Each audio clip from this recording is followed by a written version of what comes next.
got me thinking things I didn't mean to. You got me wanting things I never wanted. Is this the way you always get what you want? Alright, alright. You got me right inside of my head. You got me so, so close on the tip of your tongue. This is the way you always get what you want. Alright, alright. Let's do and say that we're done. Let's do, I know that you want to. Let's do and say that we're done. Say that we're done. Let's do and say that we're done. Let's do. You got me saying words I've never said. You got me powerless on the edge of your bed. This is the way you always get what you want. Alright, alright. Let's do and say that we're done. Let's do, I know that you want to. Let's do and say that we're done. Say that we're done. Let's do, say that we're done. Let's do, say that let's do, say that we're done. Let's do, say that. I'm powerless to you. I'm powerless to you. I know that I want you, and I know that you want me back, and I know that you want me back. Let's do and say that we're done. Let's do, I know that you want to. Let's do and say that we're done. Say that we're done. Powerless to you. Say that we're done. Powerless to you. Say that we're done. You. Know that you want me back. Know that you want me. Know that you want me.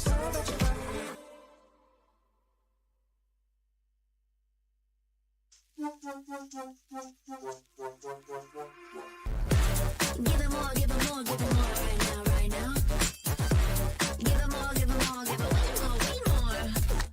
Yeah, we give it all that we got. Measuring what's in our pockets, then we give it a lot. Cause we've been hustling for years, now we up at the top. And no, it's still not enough, so we ain't gonna stop. Cause that's full throttle, zoom, zoom, hop, skip, jump. Gotta eat it up, but the goal is lunch. I'm the big dude, so I never duck, duck. Just keep my head up and yeah, we going up, up, but don't call it good luck, luck. Earning what we got, cause all we do is give it more. Yeah, we going up, up, but don't call it good luck, luck. Earning what we got, cause all we do is give it more. Give it more, give it more, give it more right now, right now. Give it more. Give it more, give it more, give it way more, way more. Give it more. Give it all we got, we give it all we got. Give it more. Oh yeah. Give it more. Give it all you got. Now they know about our dedication. Not just hard work, it's also patience. Chipped away at it and ignored the hate. And now we big Tom status and it's us for the take. And we eat, dream about it every time we sleep. Making moves just look at my feet. Yeah, we bring the heat. We make every situation sweet. Now all we need is yeah, we going up, up, but don't call it good luck, luck. Earning what we got, cause all we do is give it more. Yeah, we going up, up, but don't call it good luck, luck. Earning what we got, cause all we do is give it more. Give it more, give it more, give it more right now, right now. Give it more. Give it more, give it more, give it way more, way more. Give it more. Give it all we got, we give it all we got. Give it more. Oh yeah. Give it more. Give it all you got. Give it more, give it more, give it more right now, right now. Give it more, give it more, give it way more, way more. Give it all we got, we give it all we got. Oh yeah. You waited all night, for me to come back. Why'd you think that it's not alright? Told you that I'm not that type. Didn't mean to get you so excited. Tried to tell you not to fall in love. Why you always hit me uninvited? Just hoping you would get the picture. I've had enough. Now it's time for me to turn around. Thought you knew what this was. Yeah, I am superstar. You were never the one for me. Never should have fell for me. Take back your heart. Why don't you take it back?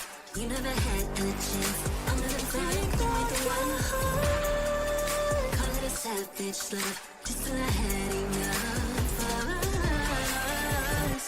I'm good, babe. I'm on my own. This ain't a phase. Just let me go. Told you that I'm not that type. Don't wanna waste and ride. Begging for one more chance. Yeah, know you got carried away. Ooh, you made me to say it. You've been messing with greatness, faces, stay in your place. I was stuck in the plate, then you got in the way. All the love that we made got me stuck in the rain. Got no time to stay here and say goodbye. Yeah, I am superstar. You were never the one for me. Never should have fell for me. Take back your heart. Why don't you take it back? You never had a chance. I'm gonna take back one heart. Call it a savage love. Just till I had enough of us.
cutie, dressed up and I'm glistening. I'm the gift, don't wrap me like it's Christmas. Want some yours, you'll know what you've been missing. Feeling like we should get into mischief. Listen, you've been looking like you're down on your luck. Need a girl like me to come through, lift you up. Hold me in your hand, I like when you touch me. Keep me around or you might get lucky.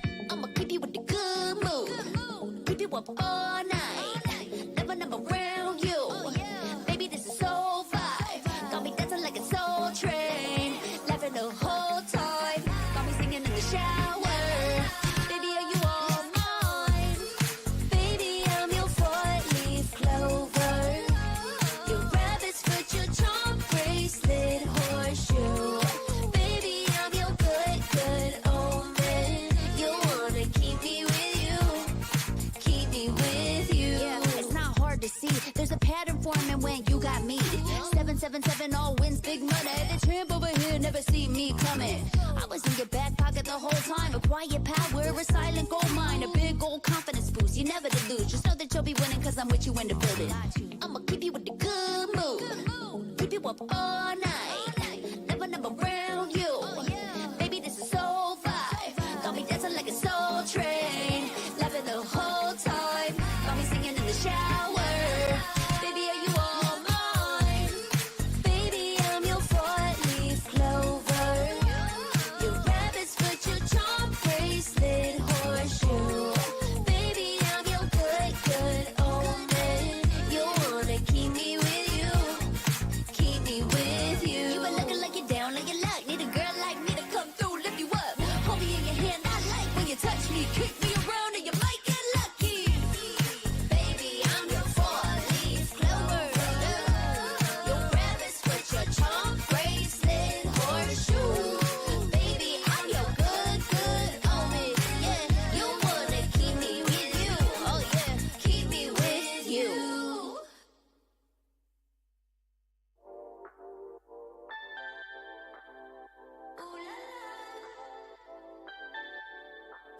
Let's go. Put it in motion. Baby, we're going faster, faster, faster, faster. Seizing the moment. Baby, keep going faster, faster, faster, faster. Speed up, make that thing rough. Put on the gas so you got nothing left. Let's drive to the top of the mountain and see the view. Let's vibe, looking back on the journey, just me and you. Ain't nobody wanna go slow. Yeah, I was chilling in the past, I was solo. Now that I got you in my life, I'm like, go, go. I be living for the thrill of it, whoa, whoa. I hear you like to gamble. Let's take the road, let's travel. No, I'm a lot to handle, but I wanna go fast with you. Think we can go the distance, although I know we're different. Together we both fit it, so I wanna go fast with you. Put it in motion. Baby, we're going faster, faster, faster, faster. Seizing the moment. Baby, keep going faster, faster, faster, faster. It's like they never even seen us, and nothing will ever get in between us. I'ma ride by your side every season, and if anyone try to stop us, we just speed up. Yeah, always keep it at 100. Top down, pretty face, so sun-kissed. Know it's scary, but I swear I really love this. Big shades on, summertime in London. I hear you like to gamble. Let's take the road, let's travel. No, I'm a lot to handle, but I wanna go fast with you. Think we could go the distance, although I know we're different. Together we both fit it, so I wanna go fast with you. Put it in motion. Baby, we're going faster, faster, faster, faster. Seizing the moment. Baby, keep going faster, faster, faster, faster. Put it in motion. Baby, we're going faster, faster, faster, faster. Seizing the moment. Baby, keep going faster, faster, faster, faster.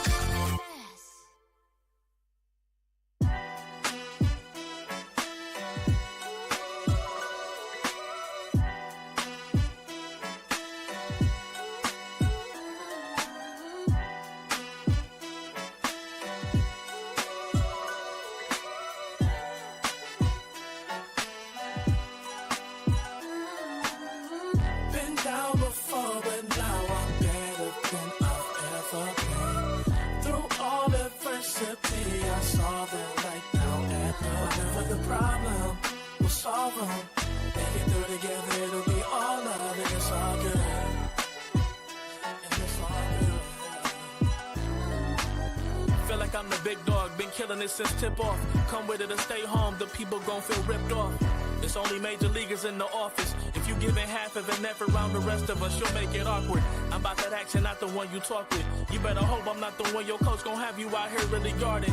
It took a lot for me to get here, but I have arrived. I really made it, and the haters be looking surprised. Been down before, but now I'm better than I've ever been. Through all adversity, I saw that right now and whatever the problem, we'll solve them. Make it through together, it'll be all love, and it's all good. Yeah. Okay. They say pressure makes diamonds.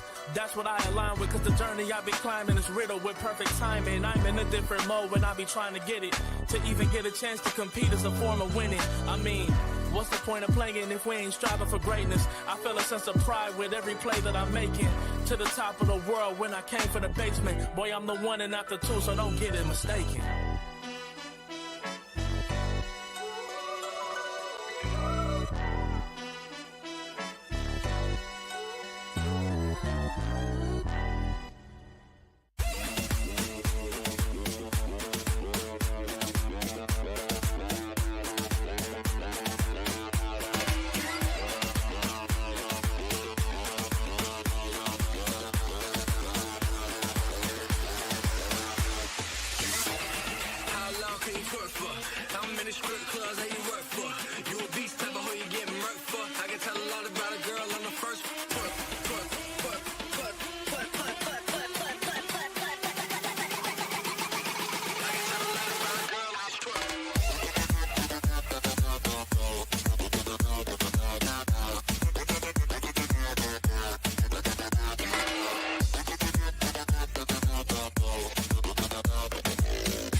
Snapdragon Pro Series is brought to you by Snapdragon Elite Gaming and DHL.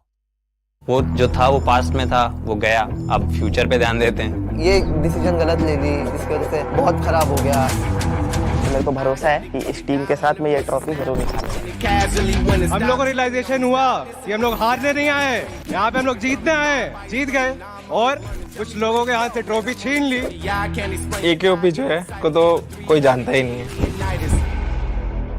There comes a time when your worlds will collide. If it's holding you back, push it right to the side. But Marja का grenade, Ash को knock करेगा, Trigger को game से बाहर करेगा. And the champions, they're paying the price with their blood.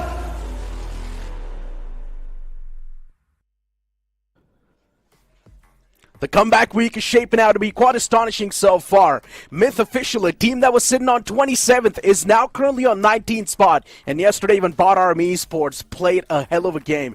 Welcome to Snapdragon Pro Series, where I'm going to be a host of Castronic Rojan. Alongside with me on the panel is Fixes. And yeah, Fixes, yesterday's day, two new teams just completely balled out. I mean, first of all, it's freezing cold here in Delhi, and I'm pretty excited because now things are going to get heated up even more. And like you said, yesterday we witnessed so many of those teams in the middle order stepping up, and especially Myth officials and Boram Esports. They were quite impressive. We also saw Reckoning Esports start things off with a shebang, big finishes, chicken dinner, and they're on quite a roll. But there have been few big names who are right now on a dip. I'm talking about Revenant X Park. Exactly. A big name is an understatement. It's a champion lineup, and so far they've been flawless. But now out of nowhere, for some reason, Revenant X Park, as you mentioned, a major dip in the performance and also in the overall standings. Currently sitting on 15th spot, and it's something you are not really accustomed to seeing, especially from such banner. While you see a few names like Vasista Esports on that climb, a few names like Revenant X Park, if you're going to see them take a big dip, then you're only left to wonder what exactly is going on in the overall standings and what's going on in these athletes' minds. At this point, for Revenant X Park, it has always been that copium that they will make it. And I think you were one of the advocates of that. We all know they will make it. But the big question is, right now, they're literally on the edge. On the cusp, they can be pushed over. But still, one more week to go. Not a lot of points differentiating. Yesterday's day, however, was horrendous. And along with X Park, we have to bring in Team Empires also, because this was also one of those teams, Necro, that was doing pretty well, especially in week 2. And the transition into week number 3 hasn't been that great, because of which now they've been pushed towards the 17th position. Indeed. I mean, they've been pushed all the way down. That's definitely there. But once again, look, for Team Empire, somewhere down line, we expected this dip, right? We pretty much knew that this dip is going to be the one to come through. Now it's up to Team Empire. If they learn from this dip, if they do want to make the bounce back once again in the top 16, if they do want to sort of try as hard as possible, especially the way they played in the first 2 weeks, if Team Empire does want to play the same way, then definitely there's a chance they can easily make the climb as well. We did see a few teams as well make moves. I mean, look, those moves can also be on the negative side of things, and one of them is also Cincinnati Kids, because they started things off on 17th spot, and now they're currently on 23rd.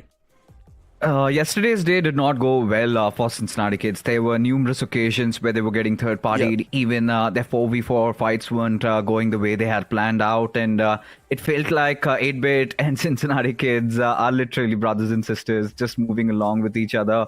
One time you see both of them performing, and the next week, both of them just tumble down. For 8-Bit, it is even worse to begin with. But for Cincinnati Kids, still hope there, because again, this time we're going to have a switcheroo in the groups. They will be going up against a whole set of different teams. So that's going to be interesting to see if maybe they find their footing in such a lobby. I mean, keep this thing in mind. You've still got so many big names on from that 12th till 16th spot. You've got Metal Esports, Revenant X Park, K9 Esports, GT, the teams that you expect to be there in the top 5. They've got so much potential. And let's be honest, as the time keeps on moving on, they're automatically going to make the climb in the top 16 as well. That means a few names will be pushed down. That's definitely going to happen. As I mentioned, constant shuffles will happen from 12th till 16th, and even the teams beneath, they're going to try to make that climb, especially that one before as well. Yesterday we saw from Orlo, even that's going to be boosting his team's confidence. Day 2, I'm really hoping a lot of comebacks here. That's the thing with Orlo and Diesel Esports. We haven't seen that cohesiveness in the lineup. They haven't really been playing like a well-knit unit. The players are in two minds. The IGL gives another call out. The players do not really follow that, or aren't able to understand what the entire reason is behind of which Diesel Esports, it has been an average day, or even you could call it below par. So for Diesel Esports, they still have a lot of climbing to do. But one team that has really surprised all of us is Wildfangs. How on earth are they still there in the mix? Because this is one of the teams that not only are there in the top, I think they're placed 11th right now, but also along with which they're even higher than a common link that they share with Revenant X Park. So that goes on to show that Wildfangs, they're having quite a journey. They indeed are. I mean, they're definitely having a great time in the battlefield, right? They're definitely doing pretty decent so far for themselves on the 11th spot. But we've seen Wildfangs be super inconsistent as well at times. And hopefully that inconsistency is not going to hit them. Yeah, I mean, they're doing better right now, yes. But as I mentioned, man, we're still speaking of Revenant X Park. We're still speaking of Metal Esports, champion lineups. And somewhere down line, look, deep in our hearts, we know they can make the climb in the top 16. It's not even a question. They're going to take that big leap. It's all just one game away. It is, and there's no denying that. And we've seen Bot Army Esports. They were somewhere around, 25th, 26th spot, and suddenly one good day, and they're right in the top 10. So goes on to show that the comebacks are definitely possible. Bot Army Esports, they are an example of it. But Wildfangs, yesterday's chicken dinner felt much more lucid, much more fluidic, the way they engaged in those fights, the way they disengaged. But there you have Jelly, still questions looming over their consistency, because Wildfangs and Just Jelly is, like I said, right, you're opening a mystery box. You do not know what to expect. If the circle really favors them, they're good, but Just Jelly could work with a little bit more 4v4 fights, as Gujarat Tigers still on a decline. And as of K9, again, those early casualties, Necro, really hurting them, but still somehow holding on to that 14th spot. And usually it's Omega as well. Yesterday, the first game, Omega was the one who fell down against Hero Extreme God. Like, he was the first player to get taken down. So, yeah, for K9 Esports, they need to figure out that disconnect between the IGL and the Fraggers. And something needs to be there. A big patch needs to be there between the roster itself. You've got the latter half of the board. Team Empire, a team that was doing pretty good in the top 16, is now finally out on the 17th spot with just 119 points. You've got Vasista Esports as well, making that steady climb. You've also got Myth Official right there with 109 points on 19th spot. Phoenix Esports, yesterday they got one chicken dinner, but then we saw that inconsistency hit them once again. So hopefully today's going to be the day where Phoenix Esports is going to be consistent. I hope they do, because today they might match up against Revenant X Park, and that doesn't make things easier for them, considering the downfall that they are dealing with. But for RGC Esports, man, I've been looking forward to this team so much, and there have been a couple of occasions where they've swung through. That game of Sanhok was nice, but apart from that, they were also found missing. Do or Die, another name, Necro, that we had high expectations from. And yesterday we also saw the announcement of MJ finally hanging up his boots, and now with MJ even gone, that experience factor no longer there with DOD. So they will have to cut some extra corners there. But regardless, legit in -40, they have been pretty much absent throughout this entire tournament. -40, I did have a conversation with one of the players. Spider did come into my chat, and I was really concerned. And then I asked, what's going on? What happened to your performance? And he was of the opinion that they do not have the best devices. So I suggested, why not check out the Snapdragon chipsets? You've got them in our new flagship phones and all of that. That would sort your gaming needs, and they should be good in that. Yeah, of course. They should check him out as well. But moving with the conversation of DOD, right? As you mentioned, the experienced man is not exactly there in the roster anymore. That can also be two ways. It can also be something that DOD is playing with a complete free mind now, knowing the fact that, they do not have any leash upon themselves. Because, of course, the experienced player always brings in the leash with him. He does not want the teammates to overextend. But now DOD, they can play with free minds. Listen, they've got nothing to lose. They're in the bottom 4 anyways. So even if they do get taken out of here, they've got nothing to lose anyways. The same thing can be said for 8-Bit too. I mean, they're in the bottom 4. At this point in time, just play with free minds, man. Play like you've got nothing to lose. Listen, when MJ was there was that one, I think he played, 2 or 3 games, and in one of those games, he clutched it out against Revenant X Park. So I really felt like DOD could have used his experience a little bit more, but I completely understand where MJ is coming from. And for DOD, the argument still stands that, yes, maybe they can get back to their own free will and do whatever they want. Because for an IGL, when you've got a player of MJ's stature, sometimes it comes down to him, I should not be disappointing him. Are my calls even correct? Instead of, that factor really sets in. So that being out of the picture, DOD, they have to unleash themselves. But like we said, Necro, this week has to be all about the teams from that 16th to at least that 30th position. Who can bounce back? Myth Officials have already started that. Bot Army Esports, we could see them in such comfortable shoes. But for Team Tamilas, for Miracle Esports, 8-Bit, and so many of them along with Cincinnati Kids, everybody, we're waiting. When will they get that chicken dinner? Exactly. We've got a head-to-head between Red Ross and Genesis. I mean, Red Ross is one of those teams that is currently in top 8 on the 8th spot with a lot of points. And you've got 76 placement points from Red Ross and just 30 points from Genesis. You've got 69 finish points and you've got 58 finishes from Genesis. When it comes to finishes, definitely Genesis is matching up. But the placement points, the winning games is something that's costing Genesis the overall standings. I think he was just brought up to bully the players of Genesis Esports because in no way they were in close contention. And clearly enough, it shows that Red Ross, they're an experienced roster. We've seen them in the official events under different banners also. These are not new players in the lobby anymore. So lesser known, you can say, is the right way to go around it. But then again, Red Ross have been nothing short of being stellar this entire tournament. And that was pretty much evident in their interview. Looked pretty poised, calm. They knew that what needed to be done. They know that they've learned from their failures in the past. The last time they came into participating in this tournament, they placed 30th. And this time, they made sure no stones left unturned and have done everything that's needed to get here. And hopefully, we'll get to see them in the grand finals. Exactly. Another team that is still there on the bottom half, and it's quite the known name as well. We've been speaking about this name for such a long time, and this team has been losing that performance since a long time now. At this point, it's been years we haven't really seen this team at the top. Sometimes you do see that big up in the performance, but majority of the times you see a big down. I'm speaking of Team Tumulus, but I just got a call from the producer. We've got a nice interview lined up on the Hindi desk, so let's move on over there. Genesis आप दोनों का स्वागत है Snapdragon pro series के special interview में. कैसे हैं आप लोग? R2, how are you doing? I'm fine. How are you guys? I mean, we are also doing very good. Sketch, I hope you are also doing well. आपकी team आपको ज़्यादा stress तो नहीं दे रही? वो थर्ड पेज की जो positioning है अभी. नहीं स्ट्रेस तो नहीं दे रही है. मैं भी ठीक हूँ. आप बताओ आप कैसे हो? हम भी ऐसा बहुत कुछ है नहीं स्ट्रेस. स्ट्रेस नहीं है तो सब बढ़िया है. आई थिंक जब तक वो प्रेशर फील नहीं होता, पॉसिबिलिटी रहती है कि काम माइंड से सब प्लेयर्स खेले. लेकिन मैं कुछ पूछूं उससे पहले हमारे एक्सपर्ट्स आपके कुछ सवाल. स्केच आप ना आज की 21 गेम्स हो गए हैं, आप अपनी परफॉर्मेंस से खुश हैं? नहीं परफॉर्मेंस से खुश कैसे हो सकते हैं? तो प्रॉब्लम कहाँ आ रही है, कहाँ दिक्कत आ रही है? जो प्लेसमेंट की तंगी चल रही है, प्लेसमेंट पॉइंट की, ये क्यों हो रहा है? चीज़ें ऐसे है कि स्टार्टिंग जो हम प्रैक्टिस करते हैं नॉर्मली, अब ये BGMI सेमीज के बाद यही लॉबी मिली है जिसमें इतना इंटेंस जा रहा है चीज़ें, और 2 मैच में वर्क नहीं करती, तो हम लोग जो प्रैक्टिस कर रहा है वो छोड़ के कुछ और चीज़ें नई करने लग जाते हैं कि कम वर्क ही नहीं करे करके.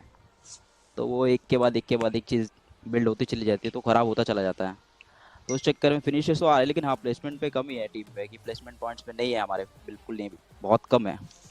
तो उस पे ध्यान दिया है. अभी 15 मैचेस है हमारे हाथ में जी, और वो चीज़ अगर होगी तो भी रेस पे तो है हम अभी आराम से. 100% आई थिंक वो तो हम सभी उम्मीद लगा के बैठे कि वो कमबैक जरूर है. बट मैं आपको एक एक्सपर्ट से ये एडवाइस दिलवाता हूँ. मतलब रेडेक्स, मैं आपके एंड से जानना चाहता हूँ कि आप ऐसा क्या अलग कर रहे हो, क्योंकि आपके लिए भी लॉबी बहुत ज़्यादा चैलेंजिंग थी और उसको काफ़ी अच्छे तरीके से आपने संभाला. तो अब आप ये आंसर दीजिए और साथ साथ अपने अपोनेंट को थोड़ा एडवाइस ज़रूर दीजिए. हमारा सिंपल है, हम तो रोज गेम प्लान बनाते हैं अपना और उसी गेम प्लान पे स्टिक करते हैं. क्या होता है गेम प्लान? और थोड़ा डिटेल. टीम मीटिंग करते हैं और टीम मीटिंग्स हम यही करते हैं कि ये टीम यहाँ पे होगी या इस जोन में ये टीम यहाँ हो सकती है. उसके हिसाब से हम रोटेशंस करते हैं और उसके हिसाब से फाइट लेते हैं. ये टीम ऐसे होल्ड करती है, इसको सोलो पकड़ सकते हैं बंदे को, ऐसे करते हैं हम लोग. बट बॉयज, आप अभी टॉप 8 में हैं. मतलब टोटल 8 में से 7 टीमें वो हैं जिन्होंने इस देश के बीजीएमआई सीन में हिस्ट्री बना रखी है. उनके साथ आप टॉप 8 में बैठे हैं. ऐसा लग रहा है कि मेहनत रंग ला रही है और हम एक सही रास्ते पे जा रहे हैं. सही रास्ते पे जा रहे हैं, लेकिन इम्प्रूवमेंट करनी अभी बाकी है बहुत. रिजल्ट तो आ ही जाएंगे. क्या दिक्कत आ रही है अभी भी? कौन से डिपार्टमेंट में आपको लगता है मेहनत करना जरूरी है? फिनिशेस में मेहनत करना जरूरी है अभी हमारे लिए. पोजीशन पॉइंट्स तो आ जा रहे हैं हमारे, फिनिशेस में थोड़ी दिक्कत हो रही है. मतलब फिनिशेस भी आई थिंक ठीक ठाक है और अच्छी बात है कि और उसको आप बेहतर करना चाह रहे हैं. But at the same time मैं वापस से आपकी तरफ आना चाहूँगा कि इतने बड़े स्टेज में जहाँ पे हम सभी मानते हैं कि यार कुछ भी चेंजेस करके जाना वो हमारे लिए चैलेंजिंग हो सकता है, आप ये रिस्क क्यों उठा रहे हैं? मतलब इस इतने बड़े स्टेज में आने के बाद. स्केच वही है, अब माइंडसेट वाली बात है. अब जैसे मैं खुद का पर्सपेक्टिव बोलूँ तो मेरे को क्वालिफाई ऐसा होना नहीं था कि मतलब बस हो गया क्वालिफाई, दिखा नहीं, और चैंपियंस की तरह क्वालिफाई होना था. उस चक्कर में चीज़ें खराब होती चली गई हैं. लेकिन वही है कि अभी क्वालिफाई होंगे तो दिखते होंगे क्वालिफाई कि हाँ ठीक टीम है जो करके दिखा रही है. वैसा नहीं होना क्वालिफाई कि दिख ही नहीं रही टीम क्वालिफाई हो गई. वो वाला माइंडसेट था हमारा. उस चक्कर में हम बहुत ज़्यादा अचीव करने के चक्कर में कुछ चीज़ें खराब हो गई हमारी तरफ से. अब उस चीज़ पे वर्क कर रहे हैं हम लोग. आई थिंक आपकी जो मेहनत है उसने आपको अभी तक एक फाइटिंग पोजीशन पे तो रखा है, because you guys are 27th right now in the overall leader board, और डिफरेंस 27 से 16 का है. आई थिंक आज के दिन स्केच आपके लिए काफ़ी इंपॉर्टेंट होगा. तो आज के दिन का आपका मैं गोल जानना चाहता हूँ, बिकॉज आई थिंक R2 ने जो एक बहुत इंपॉर्टेंट चीज़ पॉइंट आउट करी ना अभी, वो यही थी कि you need to have a game plan set for the day. तो आपके कुछ गेम प्लान रहेंगे कि बेयर मिनिमम हमको 20 से 25 पॉइंट्स निकालने हैं, ऐसा कुछ, या फिर कोई स्पेसिफिक मैप आप टारगेट कर रहे हो कि चलो इस गेम के अंदर तो हमको टॉप 3 फिनिश करना है with at least 5 to 6 finishes? Map तो स्पेसिफिकली कोई है नहीं, लेकिन हाँ सारे मैचेस में 4 मैन एंड तक जाना है, मेन टारगेट वही रहता है हमारा, हर रोज ही रहता है, वो नहीं हो पा रहा है, वो कुछ चीज़ें हैं ऐसी नहीं हो रही वर्क, लेकिन हाँ ज़्यादा कुछ नहीं, इतना सोचेंगे तो और ख़राब हो जाती है चीज़ें। Yes. 4 मैन एंड तक जाएंगे तो सही हो जाएगा सब, वही चीज़ सोच के बैठा हूँ। फंडामेंटल्स, आई मीन 4 लोग लास्ट तक सर्वाइव कर रहे हैं, गेम निकल ही जाएगी। But guys thank you so much for this special insight into what is going on with your teams. अभी उम्मीद करेंगे कि आप लोगों से जल्दी दोबारा से मुलाकात हो। Sketch, best of luck for your games ahead, and R2 आपको और आपकी टीम को भी बेस्ट ऑफ लक। उम्मीद करेंगे दोनों को टॉप 16 में देखें हम लोग।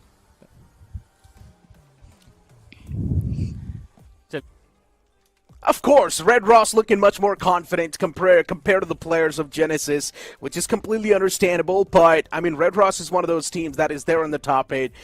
Arto clearly mentioned that they've got a proper set plan before heading inside of the games, which is understandable too. While you try and look at Genesis side of things, he's like, you know what, we don't really want to overthink too much. If we do, things are just going to keep on getting worse, which is understandable as well. The clear difference was there in the body language. You could see clearly Arto, he was all dressed up, ready. I think discipline comes into play in this one. Whilst you look at Sketch, I felt like he just woke up from his sleep and suddenly was handed over the device. Here, you got to play right now. You could see from the statements that both these players really made that one who was completely prepared, he had a game plan. The other was just unsure as to what to do next, right?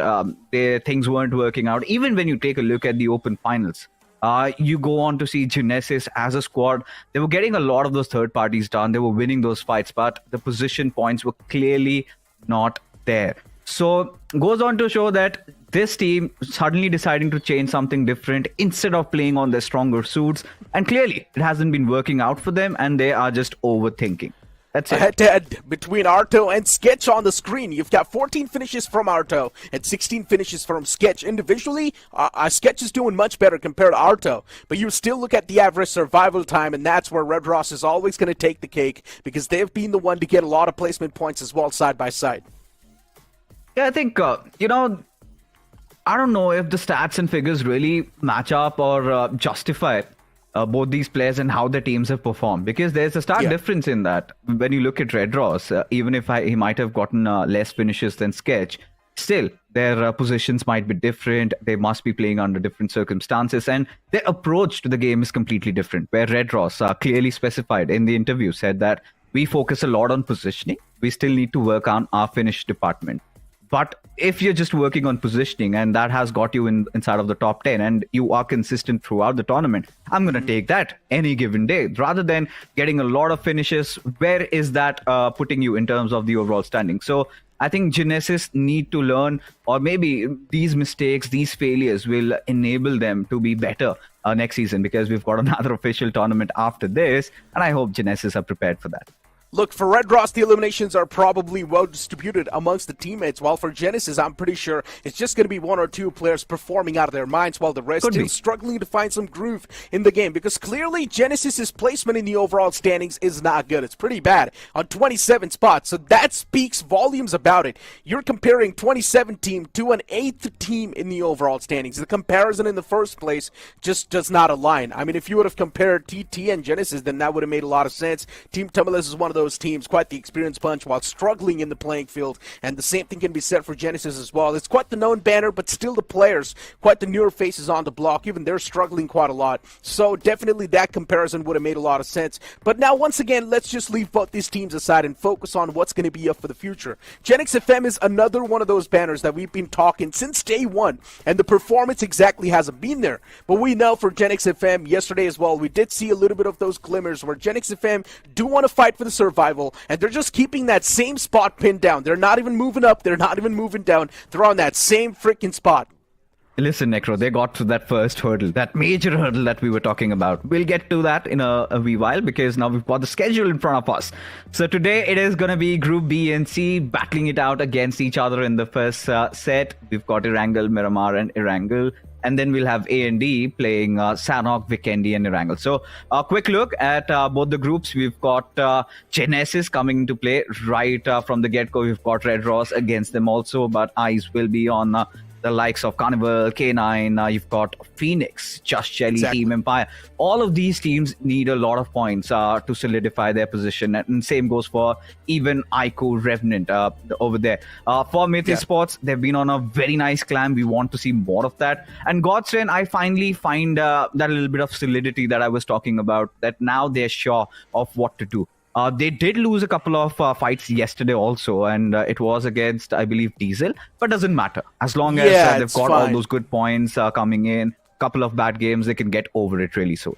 They're at the place where they just need 4 to 5 points per game, and easily God's Reign can still be there in the top 5. It's not even a question. They shouldn't be a part of this conversation. But the real teams that should sort of be spoken about over here is now Myth. Let's be honest. Yes, it's understandable. They're on that uphill climb. They've got that ball rolling in the court. But still, for Myth, it's still a big doubt. Can they consistently keep on getting those many amount of points to make that climb? Because let's be honest, the teams above them, Vasista Esports and Team Empire as well, they're going to give it all they've got to be there in the top 16. And Myth needs to overshadow them in order to take their positions in the overall standings. You know what I'm going to do today? We are going to put Myth under the microscope. We need to see more of them, especially they did something right, as a result of which they have reduced the gap between them and the teams at the 16th position. Just one good game and they could enter inside the top 16. So yesterday was definitely a huge catapult from the side of Myth Esports.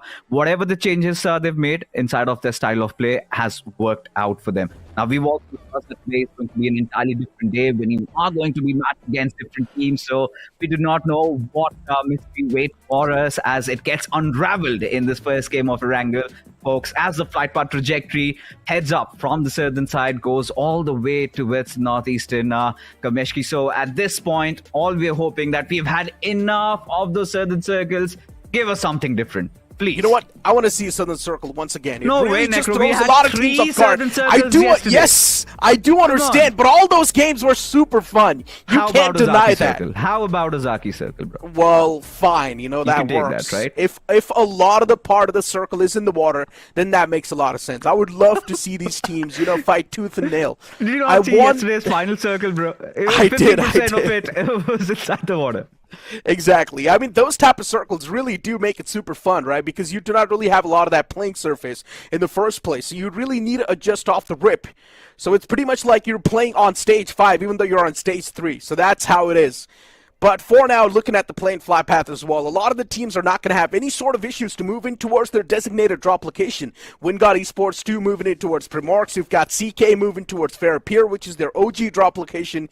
God's Reign moving towards Military Base. You've got Just Jelly 2 moving in towards Nor Pnoy. And even Just Jelly is a big sign of concern now. The performance has been on a decline as well for this team. I don't understand. So many known names are on a big decline. And why is that happening? It's a big question. And the funny part is you spoke about Myth a while ago, but hold on to that thought. What just happened? Diesel Esports wiped out the entirety of Phoenix Esports. What just happened there?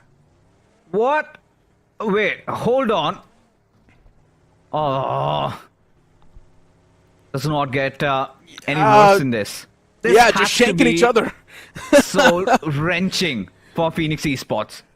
Especially when you've got Revenant X Spark against you today.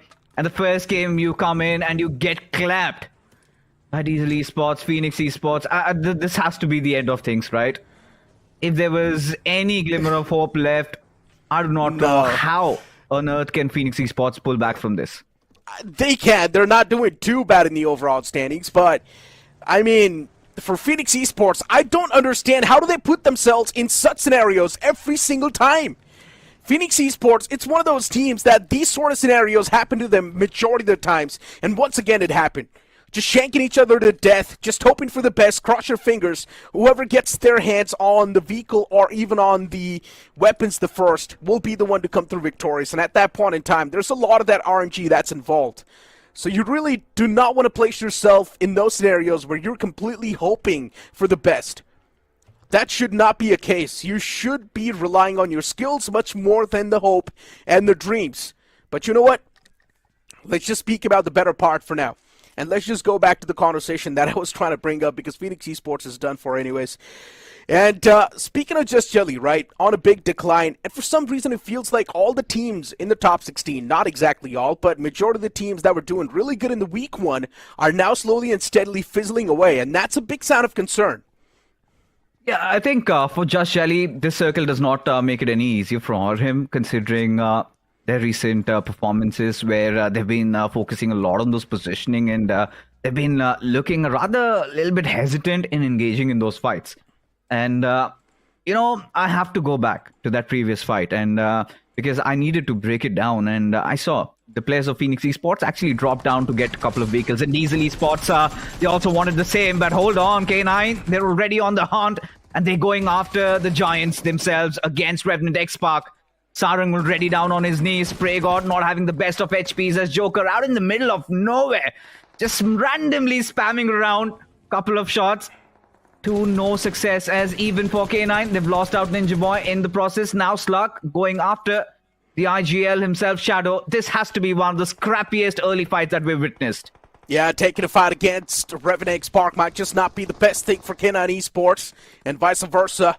But still, Spray God is getting things under control, and that's a great thing. Beast falls down as well. Revenant X-Park with the man advantage in the fight so far. While K9 Esports, I'm not exactly sure what's going on in the fray. A few players way too far away, and Joker has only got an iron sight on the Scar-L. It will be tough to spot out the opponent. Omega closes on up as well, eventually shaking away the players of Revenant X-Park, but still a few foes do lie around in the field, and that will be tough to get rid of. Spray God hands out a death blow to Beast, which is not a great news at all, but Ninja Boy is still in the open field, knocked out and taken away to his death. He needs to be saved right now. Revenant X-Park, they do seem like they're in a world of trouble. But even the opponents, they're doing even worse. Revenant X-Park at this point in time, it's not the time to be greedy. Instead, just back away, get your hands on a better loot, get your hands on vehicles, and then maybe challenge a few more fights, because they're not doing too hot in the overall standings as well. Looks like three things you can't escape from your life. Death, taxes, and K9 getting those early casualties. Isn't the case, because at this particular moment, it was again another one of those contentions to go for those vehicles and secure it. Revenant X-Park having successfully dropped down at Yasnaya, went over heading towards Siverny looking for fights, and voila, they found K9 in the process, and K9 having been dealt a severe blow there, losing out on two of their players, and now they'll just have to work with the remainder too. But getting back to the conversation we were having, I went through the map feed, I saw the players of Diesel Esports. Now, for Diesel, this is one of those teams that heads over towards the northwestern part of the map. Considering how the flight path trajectory was panned out, they dropped down on Phoenix Esports, and it was a 50-50 RNG, where Phoenix decided to drop in on the same garage. And now look at this. Diesel now, after Genesis as Sketch, there you go, completely clueless about the players of Diesel roaming around in one vehicle, all gangster, just gets picked off, and having already severed 4 finishes to their names, they're looking for even more. And for Genesis, they're strangled out in the open, completely distraught. And Diesel Esports are really making good work on them. They indeed are. Since yesterday, Diesel Esports, they seem like a whole new form. Diesel Esports have been taking so many fights. They've also been prioritizing the center of the circle. They're playing much more fearless. And this is what you love to see from an IGL like Gokul. This is what he's capable of. In the past, the teammates had a different opinion that they should not go too aggressive, instead focus on the zones. But Gokul's like, you know what? We'll do both the things. We'll go aggressive and we'll focus on the circle as well at the same time. So they started brute forcing fights in the circle now. And that's working out pretty well for Diesel Esports. So you might as well start doing it once again. And that's what they're doing right now as well. And moving the conversation back towards Myth, you asked a question, or you pretty much said that we need to put a complete scope on Myth and know exactly what sort of changes they brought in the playstyle. In my opinion, they are not bringing any sort of changes in the playstyle. They're pretty much playing the same way they did in the Open Finals. The only reason why they were not able to execute the same strategy over here as well was because they were letting the other teams lead their own play instead of them leading themselves. And that's one of the major reasons why they could not really play themselves, or they could not really play the way they wanted to. Or maybe it could just be the nerves. Finally, they have managed to Yeah, maybe. somehow soothe it, and now they're in a much better shape. Whatever the case is, as long as Myth Official, they're collecting enough points that ensures qualification, we've got nothing to complain about. For Phoenix Esports, I mean, things are just falling down bits by bits, pieces and pieces, and it feels like, I don't know, how can they fix this? But regardless, we move on. We still have a couple of other names inside of the lobby. Of course, the Circle. Necro, this time has been a little different around Yasnaya Polyana. Now, this is going to be quite interesting because it brings in a lot more mystery in the sense that we do not know where it is actually heading towards. We have seen these circles kind of go towards that gasoline station just around the western areas of Yasnaya, or maybe even a little up top, just around that little riverine that we have. Maybe atop that northern side. Then in that case, Red Ross could also have a good outing. But Red Ross, look at their position. Dropping down at Kameshki and Stalbert, they've got good loot, nobody to interrupt it. And from there onwards, they can really make this game count.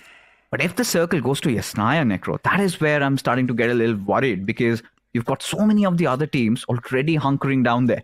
Got Team Empires, Revenant X-Park right from the early get-go, and then you've got Aiku Soul. The circle taking a northern shift now, Aiku Soul suddenly find themselves in a prime position. I love this. I think the circle's going to shift on the northern side of Stalbert. On the backside. It would be fun. Bring it on. Yeah, it's been a while since we witnessed a zone like that, but hold on! Godsreen Delta falls down. That too by the hands of CG. The gang's over here. And unfortunately for Godsreen, one piece off the table. But as I mentioned, they just need 4 to 5 points per game, and Godsreen, they're still going to be good in the hood. They can easily qualify in the top 16. It's not even a question. So Godsreen, yeah, one piece off the table. It's not going to be hurting them too much. It's just a little tickle on the wounds. It's okay. Godsreen still on their merry way towards the safe zone, while CG is one of those teams that is on the struggling side of the spectrum, on the 7th spot in the overall standing so far. CG's okay, but we want them to do even better. We do. All of us. As even for Carnival Gaming, playing without Goblin, putting Zerix in, and him doing so much for the team in such a short span of time, goes on to speak that, yes, Carnival Gaming, they are here to take over 2025. And all they need is a little bit more stability. And they're good to go. Because this team has a lot going on them. Still August, still searching maybe a roof to play under. And in such testing times, still being there, going up against the bigger titans. And I think even better than them at particular situations, they have cemented themselves as Genesis cluelessly just hammer down on the forts of K9 as they're well aware. K9, their numbers have subsided, as a result of which Slug and Omega, they will have to play this one together. But still, these two, they can be quite heavy for Genesis. It's not someone you can just underestimate like that, especially for Genesis. You're one of those teams that's not doing too hot already in the overall standings, so going for these type of risky plays can really cost you the game. And Severne is not even that great of a spot in the circle, let's be honest. You can't try and place yourself in better spots. There are a lot of them available. But still, Genesis, brute forcing their way towards Severne. I'm not exactly sure what sort of a game plan is sort of brewing in their IGL's mind, but whatever it is, it better be for the good. One of the players wrapping all the way around and somewhere down line. Omega knows what exactly is happening in the playing field as well. He knows what's happening in the surrounding. Myth Official as well on that move. And as I mentioned, Myth is one of those teams that loves to avoid those early game fights and focus on the placement first, and that's exactly what Myth is doing. While you look at the players of OG on the receiving side of the spectrum, it's Team Empire taking constant shots against them and hurting them quite a bit as well. Wiz is knocked out, but still a fallen player can be brought back on his feet. While Team Empire is also taking a lot of return damage upon themselves. You take a look at another fight that's currently brewing up. It's a fight between Aiku Soul and Myth are slowly and steadily falling prey. At this point, even for Orangutan, they find themselves in a little bit of a pickle over here. One of their players already down on his knees. Arum having the best of HPs. Yeah, there you go. Predator does not miss his mark. And now Orangutan, they're exposed, quite vulnerable to this push. incoming from Team Empires, and Team Empire can take their chances. But they will also have to be a little bit careful, given the fact that Red Ross, they're also in the nearby vicinity. One misstep and they could also get punished. And considering they've heard all those gunshots around them, they're now aware. Not taking those unwanted risks over here. One finish is all they have secured, and they're happy with that. It's fine. Yeah. They've got a really good spot, too, so it's completely okay. Team Empire, still at this point in time, the circle's too big to try and speculate anything. It needs to be a bit more smaller for the teams to understand where exactly the zone might just take an end. Just Jelly 2 doing the exact same thing that I wanted them to do. As I mentioned, there's a big chance the circle's going to move above Stalber, and that's where Just Jelly as well is moving so far. They're going to have themselves a lot of that free space to play with and a lot of breathing room. Team Empire right now, the only real threat they really need to worry about is the team above them, which is Red Ross. And Red Ross controls so much of that playing field, it's crazy. They've also got a lot of intel to play with. Surrounded by Bot Army, Esports, IQ Soul, Myth, Team Empire. There's a lot of teams they need to take care of. Now even OG is moving all the way from the back lines. One thing is for sure, Red Ross can be dismantled only if the players do not have the surrounding awareness. I think they know. Given the fact that OG trying to go uphill, pretty sure a lot of those vehicle noises would have been made, as a result of which giving the position away. And considering Red Ross and the way they've somehow spread their wings across, and I'm pretty sure they're waiting for it. For OG, they were also quite unprepared for this assault coming in from Team Empire. Oh my god, I told you. Yeah, and at this point, looking at things, how they're going for God's Reign, losing out on Delta isn't really helping their cause. But this northern shift, I think you wanted a water circle. The gods of BGMI have blessed you with that. If not a southern one, a northern one. I'll take it. Gives in a lot more variety, a lot more new stuff's happening. As Josh Shelley, look at them. They suddenly find themselves in such a commanding position. They've got nice covers to play around, but look at this. Aiku Soul instantly breach in on the players of Myth Officials. One of their players already down on his knees as Oxen. He decides to fight back as Maxioso right on the front lines against this youngster Some, who has been nothing but exceptional yesterday. Can he do that once again? As now Aiku Soul, they wrap up on their numbers and go in hunting for this young poor lad. They knew Myth was hurt, and that's why the push came to shove. Aiden, there's going to be a revival onto that player soon. Maxioso still in two doubts that should he go for the revival or not. Myth, unfortunately, get blown up by that nade from Aiku Soul. That's going to do the deed. While in the elimination feed, there was also a fight going on between Wingod Esports and CG. As Wingod, they put an end to CG's journey as well. Even that was quite a deadly fight. Infinity blew himself up during that entire fight. You thought I didn't notice that? I did, Infinity. And now suddenly, Wingod, they're on the receiving end of things. One of their players, Sahil OP, in fact, one of their best fraggers. He's been taken down courtesy to Justin from God's Train. So, Wingod really need to recover from that ASAP and move ahead. Seems like they've done that. Again, that constant threat looming over their heads. The form of God's Reign, just hammering them down with bullets over there. As even Revenant X-Spark, they make a mark. This time a knock on towards the players of Aiku Soul.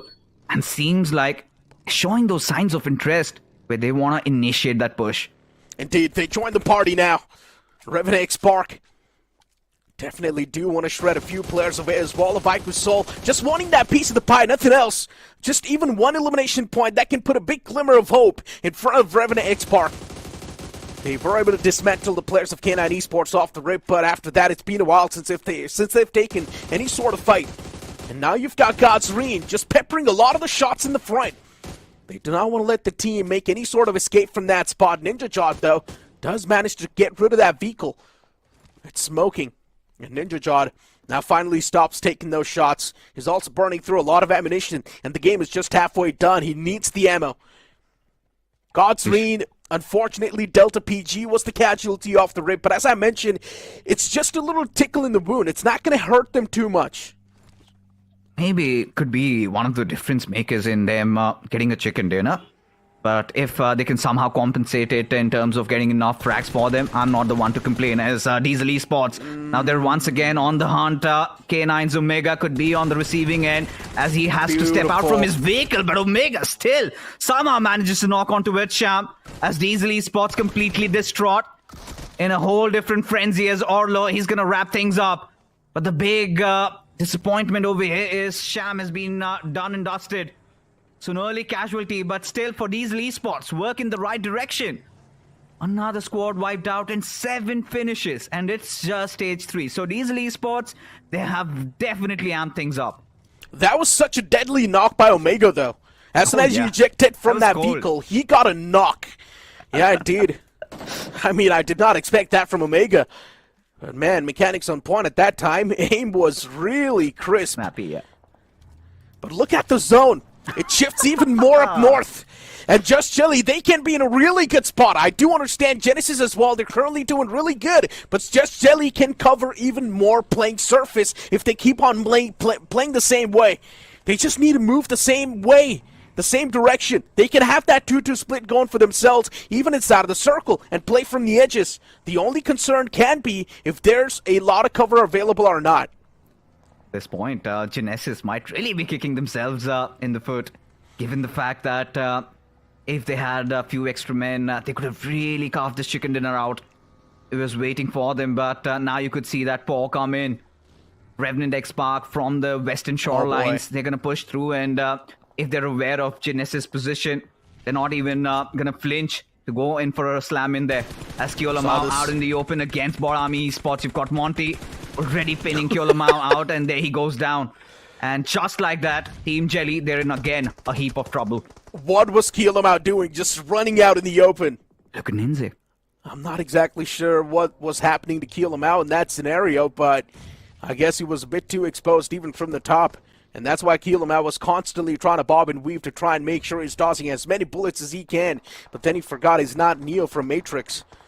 But for now, you've got Just Jelly completely surrounded by the foes, and keep this thing in mind, even the northern side is still filled with even more foes, so they need to be wary of the third parties that might just happen in this one single scenario. Right now, Bot Army Esports is completely dominating this fight. Sam is the only player standing. Well, not anymore, considering he gets taken care of, but there can be a quick third party too. Even Empire does want to move in a bit closer and maybe get the advantage for themselves in the fight.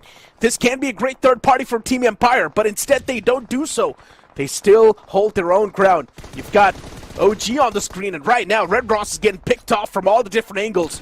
Team Revenant Xbox from the front, from the back, it's also going to be the players of OG and Red Ross in a big sandwich. But instead, Red Ross, now they decide to sandwich the players of OG, as OG is now the receiving side of things, even from Revenant Xbox and Red Ross as well. At this point, OG pretty much getting chopped up piece by piece. This situation really exposed, and Red Ross, they're going to make good work of that. They've heard all that gunshots, and now they want to make a move. But Red Ross even have to exercise extreme caution in this situation, because now OG, they've been dealt with for sure. But now Red Ross, they also know that Revenant X Park is in front of them. And given how the circle has really panned out, they've got a really wide spread going in, where Shadow, really apart from his pack, as Sarang, he's got his eyes pinned down on one of the members of Red Ross over there. So much information being funneled in. Revenant X Park as Lucifer, he goes up against the likes of Borami Esports, gets a couple of knocks there. But now Revenant X Park, they also have to make a move. A lot of teams are now going to start to duke it out against each other. The next zone shift as well. It's in quite an awkward place. Moves out in the open once again. Not a lot of teams have a great spot. Revenant X Park almost clearing out the entire border for themselves on this side. The only teams that still do pose a big threat are going to be Bot Army Esports and Red Ross. They can definitely be a bit of that pain. But if they do engage against each other, then maybe that can cause enough distraction for Revenant X Park to move inside the circle. Wow, look at this compound. You've got 3 teams right next to each other. Oh, they're definitely going to be super pissed about the invited neighbors.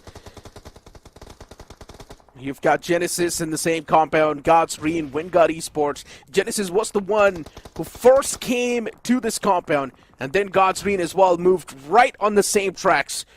There's a few more fights happening around the fray. It's also CK taking a fight against Team Empire, and even Bot Army Esports is challenging a fight against Red Ross. It's going to be interesting at this point. There's a bit of a standstill from what we see the main feed. On the sidelines, you could see a lot of those finishes being wrapped up. Ico Soul, Revenant X-Park going up against each other. That is an absolute bloodbath going on over there. They're stealing blows, both these teams taking losses. Would be really important to see who comes out on top. As of now, Red Ross, they have been dealt with as Cincinnati kids. They're on the hunt. After Hunter is what they're chasing. Aditya and Flock together in tandem, but there you've got Predator also into the mix. Couple of shots being taken down, but there you have it, Flock. A beautiful connection there. Gets one piece already as Predator. He has to fight against three. Does somehow manage to get one, but that's all he's got to settle with. As Team Empire, they have been dealt with as Cincinnati kids. Their misery will for sure continue with Juicy out of the picture. Now Aditya in such a compromised position as Revenant X-Park. They continue with their merry hunt as now the Grim Reapers come to strike against the Mammoths themselves, the Ico Soul team. And now Joker on his knees against his former teammates. A Spray God literally on the verge of a collapse. Not a big fan of this place, I'm not gonna lie. Revenant X-Park is too exposed to too much threat. From the top, it can also be the players of Bot Army Esports who can rain down hellfire. And a while ago, CK was alive, doing pretty good in the game. But then Bot Army Esports came in with a quick third party and wiped him off the face of the earth. Definitely blows for CK. This could have been their game if they only would have been able to stay alive for a bit longer. The survival instincts did not kick in at time. And that's why the players sort of fell short. And look at the next circle as well. Moves out in the open in no man's land. The only team that can stand a big chance to move in the circle is also Bot Army Esports without taking any sort of damage. So Bot Army Esports are instantly going to look forward to capitalize on that zone. While Ico Soul is busy fighting the players of Revenant X-Park, a lot of damage is being dished out on both the sites. Look at Revenant X-Park and their bravery. Yesterday, they did not manage to get a lot of points, and today, already right from game one, they've secured 8, and there are chances that they might even get Sarang back up. Not a lie, a lot of time remaining though. Spray God is doing all that dirty work while Joker tries to provide cover fire. As of now, Yong Same, he has to do it once again. Another clutch, and he's done the first step. Has managed to deal with Joker and Sarang. He's gonna drown, and now that leaves Spray God quite helpless. The moment he comes out and reveals himself, he might get taken down, but that won't happen as Spray God has no idea that Some has been dealt with by the players of Genesis. And Genesis have gone pretty deep inside of this game, considering how they started their journey into the first match. And still inside the top 5 with 3 finishes secured. Heck, they even might get the chicken dinner. Definitely there's a big chance. The only team that can really be a big pain in the foot can be Revenant X-Park. That's the only team closer to the circle. Instead, if Grind's able to find even one knock, that's instantly going to cripple the players of Revenant X-Park, and they can't really make a lot of moves doing so. And that's exactly what happens. Grind finds a beautiful knock on one of the players, and now that's going to put Revenant X-Park in such an uncomfortable spot. They can't even move out in the open, because if they do so, they will instantly be knocked out once again, gate-kept by the players of Genesis. Another player's out in the open, and one single shot's going to do the deed, as Genesis, off the rip in the first game itself, are doing so good.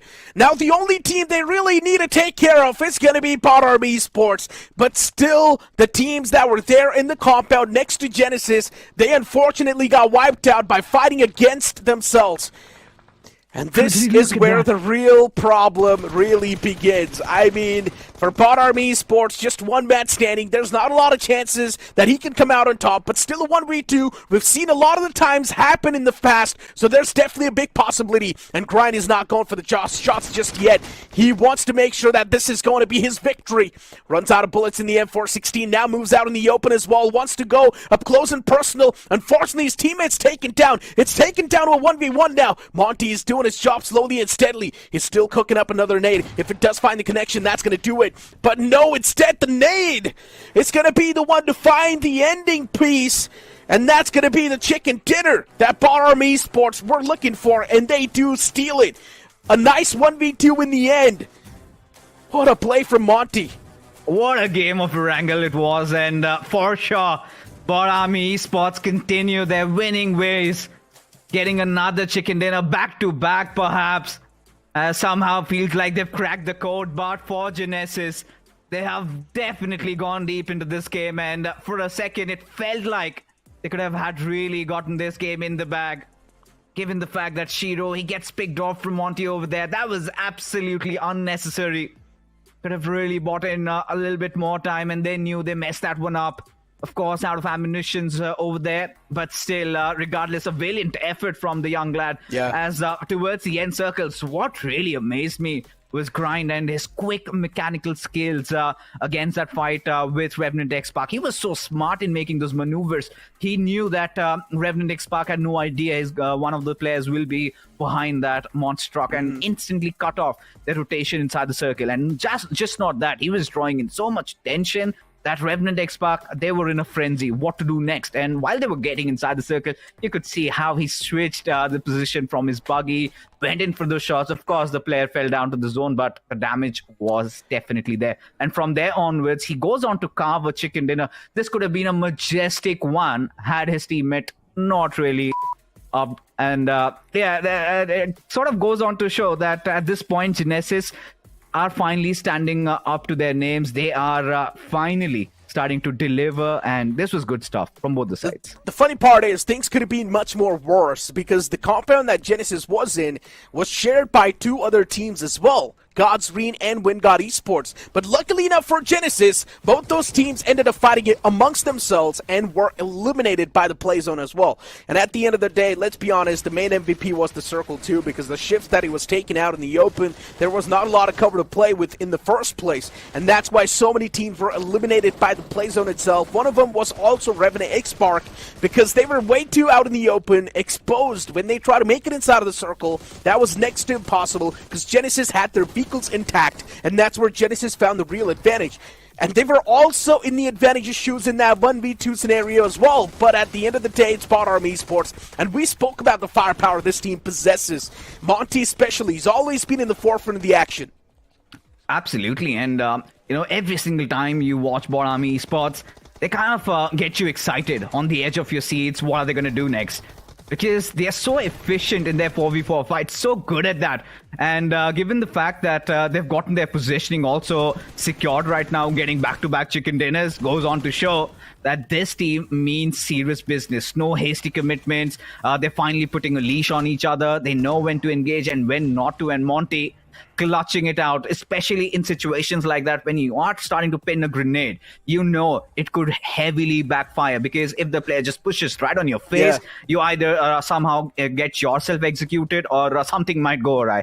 And still for him to hold on to his nerves and drop it down and get that finish, especially against a player who's flying high with momentum, I think Bot Army Esports, spectacular stuff. Even for Genesis, they had to kick themselves in the feet, because this was a chicken dinner game by miles apart. But Necro, you have to take your words back.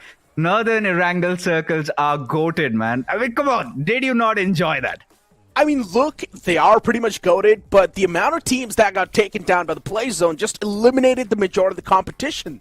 God's Green was taken care of, then even Revenant X-Pac was taken care of, Viku Solo as well. The play zone was a constant threat. So yeah, I mean, because of that as well, majority of the competition was eliminated and sort of made things much more easier for Bot Army Esports and Genesis 2 to out-survive all the wrath that was happening outside of the zone. But hey, still, they did pretty good. Nothing taken away from that. Match MVP, Bot Army Esports is scary, of course. 6 finishes racked up and 46% finish contribution. Bot Army Esports were fighting through and through, tooth and nail. Every single fight they survived, and that's the main reason why they're there with the chicken dinner right now.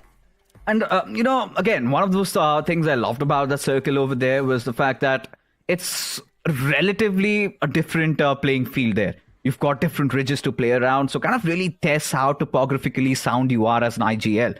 And the teams that did that, especially Bottom Esports, they thrived. And for the others, it was a mad squander. Everybody just rushing around here and there and felt like they lacked that, but it's all right. Even for Revenant X Park, they were firing on all cylinders. I think no caps, trying to get in as many points as possible, trying to make up for all that lost points last night. And when the fans were really raging and fuming over Twitter that what's wrong with Revenant X Park, how are they below Wild Fangs, I think that has to be a tight answer that, hey guys, we still got it in us, don't worry, just calm down, relax, we'll still qualify, we're here for the big game, we're going for the throne.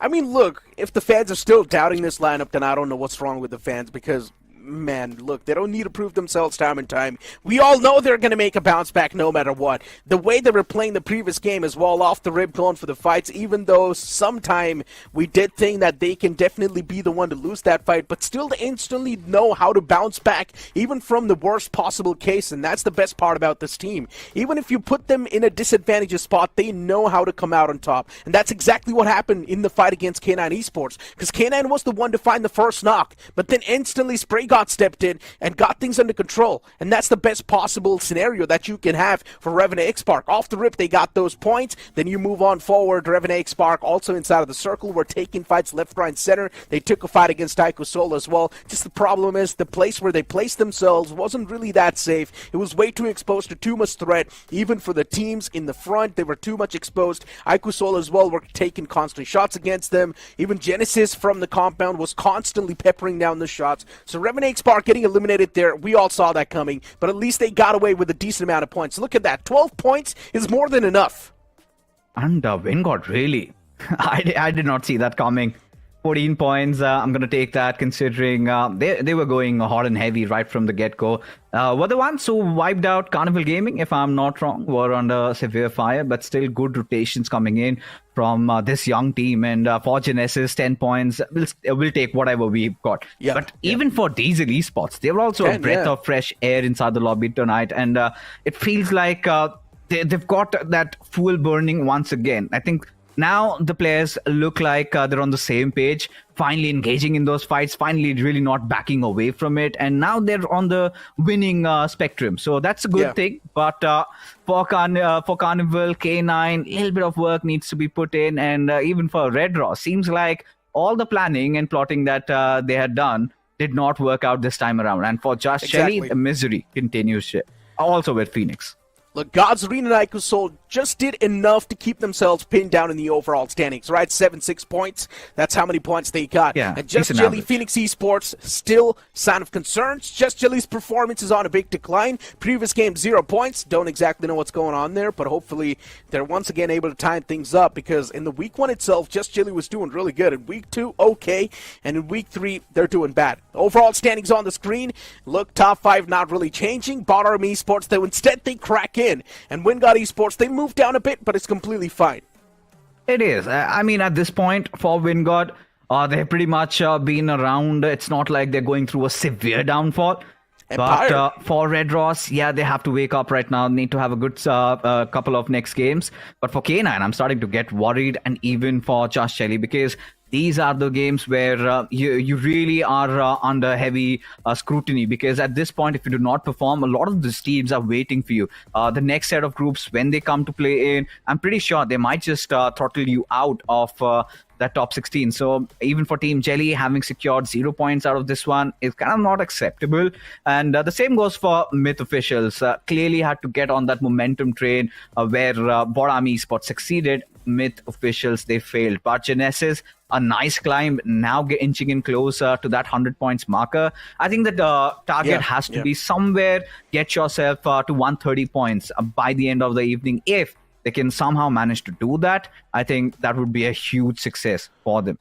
We also saw Cincinnati Kids convert a fight inside of the circle, but unfortunately, the survival instincts did not kick in at time, and also the surrounding awareness, a main problem that was haunting the players of CK, once again haunted them in the final few moments. A third party came through from Bottom Esports, and CK completely fell apart. That could have been the game where CK actually snatches a chicken dinner. They had a really good place to play with, but then Bottom Esports came in, wiped out CK, and they took over the CK spot. They certainly did. And At this point, for Cincinnati kids, a lot needs to be done, and they need to be more alert of their surrounding, especially when you are taking those fights in the open lands while you're rotating around. That will expose you to threats from elsewhere. But next up is going to be Miramar, and the way things have kicked off, the way all these teams, the rather lesser known teams, are performing, I'm starting to get really excited. If Bot Army Esports can also earn themselves another hat trick, if they can do that, that would be great, to be honest, because only 2 teams have done this, and they're big names, God's Reign, IQ Soul, and for Bot Army Esports to secure that title for themselves would be a huge morale booster, considering how cynical we were about the fact that they weren't really doing that great in terms of positioning. Now they've fixed it, they're getting enough frags, they're getting enough of the position points. If they get a chicken dinner, I think my heart will be filled with joy. I mean, for Bot Army Esports, look, with the way they're playing, it is understandable. They've still got players like Devotee in the banner, right? We saw this team for the first time in BGI as they were one of the undergods that stepped in the playing field. And let's be honest, when we saw them play the first time itself, they made a special spot for themselves in our heart, because the fights they were taking were super unorthodox, and still somehow they were coming out on top because they had immense firepower. And now, once again, relying on the same thing, showcasing that firepower over here as well, coming out on top in some of the fights we do not really expect them to do so. They're doing really good for themselves in the SPS so far, and they should keep on playing the same way. I hope they do, because right now Miramar is going to be a whole different field, and this time to cast this game will be a whole different set of young talents and quite experienced ones at that. First of all, of course, Shadow will be with me as I'll be sitting down, relaxing, sip some coffee while you take it away. Well, thank you so much, Fixers, and definitely after the performance which Bot Army delivered in the previous one, everyone would need a breather at this point. Bot Army definitely could be the team to go for that hat-trick if they get this Miramar also in their pockets. But let's have a look at the flight path, as the flight path is going all the way from the side of Impala towards water treatment. So the flight path is not a concern at this point, but the circle could be, because we are witnessing some crazy circles, and joining me on the desk is going to be Scared. Which circle you want to see in this one? Oh my god, you've been talking about those crazy circles, Shadow. We had this conversation yesterday as well, that it just seems that after those few updates, the circle has just decided to, go to those extents where we normally wanted it to go, but now it's basically a wish just being granted. So I'll have to say, if there's any kind of circle that I want to see, please show it to me towards Puerto Paraíso, where half of it is just inside the water. You just read my mind. I was just about to say, I have casted a circle where you see those 2 little islands of Puerto Paraíso, little north to that? Yep. Yeah, the final circle was around that area. So I would love to see that happen, but if that happens, I think God's Reign can benefit heavily because they are towards the side of Impala.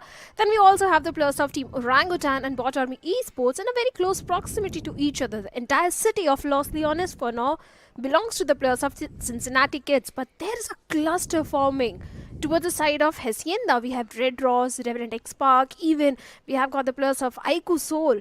So I think they all need to be a bit cautious at this point.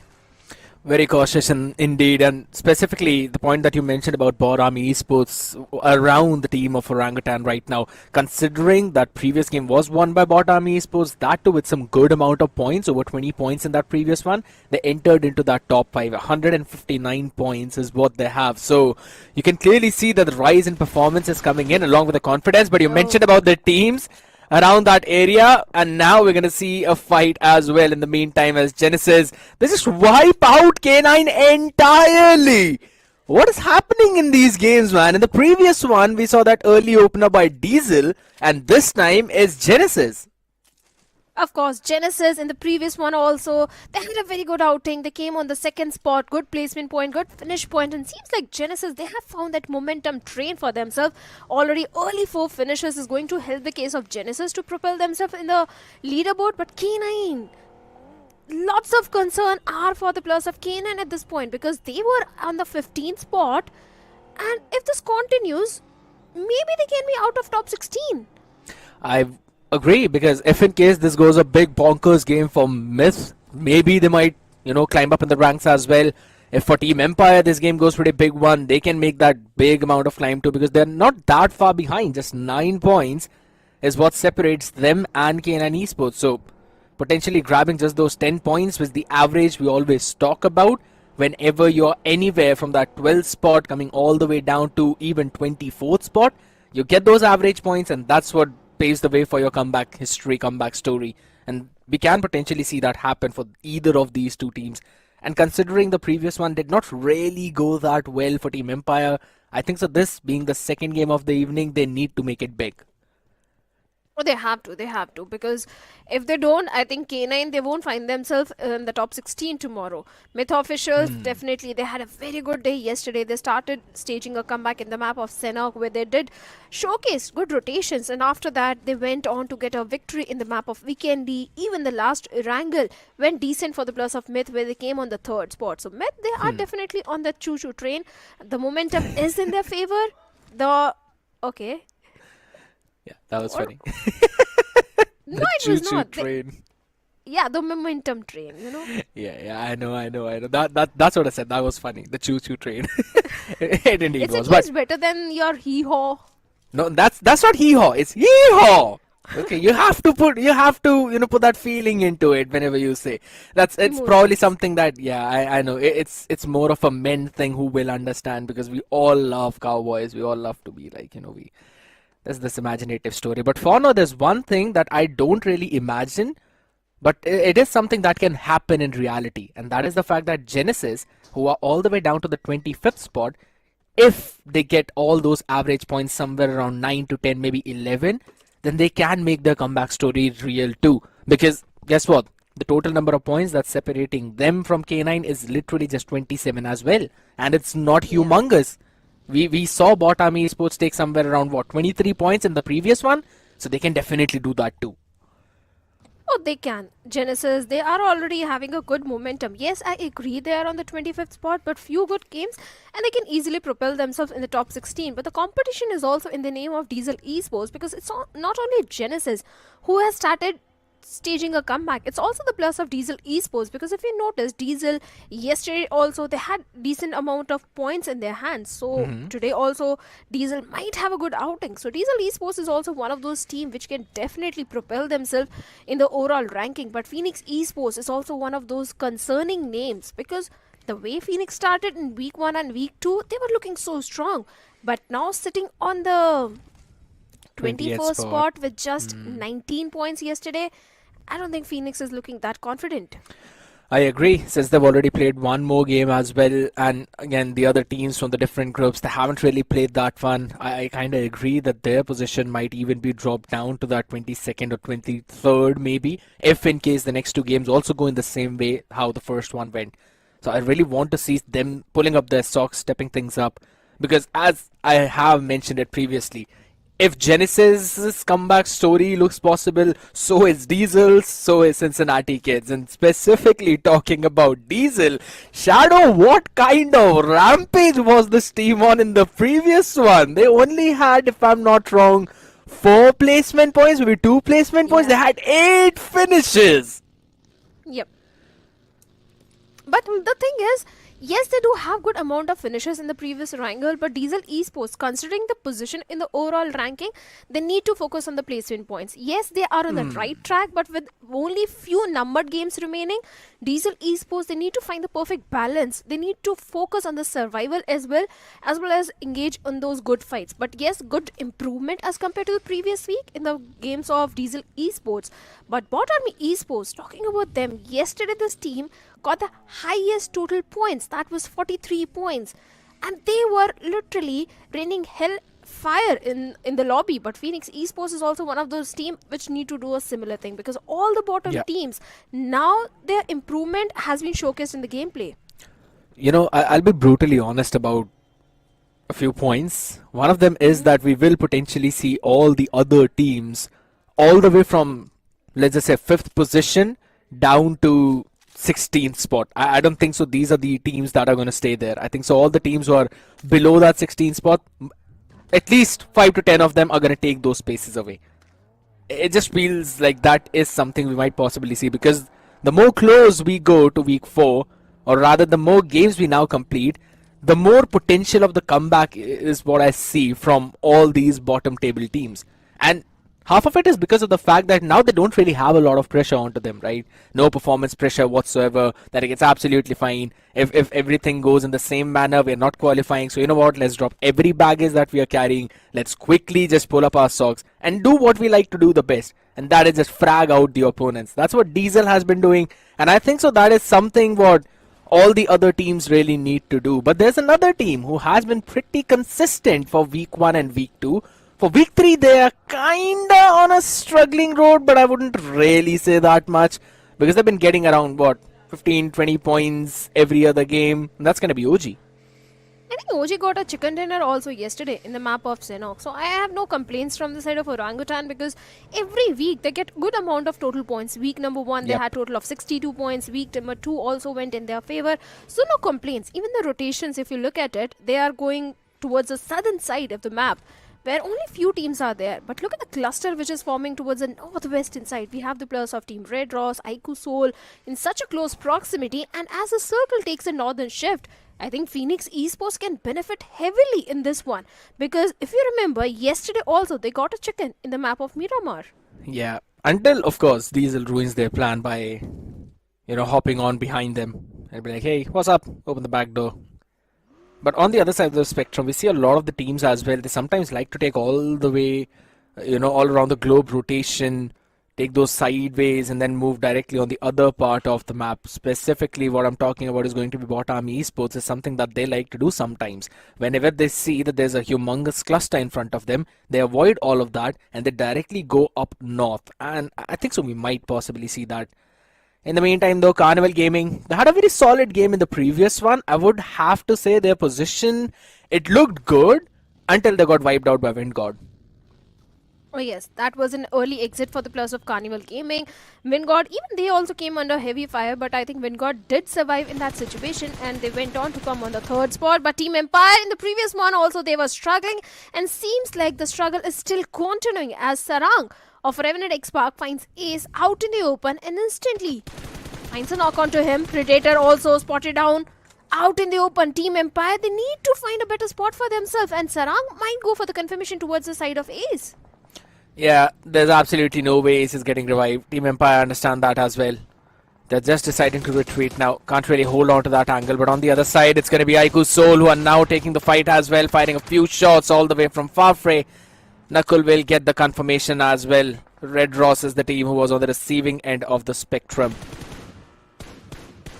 Well, on the main screen, yeah, it's again, they're going to keep on firing those shots. The question is, are they going to go in for that chase? Because it does seem to be the case. They're taking that real estate away and also slowly and steadily closing their claws on the members of Team Empire.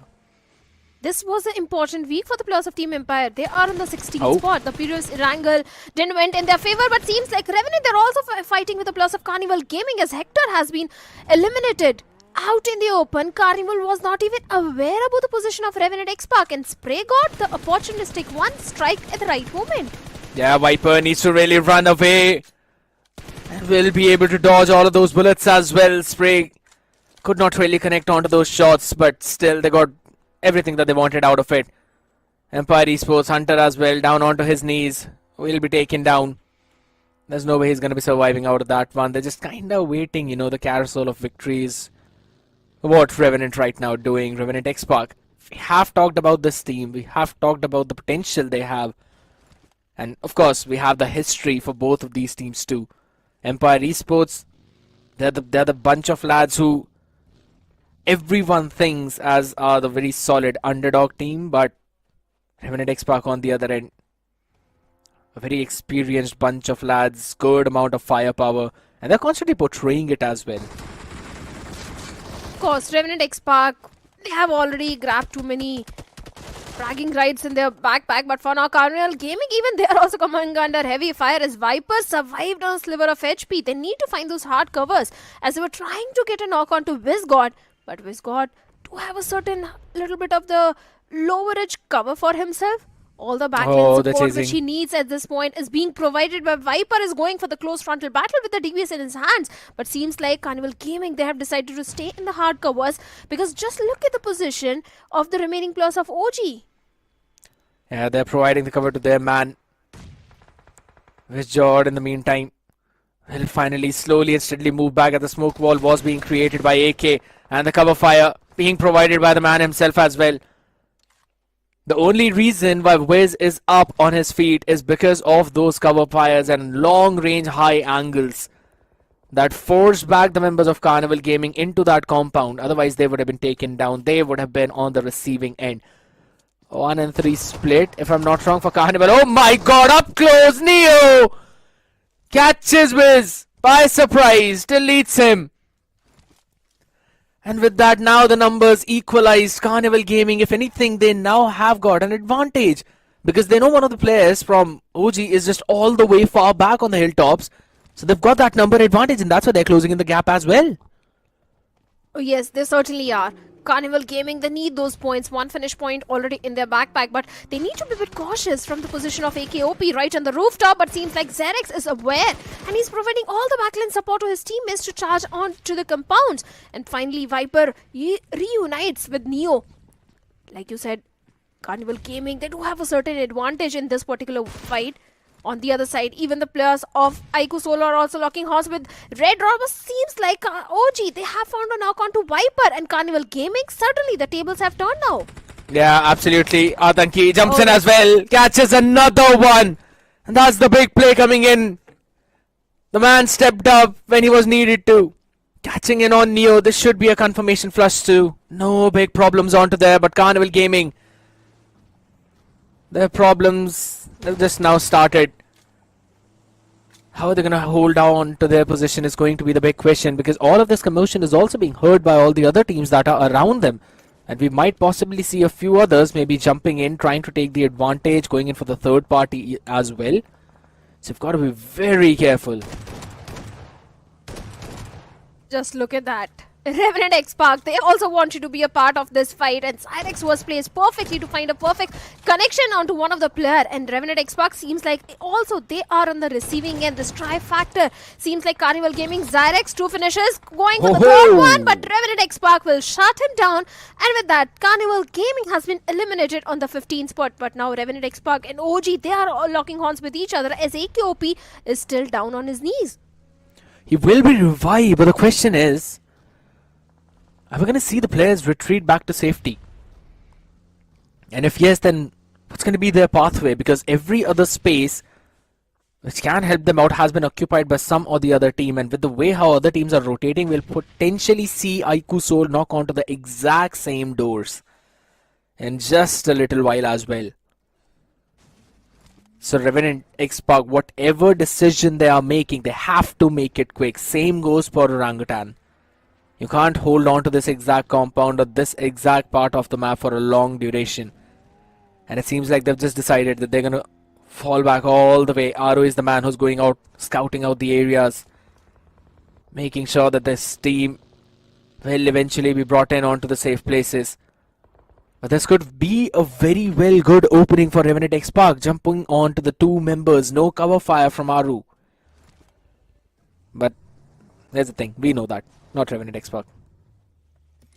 So here's the thing, Scared. Revenant yesterday didn't have the best day. They had only few points accumulated, and seems like Revenant X-Park, they want to cover up yesterday's performance by delivering a good performance today. Already 4 finishes in the backpack. Yes, Shadow is aware that OG is trying to back off from the situation. They're trying to make an escape, and I think a wise decision, because if you look at the circle, I think circle is favoring the plus of GDR a lot, because God's Reign, they have the entire southern control to them. Phoenix Esports from the northern side, so this western control is really important for the players of Revenant X-Park. But look at the God's Reign and Diesel Esports. This has been a constant problem for the Diesel Esports. They're not aware, they don't scout the area, they just slam the vehicle, and after that they get evaporated from the lobby. Yeah, it's slam and pray is what they try to do right now. The entire of God's Reign, they really want a few more finish points as well. Trying to fire in a few more shots onto the retreating members of Diesel. You can't show your back in a battle, says the gods, but Diesel still managed to retreat. Probably had a good amount of fuel in their tank. If you know, you know. Be humble at this point. scared. Diesel Esports, this has been a constant problem with them. Every single time, these guys just slam onto the slam those vehicles where there is a team already present. They don't scout the area, and a team of such caliber, when they make such rookie mistakes, I think as casters we ought to complain. And Diesel Esports, they need to rectify this thing. Because let's look at the players. Gokul, Orlo, Pari, Sham, all these players, they already have too many achievements in the backpacks. So these sort of rookie mistakes are not expected from the side of Diesel Esports. And this is not the first time which they have been doing such a thing. I can't really deny that as well, because just with the way how they performed previously, you really know they've got that firepower. They have got that potential for grabbing those chickens, getting in some big games, over 20-point games for themselves, but that's something that's just not happening. But in the meantime, though, I really want to have a look at where the circle shifted. I'm pretty sure it's a bit more towards the northeastern part, and it will favor Myth.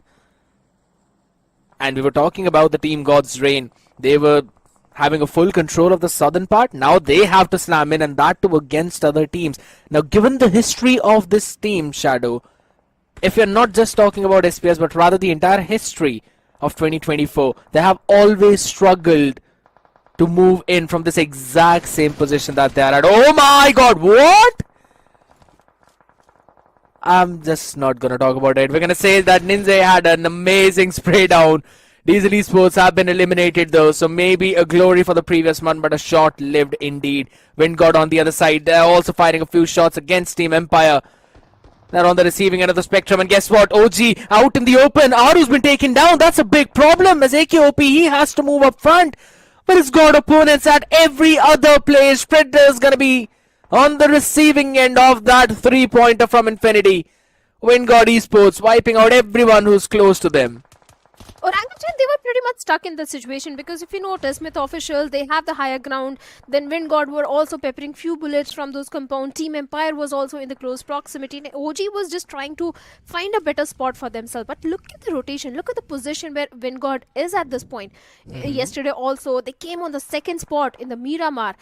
And they showcased phenomenal rotation. This time also, Wingod, they have the center of the circle, a very good compound to hold on to. But OG, they lost into two of the players, but sprayed out in the open. And Kyo Lamau, his weapon goes on to reload at a very wrong time. Otherwise, I think Spray God would have been a dead man by now. Yeah, true. And now everyone's going to be just firing onto the window. So it's got to reposition Kyo Lamau. It's better to heal back up and then take the fights. You don't really want to catch a few stray bullets onto your head. But that's again, we're talking about Team Just Jelly. I remember even in the previous one, they had a very solid spot, specifically a bit more towards the north of Stolber. But eventually they were taken down, if I'm not wrong, by Bot Army Esports. They don't really want to do the exact same thing in this one, because considering where they are, there's a lot of potential for the third parties around them, but at the same time, if the circle falls onto them, then they're in a very solid spot to grab in a few more flushes for themselves or steal a few finishes away. Well, Just Jelly also trying to accumulate those finish points. On the other side, even the players of Team Aiku Soul and God's Reign also locking horns with each other, as they both want to have that southern control of the circle. Already one player lost from the side of God's Reign, and now they're surviving on 3 players. But what Army Esports, they've got an entire eastern control of the circle. Look at the split which is coming from the side of Bot Army, a linear split. But Myth, they have the entire northern control, and as the circle goes a little north, I think Myth, they are going to find themselves in one of the prime spot. It is indeed the prime spot. The only problem could be Bot Army Esports if they decide to take the entire eastern rotation all the way towards the north and behind Myth officials. But until that happens, they're absolutely in the perfect spot right now. Wingod a bit out in the open. Good positions by the members of Just Jelly, but they really have to be careful now, because they need to take their own rotation route as well. But guess what? It's Phoenix who are on the receiving end. 2 players down, make it 3 as well. And the entire team just gets wiped out by Wingod. A perfect play from their side. Wingod have been clearing out their surroundings in a beautiful manner. And I think so they've probably accumulated over 5 to 7 finishes by now. A of course, they have. Just look at the position where Vingod is. Perfect utility usage also came when the players of Phoenix Esports slammed onto the compounds. But for now, look at the traffic which is trying to migrate inside the circle from the southern side. We have Iku Soul, God's Reign, Just Delhi, Revenant X-Park, Genesis is also in the fray. So many teams, and I think Revenant X-Park are placed perfectly to accumulate all those finish points. But for now, Iku Soul seems like they are on a hunt towards the side of God's Reign as they try to go for the vehicle run. But Some, well, he needs to patch himself up at this point. They don't really have a lot of time as well because the blue is going to start hitting pretty soon. 25 more seconds for the blue to start moving, and this is the far end of the circle, so the blue will move faster and it will deal a lot of damage.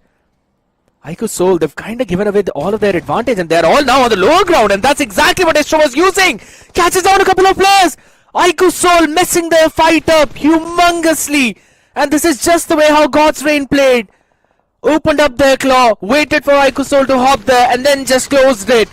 Ronnie is out there trying to take the fight even against the members of Just Jelly as they slam in for the third party, and Iku Soul will have to take their exit. And it's not just them, Just Jelly.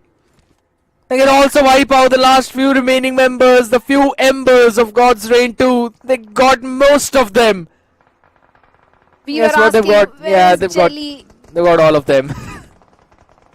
Yeah, sorry to cut you off. We were asking where is Jelly, and seems like he's again back. This is the Jelly we saw in week number 1 also, doing those third parties, not shying away from the fights, and seems like they're again on a rampage at this point. But now Revenant X-Park, they're also finding few knocks into the players of Jelly, as Sam has been eliminated, even Ninja has been knocked out. Yeah, that's a big problem right now for them. They went out of the compounds to take those fights, those extra bit of eliminations, only to give up the space that they also had, which then equipped by Revenant. One thing in office, I was talking about that gatekeep, they're doing it perfectly. Oh, they certainly are. Even the players of Myth are also trying to stop the players of CK from moving inside the circle, as one of the players of CK has been knocked out. Vingod, they do have a good compound to their name, but Just Jelly, as Ninja has been eliminated, left with only 2 players. They need to be a bit careful from the side of Spray God. But even Spray God need to patch himself up. Look at the position where Genesis Hero is trying to move inside the circle along with his teammate Grind. But Myth, the 2v2 split might work in their favor, as Monty Bay from the tight advantage do have a lot of information onto the players of Wind God. But Spray God needs to be careful from all those utilities which are being lobbed towards his direction. He's gonna try and survive for as long as possible, only to grab in a few more scraps after that. He finds Jelly running in. He will capture that. 5 finishes for the man. That's the maximum he can do for his team potentially, as again Myth now taking the fight against CK. And they were able to wipe out the entire team as well in the meantime. Myth finally grabbing those few elimination points which they needed so desperately. But in the meantime, it's Bot Army Esports as well, gatekeeping towards that southern part. Wind God Esports, I think so this zone has moved away from them as well, so that's going to be a big problem. This game is being served to Myth Official on a silver platter, but we'll have to see if Bot Army Esports can steal it away.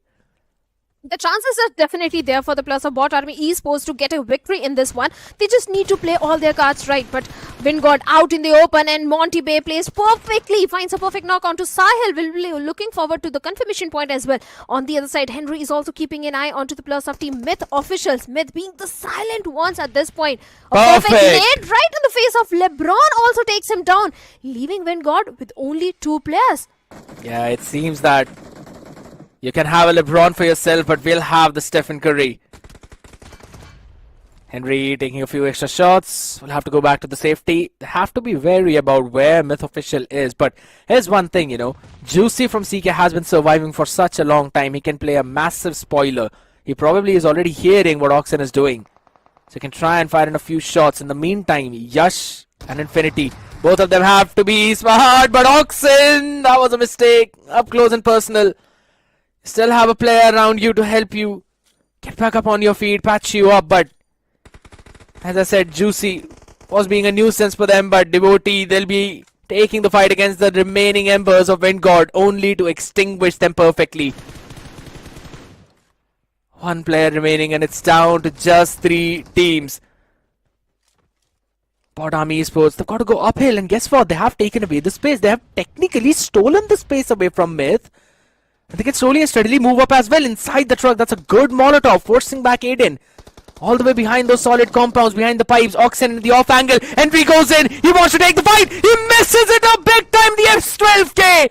Only to take control of that part. Aiden now jumps in as well. Not the best shotgun in hand, but can do the job, but it does not.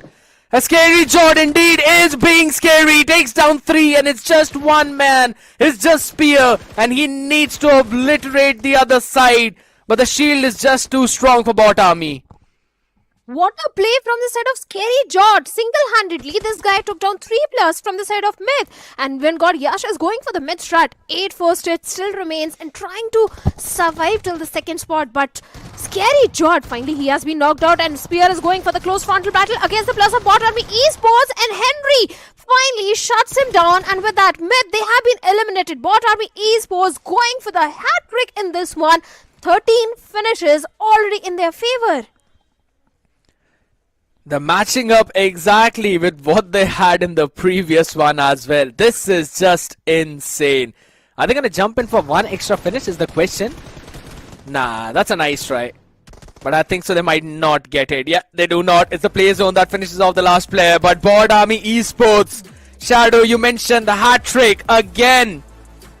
We've got 3 teams with 3 consecutive chicken dinners. God's Reign, Aiku Soul and Bot Army Esports. This can put them in the top 3 as well in the leaderboards.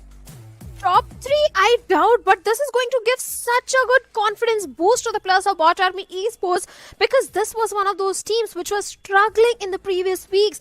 We were asking, where is Bot Army Esports in the open finals? They were on a rampage, but challenge season, they were struggling. But finally, after this third chicken dinner, after this hat-trick, I think Bot Army Esports are going to have such a good confidence boost.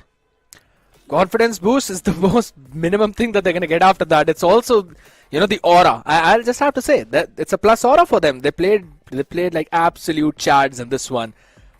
And I think so.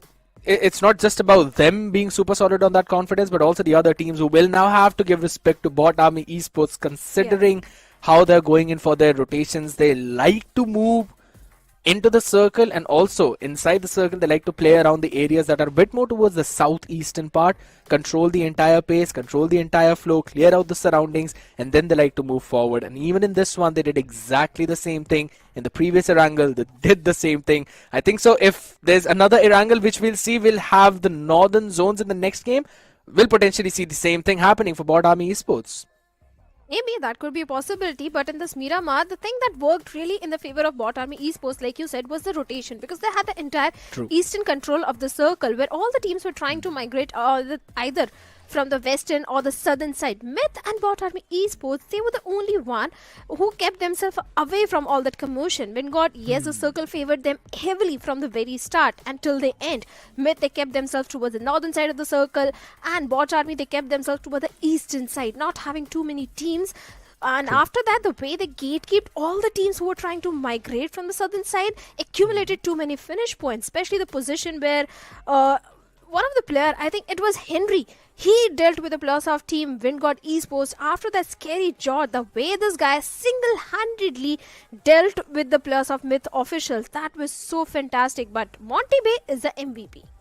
Flashy plays are going to get you that fame, and consistency is going to get you the MVP. That's what Monty did in the entire previous game. 6 finishes, 46% finish contribution, 11% map impact. Now, this is where I wanted to differentiate between Myth Official as well as Bot Army Esports. Myth Official had a very good positioning, yes, agreed. But I did not see them going in for those finishes, extra flushes, which sometimes you really need because of the unforgiving nature of the position point pool. But at the same time, Bot Army knew that. That's why they took onto the fights which they needed to take to grab onto those extra bit of finishes as well. Just like the previous game, they had 13 there. They have 13 this time around. Monty going all out, best companion. Devotee as well, 2 rescues, 108 health recovered, 28.45 minutes as the survival time. Bot Army Esports have been playing phenomenal game today. But there's another team that stepped up, but I wanted to see a bit more from them, and that's Just Jelly. Of course, Team Just Jelly was back in the form, doing all those third parties which they used to do in the open finals and in week number 1. 5 finishes to their name, and already they are sitting comfortably in the top 16. They just need those average points in every single game. Even Genesis, they have started stepping up. The previous game also went in their favor. This time also having 9 points. I think Genesis is also on the right track. Even Revenant X-Park, they had the perfect southern control. They tried to gatekeep so many teams. They did those third parties, total 10 points to their name. Myth still having that consistency is always going to help them to propel themselves in the leaderboard. But K9, my concerns are for the players of K9 with 0 points. They might not be in the top 16 after this one. I agree. There were quite a lot of teams behind them, but I think so one of them was Phoenix themselves. We'll have to get a check onto that, but I don't think so Phoenix have made a cross on. So that's also a big thing. Even Diesel did not have a very good game in this one. So maybe K9 will keep this spot, but not for long, as you mentioned, because they've already played 2 extra games from the members of Group A and D. So that's also a big pointer now. You are on the 15th spot, but for not for long. That's going to be 100% the case. There's a few other teams as well on the rest of the few spots that will take it away and probably enter in that top 16. That's the main idea behind all of that. But I really have to say, a bit of a questionable decision from the side of iQOO Soul. I wanted to mention it then and there. They first went out of the circle to take the fight against GDR, and then a couple of players gave away that high ground position as well. Plus, I did not really see them converging onto the player who was sitting in the shack to first flush him out, finish him off, and then focus on one. But they rather got caught between 2 different angles. It was basically a crossfire for the members of GDR. And then there was a third party by Just Jelly, only because they stayed there for longer than necessary. Now, these are some of the mistakes that we don't really see from them, but are happening for the past 2 days.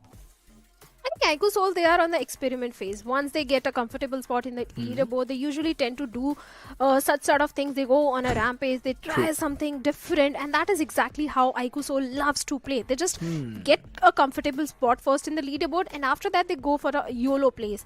And this time there was one more third party where Vingod, Team Empire, and Orangutan, they were also engaging a fight with each other. And we'll talk more about this, but after this short little break, because we have got one more match for these 2 groups.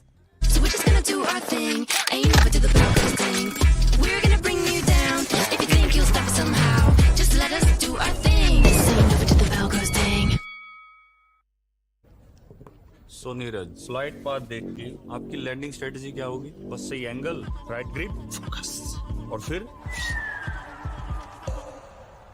इसको फेंकना नहीं आता. Okay, final circle, 20 बंदे बचे हैं. क्या करोगे? Pressure नहीं लेता मैं सर. जेवलिन में दिमाग को ठंडा रखना पड़ता है. और फिर इसको फेंकना नहीं आता यार. नहीं आता. क्लोज रेंज में आपका फेवरेट वेपन कौन सा है? सबसे स्ट्रेटजी और टाइमिंग का खेल है सर, जेवलिन की तरह. अरे मेरा मतलब गन्स, M416, ग्रेनेड फेंक देंगे सर, सब फेंक देंगे. यार इसको सच में फेंकना नहीं आता. नहीं आता. अच्छा ये लो, नेट स्पैम करके दिखाओ.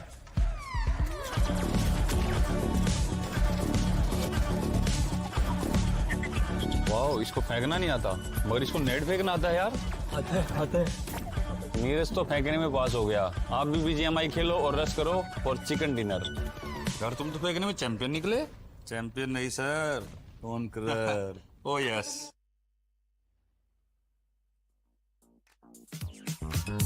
Cutie, dressed up and I'm glistening. I'm the gift, don't wrap me like it's Christmas. Want some of yours, you'll know what you've been missing. Feeling like we should get into mischief. Listen, you've been looking like you're down on your luck. Need a girl like me to come through, lift you up. Hold me in your hand, I like when you touch me. Keep me around or you might get lucky.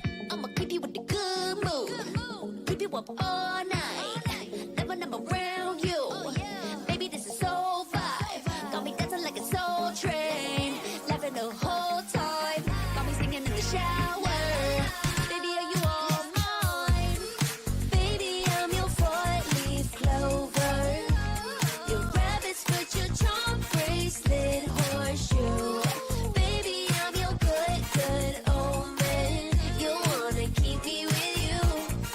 Keep me with you. Yeah, it's not hard to see. There's a pattern forming when you got me. 777 all wins, big money. The tramp over here never see me coming. I was in your back quiet power, a silent gold mine, a big old confidence boost. You never delude. Just know that you'll be winning because I'm with you in the building. I'ma keep you with the good mood. Keep you up all night. Never around you. Baby, this is so vibe. Got me dancing like a soul train. Laughing the whole time. Got me singing in the shower. Baby, are you all mine? Baby, I'm your four-leaf clover. Your rabbit's foot, your charm bracelet, horseshoe. Baby, I'm your good omen. You wanna keep me with you. Keep me with you. You been looking like you're down on your luck. Need a girl like me to come through, lift you up. Hold me in your hand, I like when you touch me. Kick me around and you might get lucky. So we're just gonna do our thing. Ain't never do the Broncos thing. We're gonna bring you down. If you think you'll stop us somehow, just let us do our thing. This ain't never do the Broncos thing. Snapdragon Pro Series is brought to you by Snapdragon Elite Gaming and DHL. Welcome back after that short break. And what is going on, Fixes? What is Bot Army Esports on? How are they doing so good? And even Myth Officials, I mean, these two newer names out of nowhere just completely bolstering themselves on the overall standings, and we never saw this coming. Like I said, right, it feels like they've cracked the code. And for Bot Army Esports, it is such a joy to watch them come out to play, especially finally getting their hat trick. I think one of those feats not achieved by a lot of these teams, especially only 3 have managed to do so, and it was God's Rain and Iku's Soul. So having themselves set in with such big names goes on to show that Bot Army Esports, they mean serious business. I'm so excited to see this team in the grand final. Surely they're making it. Winning back-to-back games. I mean, the first one, Monty was the one to clutch it out. The second game, he's the MVP. I mean, I'm not even sure what's going on with Bot Army Esports, but every single player seems on the same page, and that's exactly what we all were looking for as well. Myth Official 2, newer faces on the block, doing so good since yesterday. It seems like Week 3 has definitely came with a lot of astonishing affair. Now, we just want to see a few more known names make that climb, too. I'm waiting for CK, I'm waiting for Phoenix Esports to start making that climb up north, but so far we're not really seeing that happen. They're the ones changing the script. We come with a storyline, we emphasize on certain teams, and sneaking through the shadows, Bot Army Esports. They were always there. They were not that relevant in terms of how much we used to complain, in the sense that they always struggle in getting those position points. And I do not know what sort of witchcraft or wizardry did they do in the recent times. In just a span of 1 week, they've managed to fix that issue. They're getting chicken dinners in a lobby like this. I think this team finally can ascertain themselves as one of the major contenders inside of the Snapdragon Pro Series. Especially when we thought that things are going to get much more tighter, much more tougher. That's when they decide to perform. Yes. I mean, how did this just happen? As you mentioned, maybe they did some sort of witchcraft, some dark magic, and that's why they're doing so good. I mean, we're just having fun. We're just I'm not even sure what to say at this point, because I'm just left speechless, right? Newer faces on the block, doing so good. Bot Army Esports was one of those names that has always been lingering at the bottom, not even making it till the final stages of a tournament, and still performing so well. I mean, I'm just left speechless. 2 games back-to-back, third game of Erangel, might as well just snatch it away. Take it home, man. At this point, what are you waiting for? Yeah, give us that 4. Yeah. Give us that feat that no team has been able to accomplish. God's Rain went really close, but if Bot Army can get a third one today and a fourth one consecutively, that will set some new standards, some new highs that have been untouched. I think goes back to a couple of years in a different title. There were a couple of teams, I think just 2, that had ever managed to secure 4 back-to-back. And for now, in the game of BGMI, I don't think that has been replicated ever before. So if Bot Army Esports can do that over here, then this is going to be another whole level unlocked for them. But yes, Bot Army Esports, like you said, right, we've seen them struggling. We have seen their mistakes. We've seen their downfall. And I think they have all not been nothing but mentors. They've been teaching them how to excel. And it's a good thing when you keep your heads low, you hustle, you grind, and finally you are reaping the rewards. It has paid off in dividends. And how? 2025, for sure looks bright for Bot Army Esports. Exactly. Now I'm still waiting for Diesel Esports as well. They're showcasing a lot of those signs of improvement fixes, but still Diesel Esports, sometimes they get a little too stubborn in some of the fights, and that's why they get picked off. So Diesel Esports, all they need to do is just try and differentiate between a good fight and a bad fight. Once they start doing that, Diesel Esports as well can be on the climb. Nothing taken away. They're doing really good in the week 3 itself, because week 1 and week 2, Diesel Esports was not doing that great. But week 3, we're seeing that big up. Cincinnati Kids too, in week 2 they were doing decent, but in week 3 now, at least at the start, we're not seeing that same performance. They're on a complete dip. There's one more game to go for day 2, and if CK performs pretty well in that game, maybe things can be brought back in their hands. Look, in the overall standings, they're not that far away. As I mentioned, just one game separating it all, and CK can definitely make it happen. Without wasting any more time, we straight up jump in the upcoming game as well, as the plane flat pad begins all the way from military base towards Severny. And it's going to be a fun one for sure. We've seen a lot of those certain circles. Yes, today, earlier in the afternoon, we saw a circle going up north. But this time we want maybe something happening around the western or the eastern side. As the flight path trajectory not quite different in respect to the first game that we witnessed. But this one might just spark some early fights. Phoenix Esports, Diesel, bring it on once again. Or are Phoenix Esports going to go head-on directly into Yasnaya Poliana and risk themselves a fight against Revenant X-Park? Revenant X-Park, nonetheless, they've not been getting the chicken dinners, but constant points. Even in the last one, where Spray God became the hero, dealt with Team Jelly, got himself around 8 finishes for his team, and now even Revenant X-Park, they've certainly bounced back. They indeed have, right? I mean, looking at CK right now, CK is moving towards Fairpier as usual. That's going to be their primary drop location. But so far, they've dropped in towards the military base, get their hands on the basic loot, get their hands on vehicle, and then stretch in towards their main drop location. Red Ross with a bit of a cuffle against the enemy teams in the front lines. And let's see who's going to be the one to come out on top this time around. They're going up against CG. The gang's ready. And Carnival Gaming definitely do want to pounce on top of the opportunity as well, as Red Ross Phoenix falls back. Siege is taking a lot of heavy beating upon themselves. Even Arto is taken down low. Both the teams on the equal page. Neo is quite softened up. He wants to patch himself up, but this early in the game, he does not have anything to do so. Even Red Ross do not have the suitable weaponry to try and get this fight in their hands. It's way too early for a fight. And they've been in this situation even before.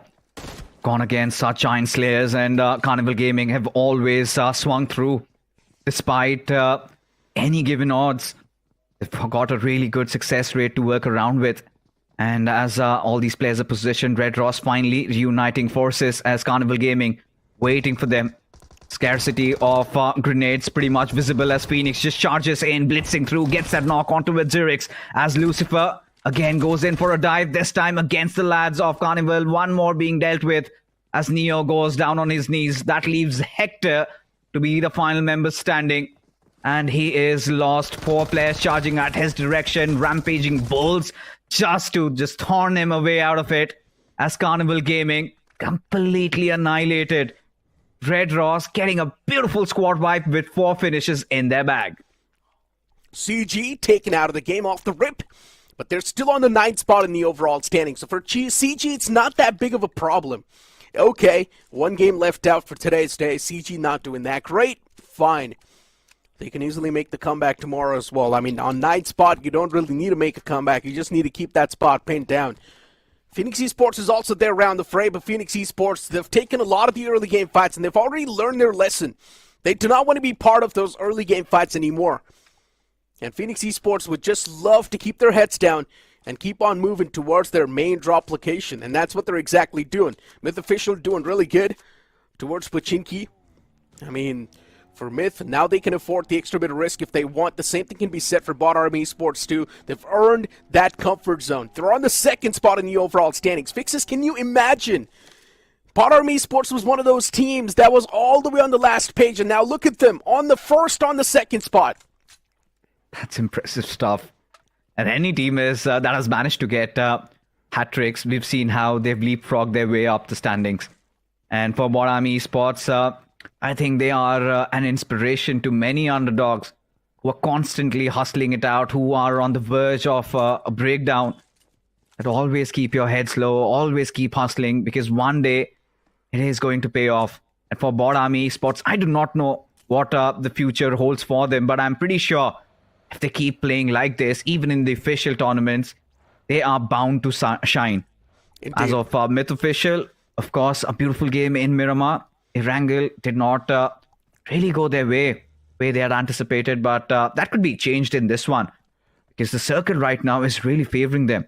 As of Phoenix, look at them right beside players of Myth Official, so a very different way of approach comes in from this experienced roster, and maybe at this time Phoenix would really help but take a page out of Borami's Esports book because genetically they have the same playing style, right? Both these teams love taking fights. But Borami Esports, they're doing something special. They indeed are. Borami Esports somehow know how to survive till the end with all the pieces on the board. That's what they did. Even in the first game of Erangel, even in the second game of Miramar. And I'm not exactly sure how this survival instinct kicked in. Yeah, in the final few moments in the first game, it was just Monty, but still, the amount of fights they won in a proper head-to-head collision was super impressive. And then in the final few moments, just Monty staying alive. And that dude just miraculously clutching it out was also a great play. But overall, Borami Esports, they're looking pretty tactically sound, mechanically polished. And that's exactly the way all the other teams should be looking as well. A few teams, sort of lackluster, fine. But the upcoming moments, they are not going to spare you. You just need to try even harder. And I'm speaking of CK. Known faces on the block, still struggling too much in the overall standings on the 20th spot. Phoenix Esports 2 on 21st. Slowly and steadily, they're deeping down even more. And it's not getting better. Every single passing game as now it keeps on reducing. They are fighting against time. So for Phoenix Esports, they will have to conjure something really soon. A chicken dinner, and there will be a point where just mere chicken dinners are not going to make the cut, right? You have to go big, get those 15-pointers chicken dinners, and it could just get worse from there.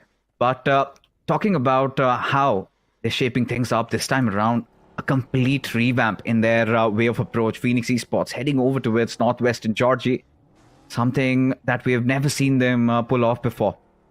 So again, now they're taking their chances. They're going for a gamble. They've done anything and everything possible under their arsenal.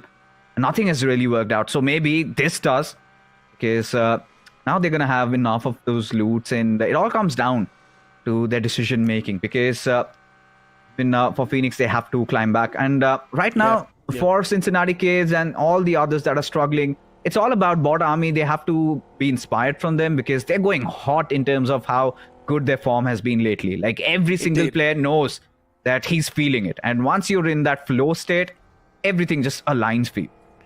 It indeed does. Everything starts making sense. You feel much more superior to all the competition. And yeah, Just Jelly doing good in the stunts, but not so good in the overall standings. Maybe it's time to focus up there. But yeah, Just Jelly, another one of those declining names. Fights not working out, placements not working out in the games as well. Everything's going downhill. I mean, looking at the game so far and how it's shaping out as well. Fixes, I'm not a big fan of this peaceful start. I want some bloodshed. I want someone to take the fights. I want to see havoc. Yeah, we want the greener pastures to turn red. And pretty soon at that. And it will happen. The part is that we do not like enough of those battles towards the end. So difficult for us to cover all of them together. But considering it's their final game, somewhere down the line, I'm not really going to be pushy about that. As all these teams kind of in a mix about where the circle is going to form around. IQ Soul, quite meticulous, have a lot of lay of the land. They know it could shift towards those western open areas of school. You've got a couple of ridges to play around, and or maybe IQ Soul just goes on a hunt because the way things are looking, maybe they want the heads of the players of Myth Officials. Really getting up close and personal. As even for the likes of Red Ross, they might join the party pretty soon. Red Ross, they've already tasted some blood a while ago. And they would want a bit more.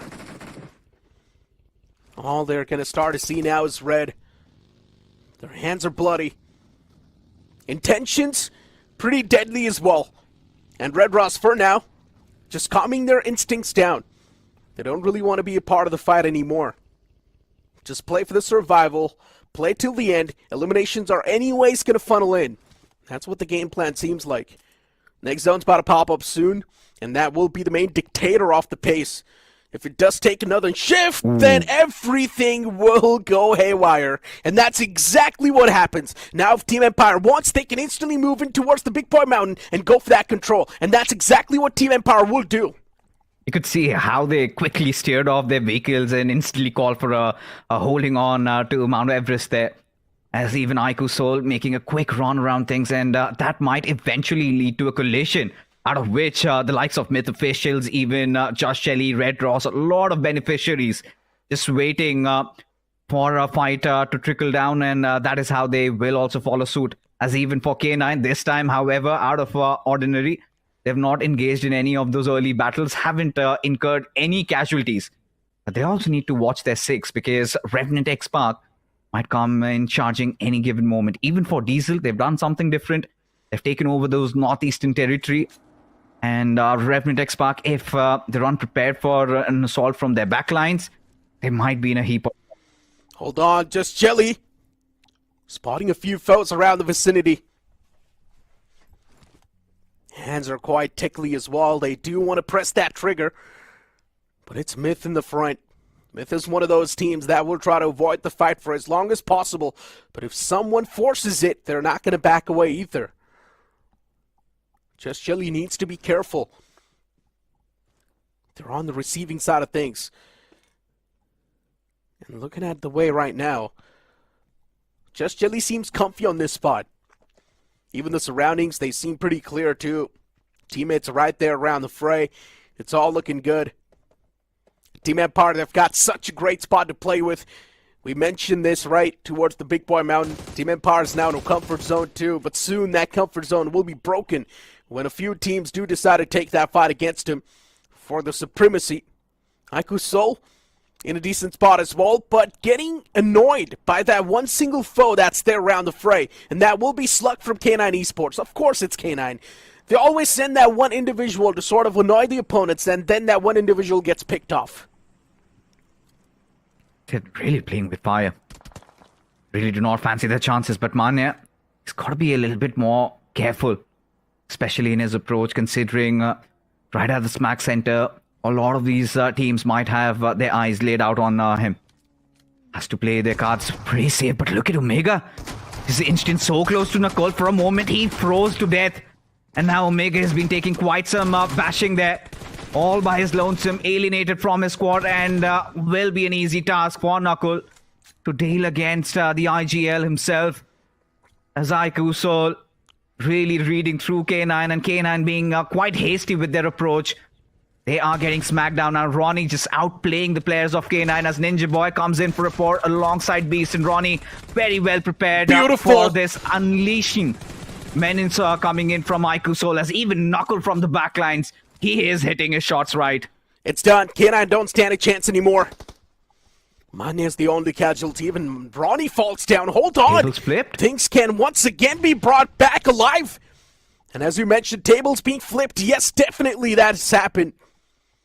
Sama in the back lines too, now trying to provide some sort of assistance to his teammate. Grabbed the attention upon himself, but K9 Esports out of nowhere, they swing back to life. They've got the advantage in this situation now. A 3-on-2, Aiku Soul in a world of trouble. Slug needs to be a bit more careful because one of the players from Aiku Soul moved in the back line, so Slug can be backstabbed. But Knuckle once again closes on up, and Slug's position isn't noticed. That's my question. Beast, driving around in the vehicle, trying to grab all the attention upon himself, wants the players to take the shots on him so that their positions will be noted. But that's not going to be the case. Instead, Aiku Soul, they're playing this one pretty patiently, holding their triggers, waiting for the right moment to strike. Knuckle and Sama group on up. Now it's down to just Slug. He wants to take him down both. As he finds the first knock, he will be re-knocked by Sama. A good isolation of duel from Aiku Soul, but now they need to deal with two remaining players of K9 Esports, which will be super tough. And look who enters the party. It will be Revenant X Park, but a nade from Ninja Boy will also seal a deal against the foes. But now they need to take care of Revenant X Park. This third party, it's completely one-sided. Beast was just starting to unleash himself as the Hounds have arrived, and they are making good work of the players of K9. Ninja Boy, the lonesome survivor. And still, he's managed to sneak in one more finish there. At least a knock. Trying to get the conversion. And Beautiful. he will Oh my get God. one more. Ninja Boy is on fire. As of now, as K9 Esports absolutely throwing a span into the works of Revenant X-Park. As they have been brought down to the final man. It is going to be Shadow against Ninja Boy, his former teammate. And now it's going to be so exciting. Who comes out on top? Ninja Boy. He is really having the form of his life right now. At this point, Shadow trying to bob and weave. No way. Not a shot connecting as Ninja Boy just playing around to his theatrics. As Shadow wants to mellow things down. It is a cat and mouse chase going on. Ring around the roses for these two players. As Ninja Boy constantly trying to avoid Shadow. Constantly trying to lure him into an awkward position. And Shadow, now he's got a little bit of a breather. He's going for that grenade. Does that connect? Does that chip a little bit of that HP out? It does. And Shadow still trying to outplay him in this situation. Constantly both these players just switching around places.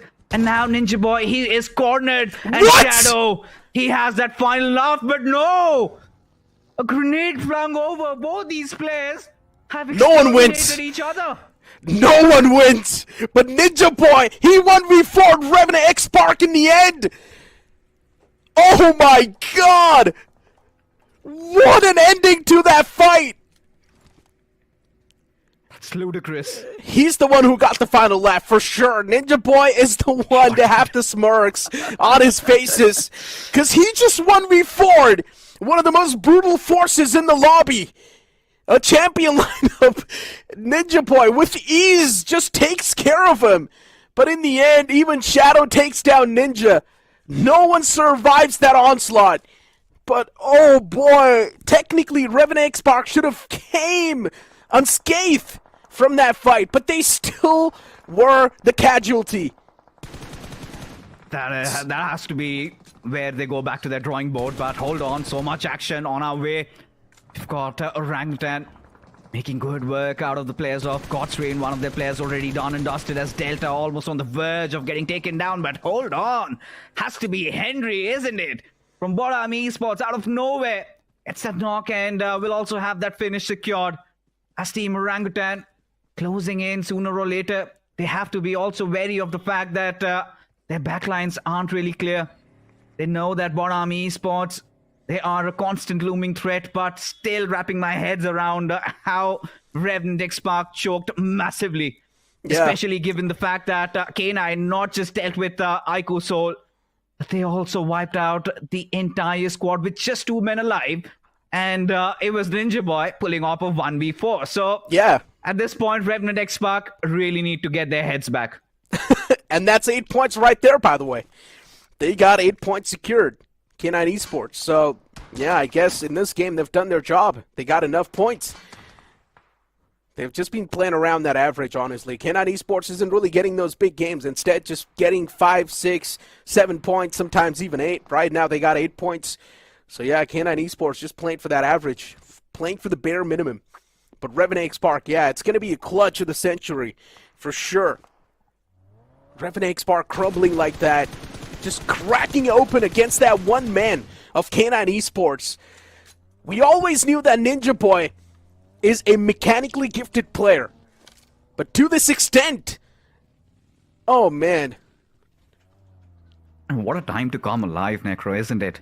Yeah, of course. Just when you're getting to the prime stages of the competition, even with the official events on its way, for Ninja Boy, this is going to help him by leaps and bounds. Encourage his team to even perform better. As of now, Bottom Esports, you could see there's a little bit of a standstill. This is something that we're not really used to. Because at this point, Bottom Esports pretty much must be lurking around somewhere around the edges, looking for fights. But look at how much they have evolved and changed in just a week's time. And this time, just trying to play around the center, trying to get all that information feed it off to their players. One thing they know that they're brimming with confidence. So if a fight really comes at their way, surely will be one of the favorites to win it all. Oh, I'm telling you right now, this is Phoenix Esports' game. I mean... Is it? Yeah, the way they're placed too. And looking at the next circle shift as well, Phoenix Esports, they're heavily favored. This has to be their game. The stars were aligned from the start. They've been so gloomy lately. Yeah, but you know, they always get that one single big game and then they're done for the day. So. That's how they are. So maybe this is going to be that game. Look at this ball. Coming in from the southeastern side, you've got Just Jelly, you've got Bot Army, even Orangutan, even the likes of Genesis, Scotsrain, everybody present. And we're going to see a lot of those teams trying to flush in inside the circle, and that will open the floodgates to so many different fights brewing up. Whilst Team Empire, they've got all that vision, they've got all that information to work around with, as Bot Army Esports instantly go for a slam-in. Oh, even Myth is right there around the fray. And what just happened? Both of them locked horns. Monty falls down. He does not even stand a chance against Myth because they've got too many players in that scenario. The 3-on-1 could not have been done, but then Bot Army Esports comes in and hits back. But even Team Empire from the back is going to start a scratch. As Bot Army Esports, now they're crumbling down. And it's not a great thing. The fourth denied. But it's completely okay. Bot Army Esports, they've done more than enough in this entire day. One game left out, fine. But for Myth Official, they've still got their lifelines going in. They can't survive the players of Team Empire, as Empire's now starting to toss the nades. It's just in the hope that maybe some of them will find the connection. But the answer's going to be no. Empire gets knocked out. And this is such a bad outing for Team Empire. Empire's getting third party from somewhere else. They're grabbing too much attention upon themselves. And as you mentioned, it's the players of Phoenix Esports who found that knock. And now it's getting even more exciting because the ones being the king of the hills, Team Empire, suddenly their empire, their existence is up for doubt, is up for grabs over here as Myth Officials slowly but surely trying to pace in. Team Empire still looking to get the numbers back up as the IGL himself down on his knees as Predator, trying to provide that cover fire, trying to buy enough time to somehow hold the fort. At this point, Myth Official, they know that the time is right, but to their grief, they do not have enough numbers to back it up with. They've got so many of the others also on their backlines, especially Team Jelly. The moment you expose yourself, you are going to be under severe threat from the backlines. As of now, Phoenix, they've got their numbers right. All the players at the same position around those squad houses, and maybe Phoenix Esports could really walk away with a chicken dinner. But now, Team Empire, they've been given enough time to recuperate. And this will now, again, give them that hard reset that they wanted, and they could again engage right back in. Because on their backlines, Necro, I see nobody.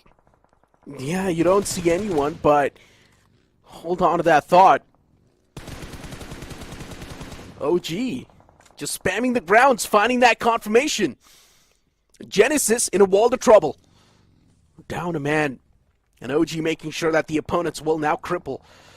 There's still another foe lingering around the same vicinity, and that will be Just Jelly. A team that is already down in the slumbers, and even slowly and steadily getting even more. Something needs to be done for Just Jelly as well. They need to try and make the climb back up. They need to claw back in the overall standings. OG is going to be one of those teams that will make sure that that does not happen. Because they're just barely on the edge. And OG is playing for the eliminations, that's for sure. Because they're already in the comfort zone in the overall standings. Hold on to that thought, though. Now it's Red Ross taking a fight against Diesel Esports. Sham, that nade is right next to him. Ouch. And he will be evaporated in the thin air. Diesel Esports do take an exit. And even Red Ross, they've stepped up by a mile.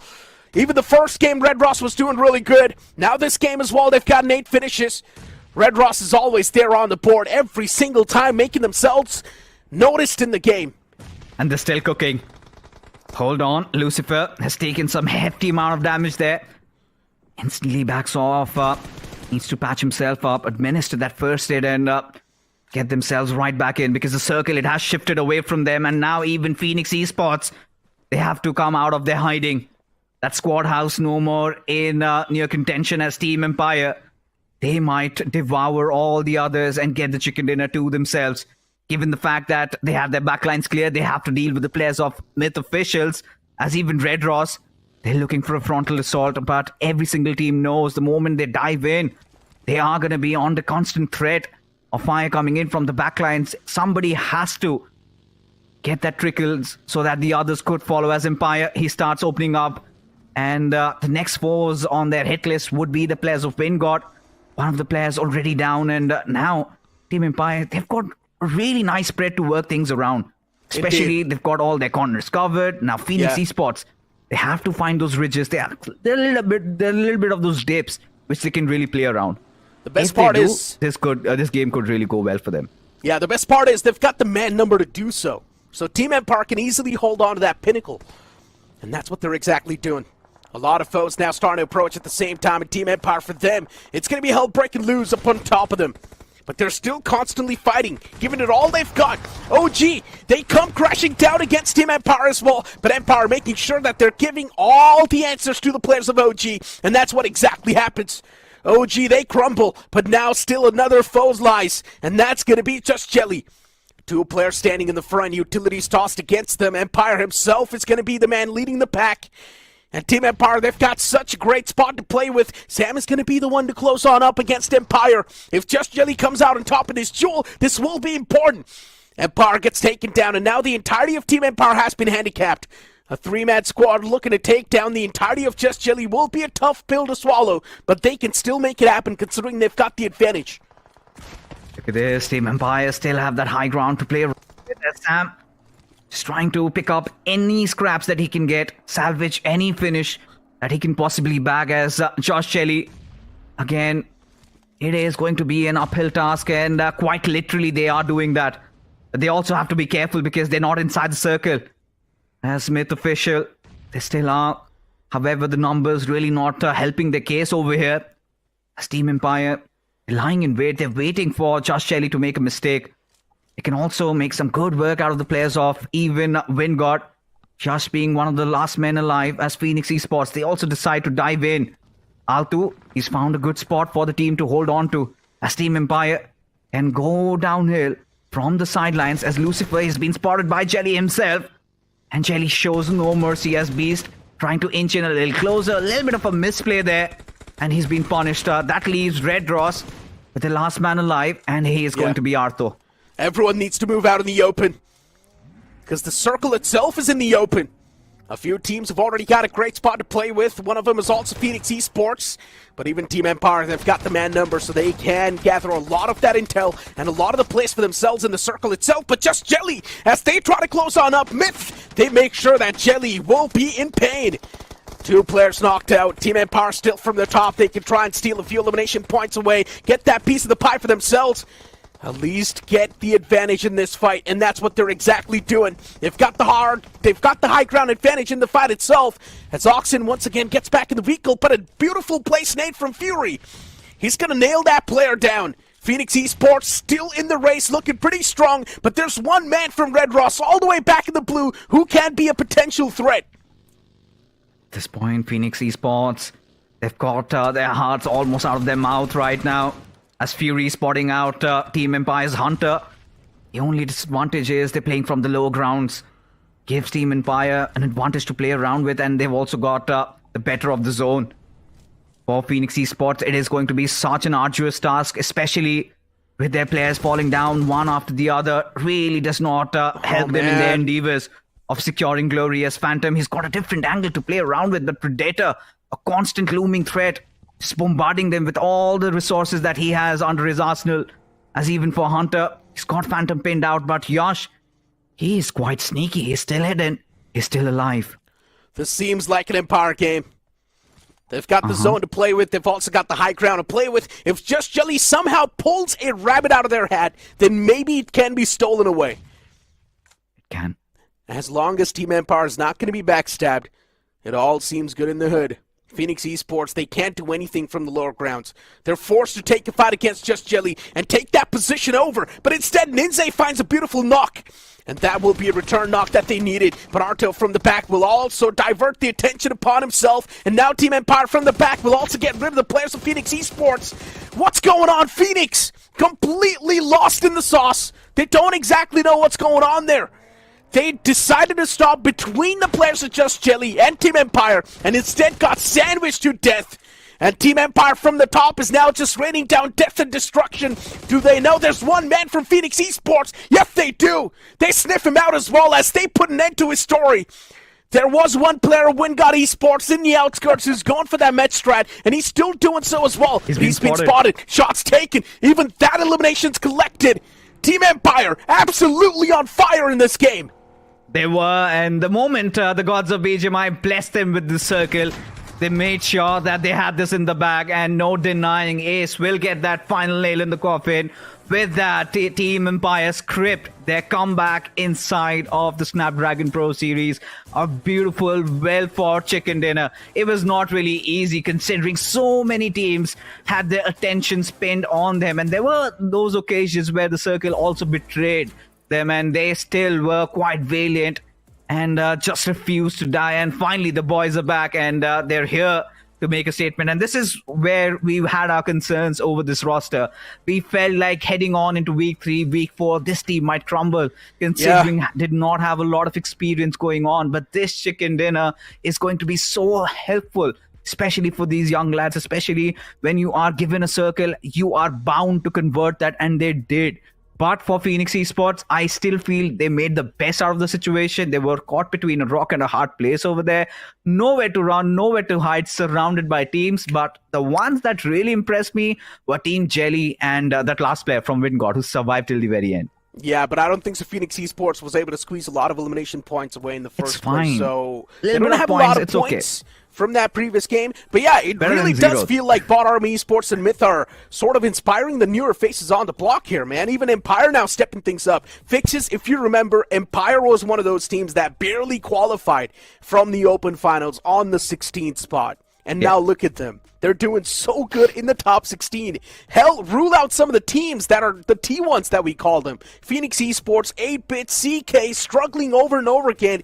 And here comes teams like Bot Army Esports, Myth, just proving themselves over and over again next to Empire, doing a great job. Honestly, they deserve to be in the top 16.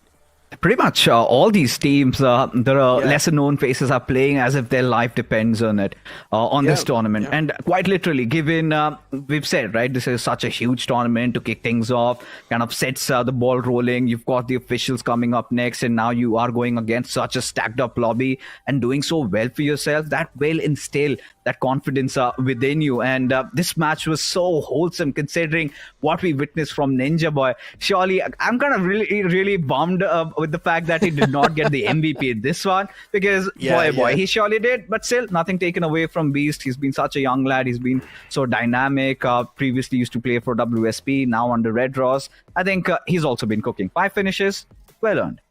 Exactly. I mean, 5 finishes racked up, 56% finish contribution. Even Ninja Boy had 5 finishes, by the way, but unfortunately, he's pretty close. I'm pretty sure in the MVP list, but unfortunately, I think the survival time. Yeah, the survival time is something that really put a big impact, or maybe even the damage, right? Considering he was surviving for such a long time, so even that could be the difference maker. You've got the best companion, Beast once again, right there is the big difference maker. And then you've got Ace being the finisher.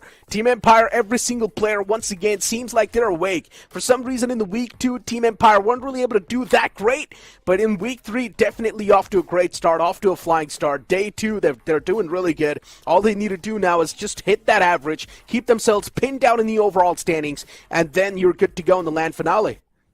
Yeah, and even for Myth Official, this time it was a decent outing, given they were in such a weird spot over there. I felt for a moment Josh Shelley could ambush at them at any given time, and they had those casualties. But on the brighter side, they took a fight against Bot Army Esports, who was literally on the momentum train over there, and dealing with them. Now, even for Myth Official, it's such a big leap.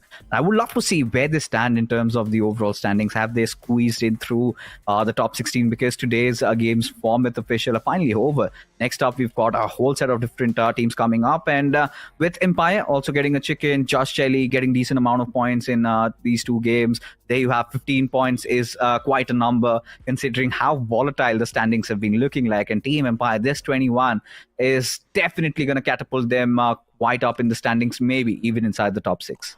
Now, looking at Phoenix Esports' performance in this game, 9 points, okayish performance, but just in 1 game. That's not going to cut it. Better than 0, man. Yeah, I mean, yes, it's still better than 0, but in the first game they actually got a 0. So they needed this game in the bag no matter what. That's what Phoenix Esports needs to realize. They need to know that the sword is literally on top of their necks. One game left out, that means you are pretty much done for. You need to be there in the LAN finale. You've made yourself known in the community for such a long time. You've been at the top of the food chain. And now watching you decline, it definitely hurts. It does. And at this point, I do not know which side of the story or which part of a spectrum do I want to incline into.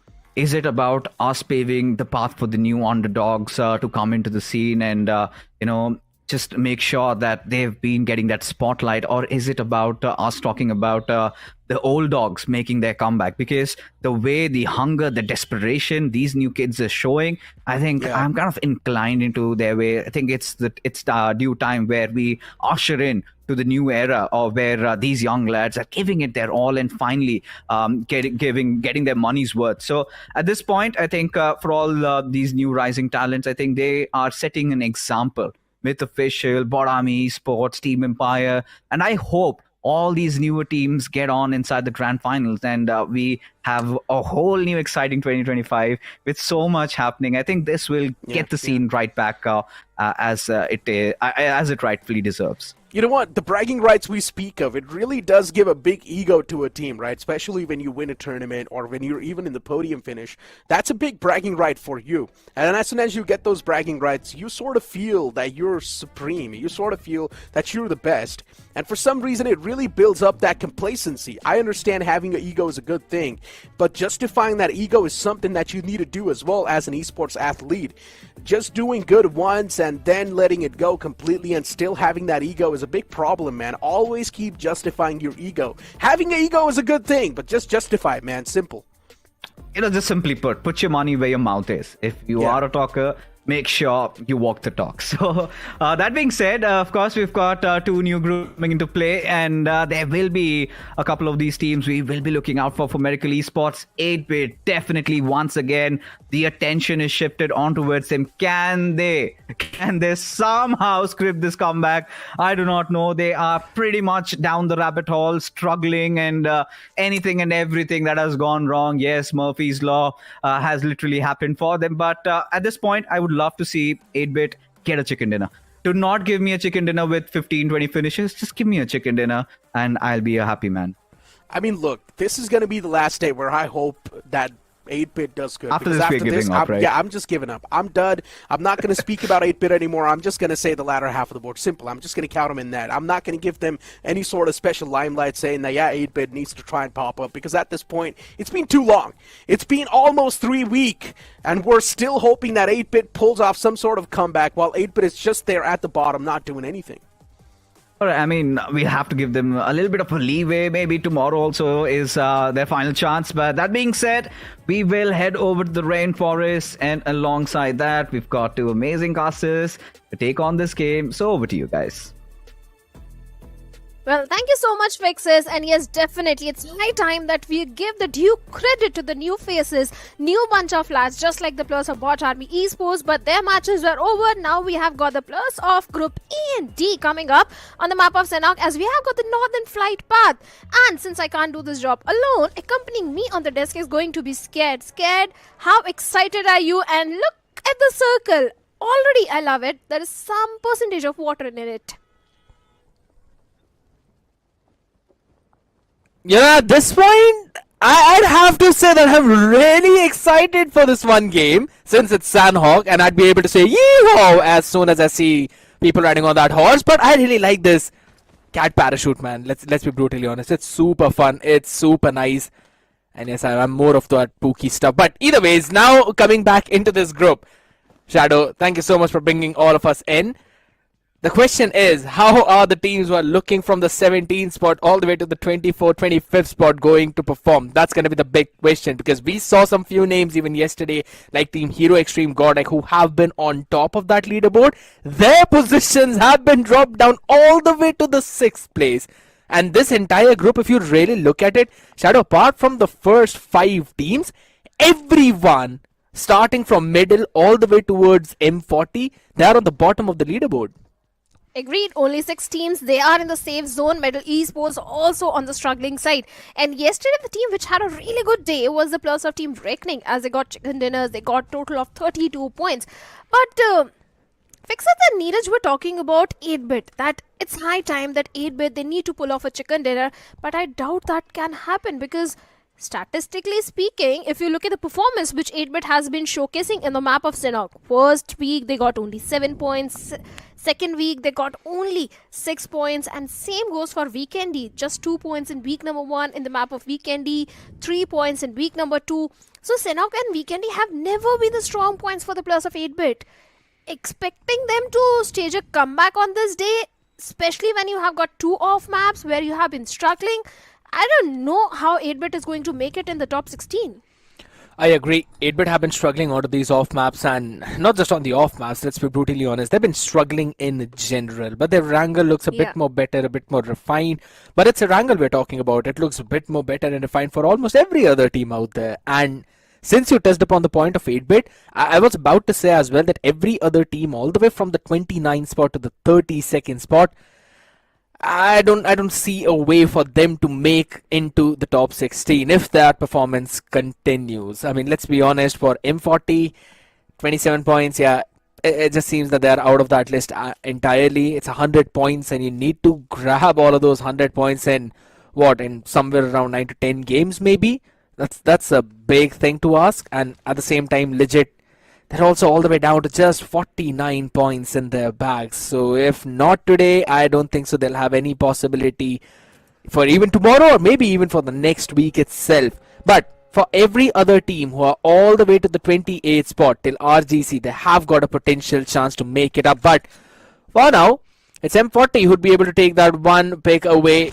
Genix FM, unfortunate for them, they're losing their early member. It's going to be Dhruv OG as the first casualty for this entire game itself. A bit of a bummer for them since even they are on the 25th spot. Oh yes. But I'm going to place my bets onto the Plus of Gujarat Tigers, because if you look at the performance which they delivered yesterday, they came on the 2nd spot on the map of Sanhok. Even Gujarat Tigers have been struggling in the previous week, but yesterday was a decent day for Gujarat Tigers. So I think after yesterday's performance, Gujarat Tigers ought to get a victory on the map of Sanhok this time. Considering the circle is also favoring them, we have got the northern circle where Gujarat Tigers, they have the entire boot camp under their control. So there is a chance of Gujarat Tigers doing really well in this one. But I don't like the close proximity between the Plus of Wild Fangs and Gen FM, because even the Plus of Gen FM, they are on the struggling side. They have already lost on to one of the player, and going up against the Plus of Wild Fangs, who are running high on confidence because they got a chicken dinner just yesterday. I don't think Genix FM is ready to poke the bears at this point. Yeah, I guess so as well. As you mentioned, losing that early member, at this point you really need to play a bit more safe. And guess what? The moment I say that, Wild Fang, and that too Sensei, finds the first one. We've been talking about Sensei for a long time now and mentioning how he's been on a bit of that struggling phase. Wait, hold on a second. Vishu, he didn't really just do what he did. Almost being taken down there. If Sensei would have connected one extra bullet, that might have been the second pick for the guy. Alright, they're just making a few risky plays out there, Shadow. Already told you, though, they are poking the bears. And it's not looking really good, but finally Madrick finds an opening onto Sensei. Takes him down. And the confirmation is also there. Sensei being so out in the open. But look at that. The confirmation point went to the Plus of Team Medal. Legit secured that finish point. And I think Genix FM are going to be so much angry at this point, because they lost on to 2 players. The one finish point which they could have earned is also getting stolen by the Plus of Medal. But this is a problem, because Medal can do a third party in this scenario, because the Plus of Fangs have already moved in, and seems like the next victim could be the Plus of minus 42 plus already down. Yeah, Scout, he can eventually get the third one as well, possibly. If he tried to play his cards right, the nade spotted out. He needs to run away to survive. The cover fire is there for his team.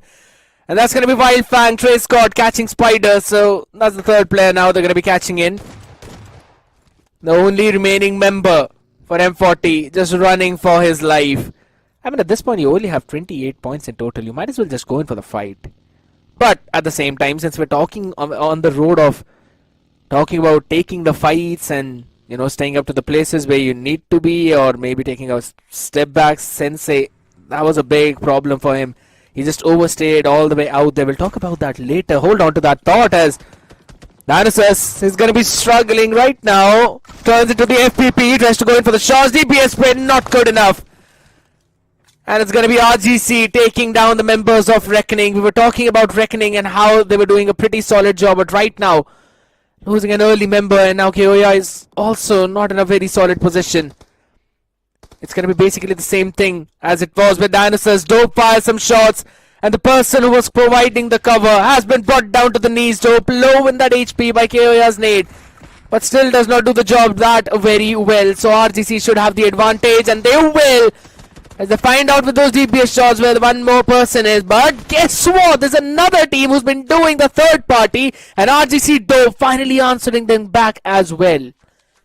Well, RGC is one of those teams which clutched in the map of Sanhok yesterday as well, against the plus of God's Rain, where 8-bit was doing a third party. Seems like a deja vu moment, but this time it is Reckoning and Hidden Ones. Reckoning Gravity, the last man standing from their side. For how long can he survive? Just look at the mini-map. It's not only Hidden Ones, but also the plus of team Vasista in the close proximity, and Gravity is in worst possible spot. But seems like even Wildfangs are also coming under heavy fire, as Scout has been eliminated by Hero Extreme Godlike, and Wildfangs now left with only 2 players. True. It's a big cluster that's forming in here. And in the meantime though, oh my god, Hidden Ones directly going into the crosshairs of Vashista Esports. You just mentioned about them, Shadow. Yep. That Vashista were in the close proximity, and guess what? Hidden Ones definitely did not listen to you. Oh, they didn't. They didn't. They were not aware about the surroundings, and seems like Vasista is definitely ranking up and accumulating those finish points. Hidden Ones, such a bad start. Now they need to back away from the situation, and seems like they're already backing off. But RGC, that was a blessing in disguise for them, because they had the time to readjust and go for the rescue mission and have that control of the compound. But so many teams are eyeing for that Paradise Resort area. So many teams are accumulating towards the center. Even Bootcamp, if you look at the side of Bootcamp, we have got Gen FM, Middle Esports, Legit, and Gujarat Tigers as well. But for Miracle is one of those teams who is going for a very late rotation. Yeah, they're going for a late rotation, but at the same time, I really want to talk about the members of Godlike, as again, they heard the commotion where Windgod were. Wildfangs, they're still trying to survive out there from this onslaught, as again, it's the full-fledged lineup of Godlike Esports. Unfortunate for them, only just a couple of players remaining right now. Seth, he has been a big pillar, but right now in this, Trace God is the one who's been stepping up. This could very well be a big play at Minnow. Super low in that HP. Now needs the cover from his teammates. Both need to jump in at the same time, and Seth will fall down on his knees and sent back home. It's only Trace God remaining. Is he going to pack up in front of Godlike members, or is he going to force Godlike to pack things up? That's the big question. Punk is still down on his knees. They need to get that man back up on his feet, and then they will go for the fight. 40 is also close by. You've got to be wary about the surroundings. There's also 8-bit. Oasis is the one who's been scouting out the area a bit, so God will need to wrap up whatever they're doing, and that too very quickly. Trace God's running away. He wants to survive with that buggy, and also the cover from the rock is what's helped him escape now, so he will eventually try to get a few more position points for his team. Well, certainly Trace God wants to survive, and he has made the mature decision to go for the placement points. But like you said, Oasis is in such a close proximity to the plus of Hero Extreme Godlike. That also brings up the conversation that just in case, if Oasis gets knocked out, there is no chance of a revival happening. And seems like Jonathan is already aware about the position of Oasis. Yeah. So this is high time that Oasis needs to find a safe cover for himself. But as a circle takes a hybrid shift, I think Bootcamp and Paradise Resort, their real estate prices are going to go really high. Where Gujarat Tigers, they do have a very good spot for themselves. Even the players of Vasista have a very good decent compound to their name. But Hero Extreme Godlike, they are on the western periphery of the circle. They need to mitigate all the threat and move inside the circle ASAP. Maybe they can go for the sudden rotation, but this is a risky move which Punk is pulling off. All the 4 players in a vehicle which is about to be blown up. I agree. It indeed is a risky move, but my question is, I want to come back on to the point of Godlike as to where are they going to rotate from? Are they going to take the southern rotation shift, or are they going to go in from the bridge that is actually close by? They don't really have a lot of information about all of those spaces. And again, you mentioned about the real estate prices of bootcamp being increased. Yes, it's going to increase a lot, Shadow, because it's almost in the smack center. The warehouses around it definitely are. So the next couple of zone shifts, you know, if you've got the entire control of bootcamp, you still will be in the safe space.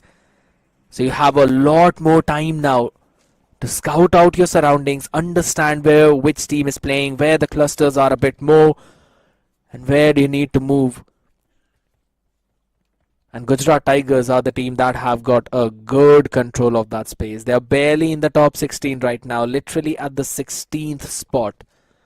So Gujarat Tigers, definitely a team who would want to capitalize onto this blessing in the form of zone. Look at that. Always right in the crosshairs of Punk. 8-bit. They are pulling off such risky moves at this point. And seems like Oves is not even aware that his position has been compromised. Probably. I like the split which is coming from the side of Hero Extreme Godlike, because if you look at Edmino, he's already crossed over the river. And he can be that anchor to bring his entire team inside the circle. Oh my god. This is not looking good for 8-bit. It indeed is not. It just seems like Godlike are those vultures out there high up in the sky you don't even know.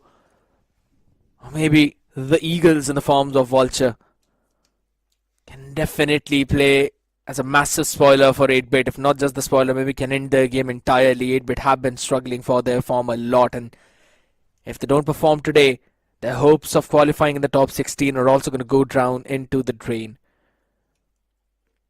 So that's a big thing. Also, we have Gravity is hiding. Yeah, we have Gravity just hiding behind that rock. The question is, do RGC know about him? Of course not. Wow. If they knew, they would have definitely rushed onto him. But seems like the fight is already happening as Gujarat Tigers. Arman has been knocked out. And look at the split which is coming from the side of Gujarat Tigers.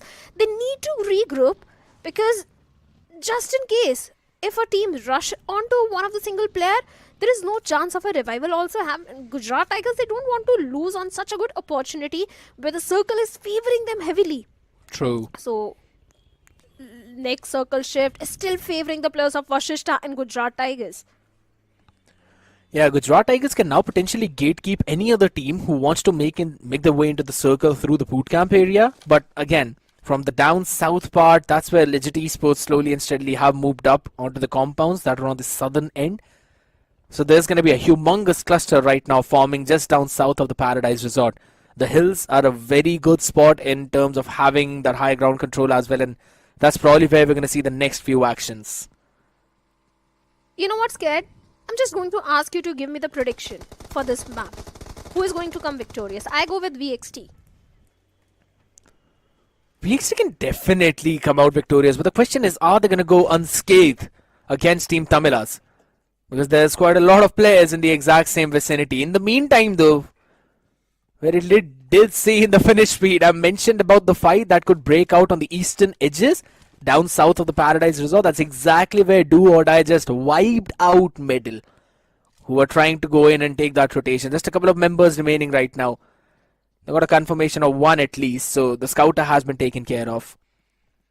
But right now, I don't really like this positioning of VXT. All of them in the exact same compound. They don't really have any kind of information. They're all just watching through the exact same windows. Team Tamilas. Here's the thing, Shadow. If you really think about it, yes, considerably they've got a better positioning. But we have known Team Tamilas to prolong their fights for longer than usual. And if they stay in that position for a longer time, 8-bit will eventually close in the gap from the northern part. What is VXT doing? You have dodged my question and not giving me the prediction. But just to answer your question, yes, Team Tamilas tend to prolong those fights. But Sanhok is one of those maps where VXT, they shine the most. They have got the highest points. And look at that, a third party coming in the picture as 8-Bit finds a knock onto Mr. IGL of Team Tamilas. Now VXT, all they need to do is just defend their compounds and find those points here and there, as Maxi OP also finds a trade onto Omega from the moving vehicle. In 8-Bit is in such shambles at this point as Omega has been eliminated. Even Oways goes down through the hands of Raiden. Yeah, that's a big problem right now. There's a few of utilities being thrown in, and Mafia, man oh man, all the way from far behind, will finally wipe the floor off the members of middle. But at the same time, they're still Versatile out there sitting. They want no part of that action. They had the perfect chance to go in for the third party, but they're deciding to go in for the circle itself, and I think so that's a very solid decision. Versatile right now, firing a few shots, taking the fights on multiple fronts, but guess what? Godlike were also there all the way on the western fronts. We'll talk about them in a while, as in the meantime his power wipes the floor off of Sanchit, who was out in the open, but his power himself is now the receiving end of the spectrum, though he will still jump into the cover as Dope wants revenge. He wants to take down the members of Versatile, but he just does not have the ground for that. Look at that, even Hero Extreme Godlike is also finding knocks onto the plus of Team 8-Bit. Yes, I do agree RGC and VXT are in a sort of a pickle, but RGC makes a mature decision to prioritize a circle and move inside the safety of the zone, because they are 150 meters away from it. But look at the team which is right in the center of the circle. That is going to be the players of Do or Die. They do have a decent compound to their name, even Legit. They have a southern compound to their name. On the periphery, we have the players of Team Vasista.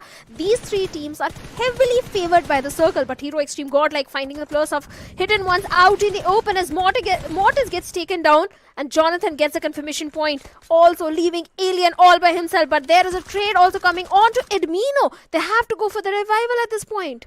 But the thing is, Godlike, they're also prolonging this fight a bit too much. 40 more seconds, they need to jump into the safe space. They don't really have any kind of covers. The only hard covers are right now being occupied by Versatile, so they can gatekeep the members of Godlike. I don't know if that's a good decision or not. They don't even have the vehicles. And just down south are going to be the members of Legit Esports, who are for now gatekeeping the members of 4 Miracles. So that's going to be a big thing.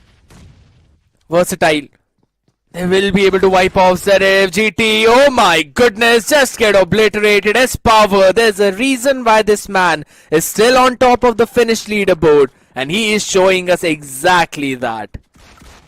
Team Versatile, they shine the most on the map of Sanhok, but for now we have got the players of Legit Esports completely dismantling the team players of 4 Miracle, and one more bad game for the players of 4 Miracle. Legit, yes, they do have a good compound to their name, but they need to leave that compound because they are 15 meters away from the circle.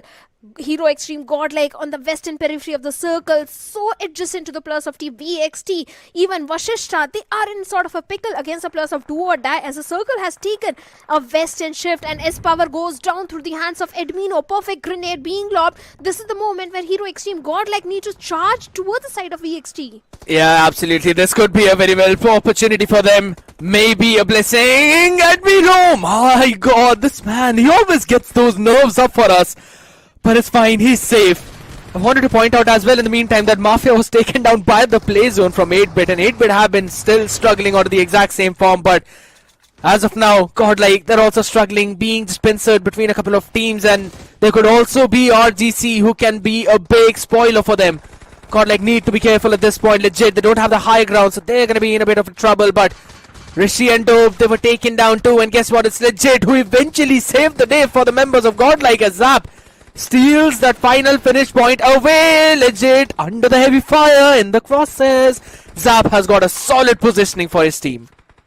Of course, Zap can be that instrumental player who can eliminate the entirety of Team Legit Esports, where Punk is keeping his entire attention towards the side of VXT and Do or Die. Even Do or Die are in shambles as Bhalu gets taken down by Playzone. Proton gets a confirmation point. Edwino with a grenade finds a knock onto Equinox. Even Raiden goes down. This is the moment where Godlike can shine, but S-Power finds one knock. But seems like the trade was there, and Hero Extreme Godlike has eliminated the entirety of VXT. 10 finishes, and Hero Extreme Godlike, they are running death and destruction in the lobby. Next victim could be the players of Legit. Absolutely, because that's the only team who can eventually take the fight as Jonathan fires the shots, catches down Curse God, and he is down on his knees. No amount of curse or voodoo can save you this time around, as legit they're still trying to hold their ground just behind those rocks, but they do not have the time. The only member of Do or Die right now remaining is Reaper on his feet, who was going for the heal battle.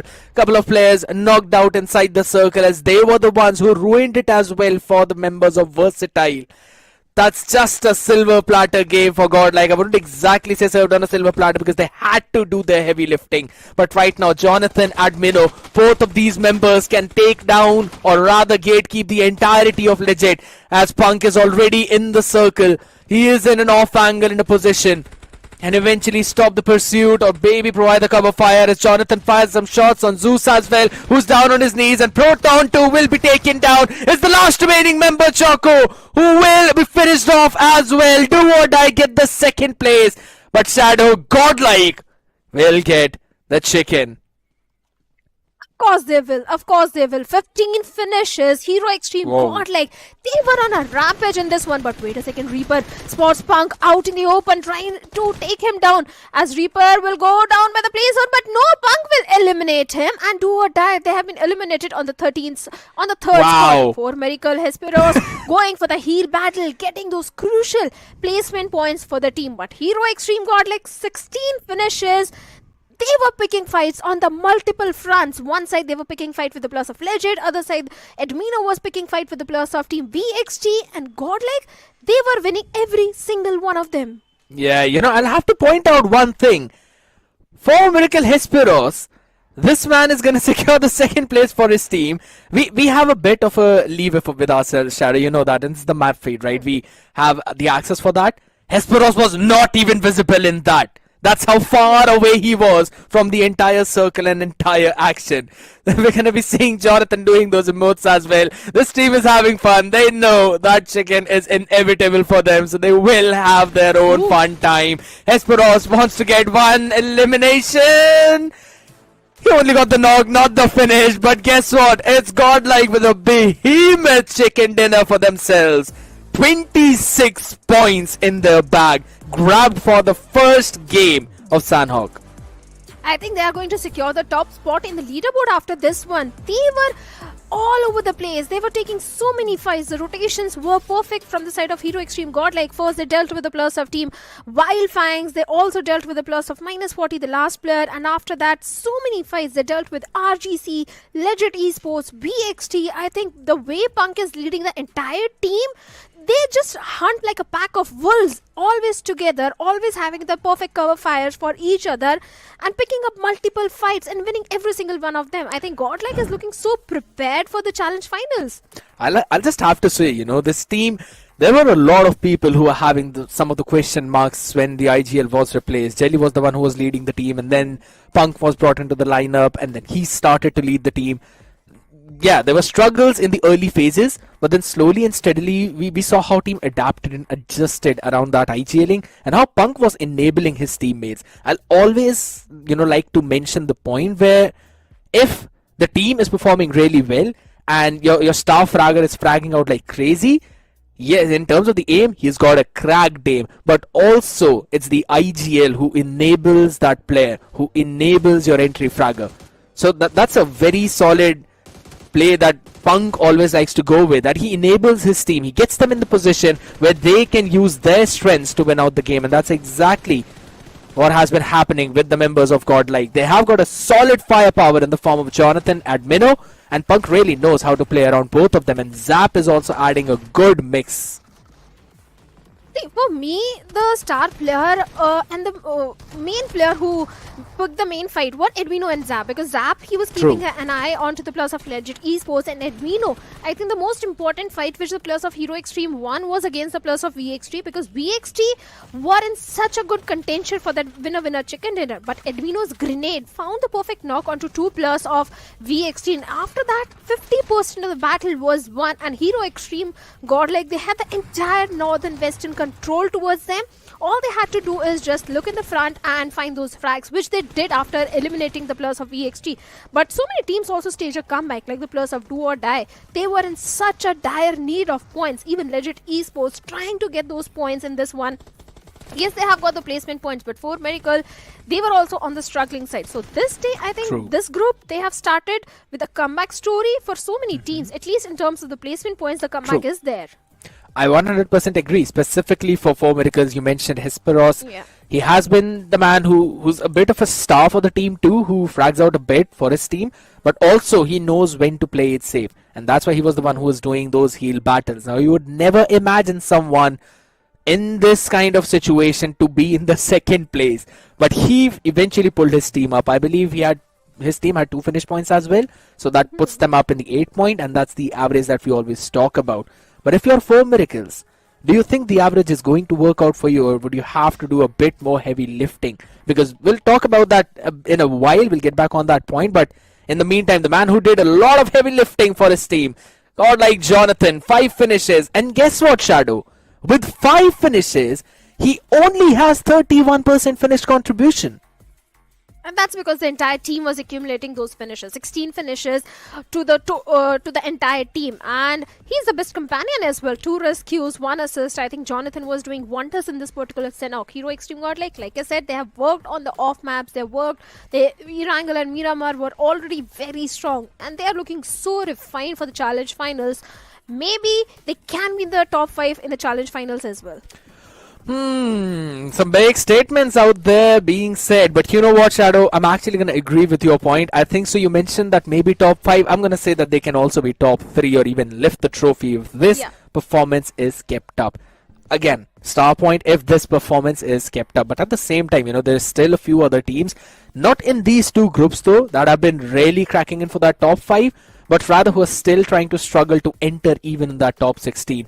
Again, most of the teams right now in the bottom of the leaderboard are from these 2 groups. So you could still say for the teams who are already up above, it's a bit of an easy matchup for them. I wouldn't exactly call it easy. It's a bit harsh for me to put it in that way. But if you compare it, again, they might have a bit more confidence just because of the fact that they are being put right now with the teams who are on the lower end, who are still struggling for the form and the confidence. See, the teams who are on the top of the leaderboard, obviously they'll go for the hunt. But I think the teams who are on the bottom, they are playing very cautiously. They are going for the slow rotations, just like the players of 4 Miracle. Because if you notice, they were engaging in a fight with the players of Gen FM. After getting those 2 finish points, they realized that legit Esports is trying to gatekeep them.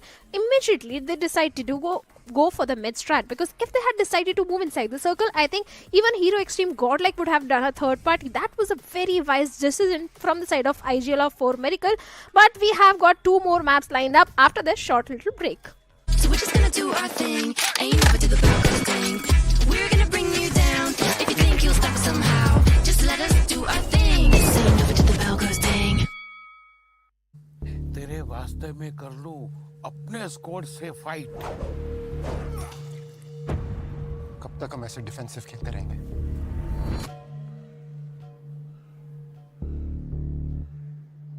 तो noob नहीं है. Noob नहीं. Time आ गया है. सीधा उनकी squad पे slam करेंगे. Next shot. हेडशॉट. हेडशॉट. तेरे वास्ते में कर लूं अपने स्क्वाड से फाइट. तेरे साथ मुझे करनी है कैंपिंग ऑल नाइट. डे हो या नाइट इंडिया करे फाइट. डे हो या नाइट इंडिया करे फाइट.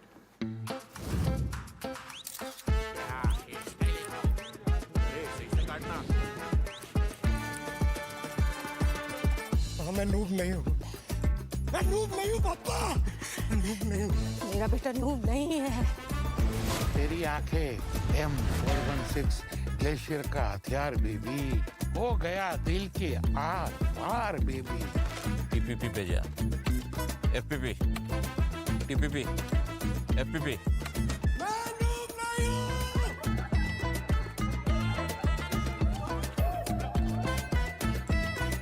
एक काम कर, टीपीपी पे जा. कौन? लूंड्री ना सर. Winner chicken dinner. कौन कहता है इंडिया फन को सीरियसली नहीं लेता है?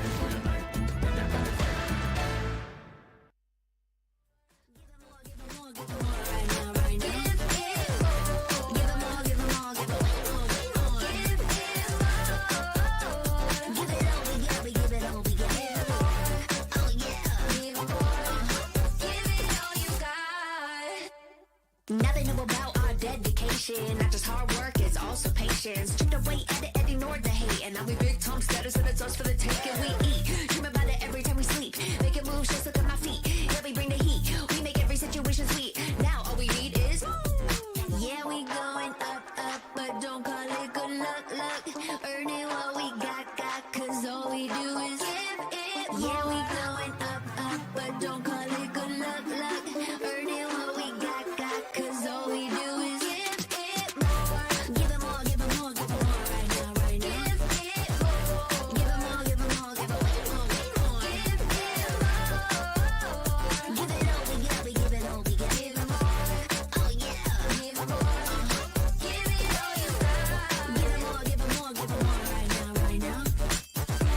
Give it more, give it more, give it way more. Give it all, we give it all, we get. Oh yeah. So we're just gonna do our thing. Ain't never do the broadcast thing. We're gonna bring you down. If you think you'll stop somehow, just let us do our thing. This ain't never do the broadcast thing. Snapdragon Pro Series is brought to you by Snapdragon Elite Gaming and DHL. Seems like after watching Bot Army Esports and Myth, even the players of Do or Die and Legit got a big inspiration, huh? Because even they did pretty good in that previous game. In the top 5, doing pretty good for themselves. Legit as well on the 4th spot, getting taken out. So one thing is for sure, it's a great way to initiate that comeback. But here Extreme Godlike, once again, back to their egoistic ways. Just wanted to get that spot back once again in the overall standing, so they tried pretty hard. You had to plug that in, didn't you? But yes, rightfully said, especially when you've got so many of the other teams stepping up, especially what Bot Army Esports did. Surely Hero Extreme Godlike felt a little left out, and hence that chicken dinner. And adding on to it, we are seeing so many layers in terms of what Hero Extreme Godlike can pull off, right? Put them in any sort of adverse conditions, have them under extreme dire circumstances. They will still somehow pull through. And, for Hero Extreme Godlike, this is one of those teams, Necro, that have also, amazed so many people with how good they are. And especially with the way they have been taking those fights, I think they're nothing short of a spectacle. Indeed, I mean, Hero Extreme Godlike, 26 points, nuclear performance. VXT, 11 points, just doing enough, touching that average. You've got DOD, once again, as I mentioned, being near faces on the block, doing really good for themselves, getting those many enough points accumulated. Even Legit Esports was doing pretty decent.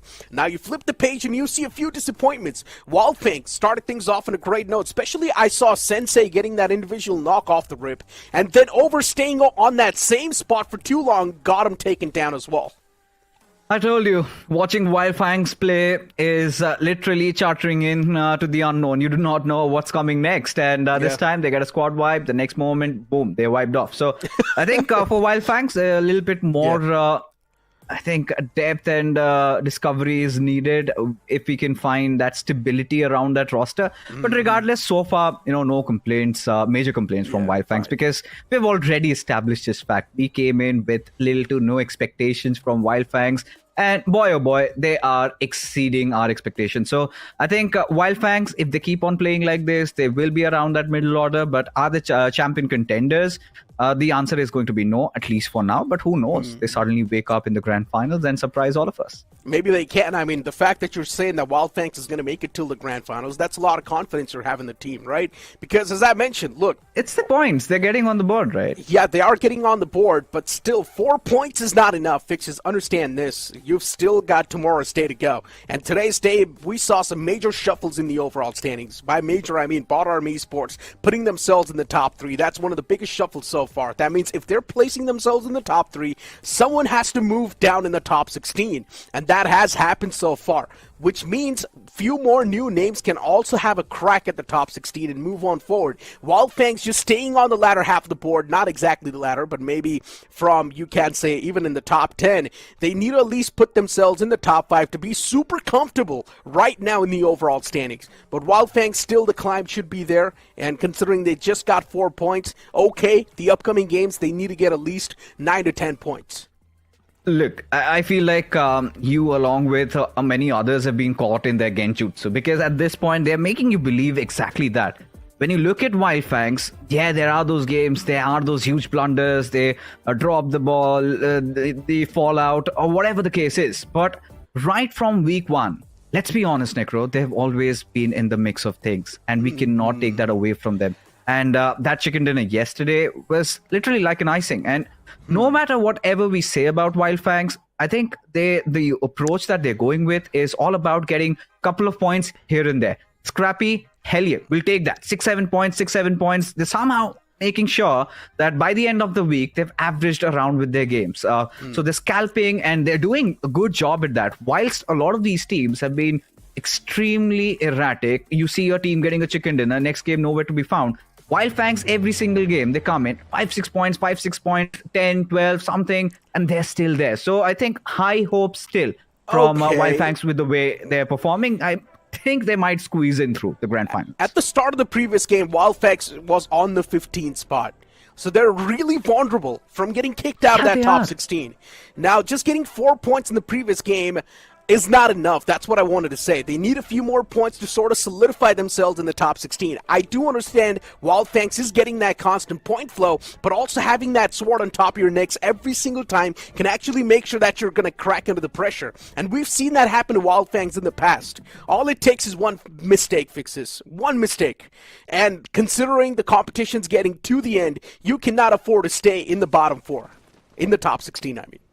Then again, it was another game of Sanhok. When you look at the bigger picture, yesterday we saw Seth gaining a little bit of back of his form, and he was flying on all cylinders. He was there. He was doing his job. I think 7 finishes is what he secured, and I think our longing complaints that Seth has been pretty much napping. So finally, Trey Scott does not have to hard carry the team anymore, right? You've got another man, extra pair of working hands, and Sensei has also been doing his bidding.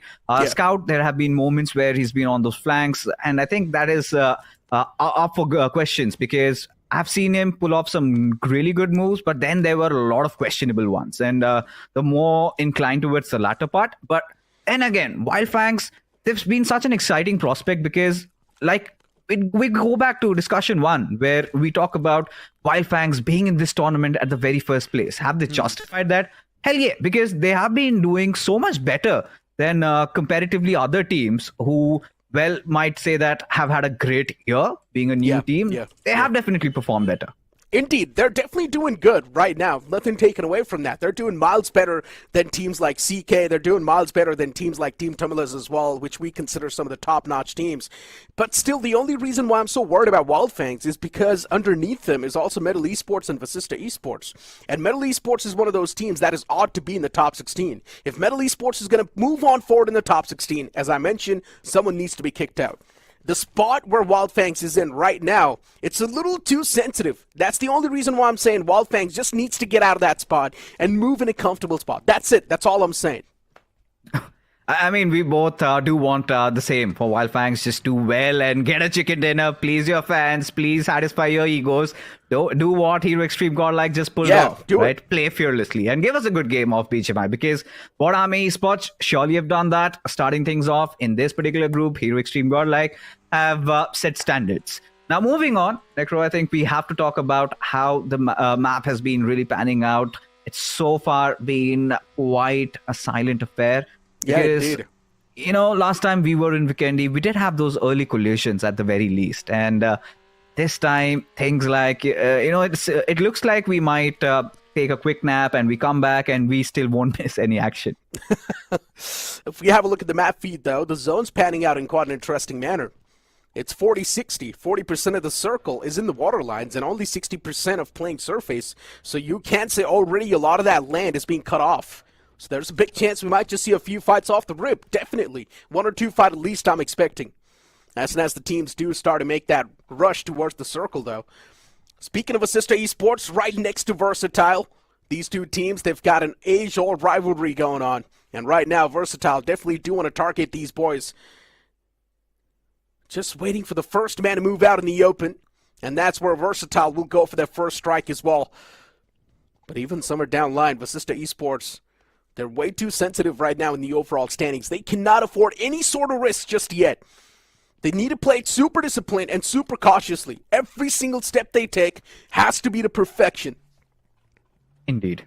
no second thoughts about that because Vasista Esports has Pakar yesterday declared in his interview that finally the players are back to playing with each other in their boot camp. So yesterday we did see a substantial growth in their performance. And it is usually these games of Vikendi where Vasista Esports tends to get scoop in a few more points. And they will have to cash in on this. But again, when you're going against Versatile, now this is a bittersweet story. You've got a little bit of a off-game rivalry. You've got Somraj, Pukar, friends outside the game, extreme rivals inside of Battleground. So that is always there. And even Pukar did mention about Versatile creating so much nuisance for Vasista. Yeah. As if they do not want to let them see the days of the grand finals. And they've got so much going on. And them being right beside them doesn't really help their case. Indeed. But hold on to that thought. Yeah. Versatile, here we go. Just had the conversation about taking every single step cautiously. But Fierce is too fierce. And he just moves out in the open. Sometimes you need to fear the opponents. And Fierce getting picked off like that, that's going to cut off a major chunk of the firepower of Vasista Esports. And now Vasista Esports is really susceptible to a lot of damage around them. As Power tossing in that nade in the hopes of finding something. VXD constantly on that move, constantly on the prowl. And S-Power underneath that compound, just waiting for the player to move out in the open. And VXD, they know moving inside of the house might just be filled up with a lot of risk. Somraj constantly tossing in the utils, wanting to force out the player, at least want to hear some sort of footsteps. But even the man up north, he's not going to do anything yet. The man on top of the building is not even moving a single muscle, keeping his position anonymous, but eventually reveals his intentions and also his position. Moves out in the open now, finally ejects out of the house, but Somraj is going to try to catch him. They're constantly taking the shots, taking the pumps, but they're not able to find the connection, and eventually Somraj is going to move aggressive and find that connection that he was looking for. Pakar from the opposite fray, though. He does find the return knock, but that's not going to be enough. Still, the major man advantage is in the hands of VXD. Look at Vasista Esports make a run for their life, especially what Rage God had to go through there in that situation. Raiden surely enough. No. Oh no. Oh my god. No. This Salt. has to be it. All right. There you go. Salt. A punch. It's not salt. I think it's the entire ocean being poured on the players of Vasista Esports. The Dead And Sea. we love this. Don't we? And now Gamla boy, he's like, listen, I've got no monkey business here. I'm getting the hell out of this position. And this is what I was talking about with Vasista Esports. Two different styles of play where Versatile just did not care about the world. They instantly slammed in and went in for a push. Whilst Vasista Esports wanted to take this slow and mellow, and they had no breathing space. I mean, Rage God was constantly on the run. He was trying to get out of that compound, but Vasista Esports, they were so distraught that they could not provide that cover fire to Rage God. Yes, Pukar did get a knock, but what happened? Instantly, the players were there. They outnumbered Pukar, and we all know what followed right after. For Versatile to not care makes a lot of sense. They're already doing really good in the overall standings. On the first spot, by the way. So it makes a lot of sense why they don't care. But still, for Vasista Esports, if this rivalry keeps on going on, it's not going to be too helpful for them. It won't be. They need to try and do something, at least try and forfeit at least in this rivalry. Be like, yeah, we surrender, guys. You guys are better. Because if this rivalry keeps on going on, VXD will make sure that you don't qualify for the LAN finale. And Vasista Esports will be left shocked in the overall standings. But right now in this game at least, Vasista Esports completely left out with 0 points and just one man standing. And that too, Gumla Boy, I'm not exactly sure what he's going to try to do. Maybe go for the med strat. That's going to be the best possible case that the player can try to go for. But just one single man left alive, gathering so many first aids, it will be tough. It certainly will be. I mean, at this point, Genx FM, oh my god, this cannot get worse than this, can it? Indeed. 8-beat, just trying to rotate around Omega. I think he's also been snuffed out. Genx FM know exactly what's up as Ash is trying to go in for the wrap-in. He's getting in really close, and finally signs of interest coming in from 8-bit side. Finally witnessing them forcing a fight. And this time in the hopes of coming through As Omega, he gets a beautiful opener, but Oways gets traded right off Shogun, right on the front lines. Dhruv with Shogun, battling it out as Dhruv gets taken down, courtesy to Ash. But Shogun, he's got fire in his eyes, blood coursing through his veins as he does not want to give up. Another beautiful knock comes in for this young latest addition to the roster as Genix FM somehow trying to survive that scare. But even 8-Bit, this time, the backup was there in the right nick of time, almost saving the day. That leaves Vishu and Madrid in a very tight spot. It doesn't matter. Look who's around the fray. Hero Extreme Godlike is already here to third party, and they're already going to try to steal all the eliminations away here. It will be tough for 8-Bit to survive. Hero Extreme Godlike with this third party can definitely be a big problem for 8-Bit. And even Genix FM, I mean, for Genix FM, things can't go worse anymore. This is probably the worst possible case that Genix FM has put themselves in. And for Hero Extreme Godlike, all they see in front of them is a desert, and they just want to devour it. Constantly tossing in those utilities. And there we go. It's going to chip out Mafia once again. He just patched himself up as well. One first aid wasted. But for Hero Extreme Godlike, waiting patiently. Don't just want to push in like the Raging Bulls. Instead, wait for the right moment to strike. They know they've got the advantage anyways. When it comes to the position, when it comes to the man advantage, they are there. And that's why Hero Extreme Godlike is just waiting for 8-Bit to move out in the open, make some sort of a mistake, because they know they won't. And here is the first mistake. Almost could have been capitalized as well, but unfortunately Admino, he wasn't good enough with that spray. Luckily enough, the man instantly tucked himself back in the cover. Hero Extreme Godlike at this point, pretty much the Grim Reapers. And seems like both 8-Bit and Genix FM have to somehow be happy with the fact that they got a couple of finishes to work along with in the very first place. Because at this time, look at Hero Extreme Godlike, they are just starting to wrap things up. They've got all the corners cut and no means of escape. Just like a python, trying to devour his prey. Even like piranhas in the ocean, just circling around. And 8-Bit and Genix FM in such a tough spot over here. How do they free themselves? I think the only solution is let Hero Extreme Godlike act. Let them commit that mistake and capitalize upon it.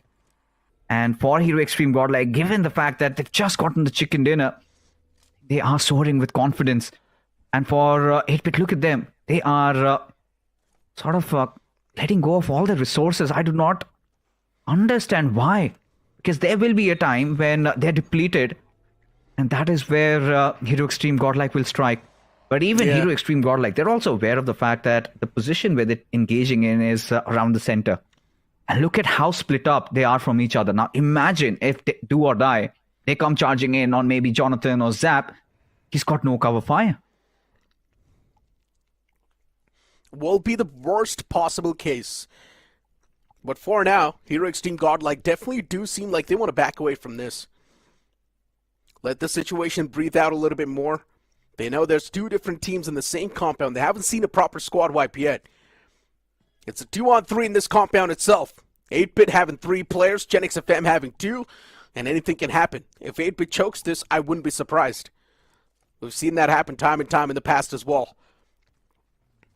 Versatile up against Team Tumula's in the front, and all the players out in the open. I'm not a big fan of this approach, and Somraj, he's making sure that the players are going to crumble down in front of him, takes down the second player as well. Some quick peeks. Somraj pretty quick on that trigger. Shuts down those 2 players instantly. Team Tumula's this approach, I'm not a big fan of it.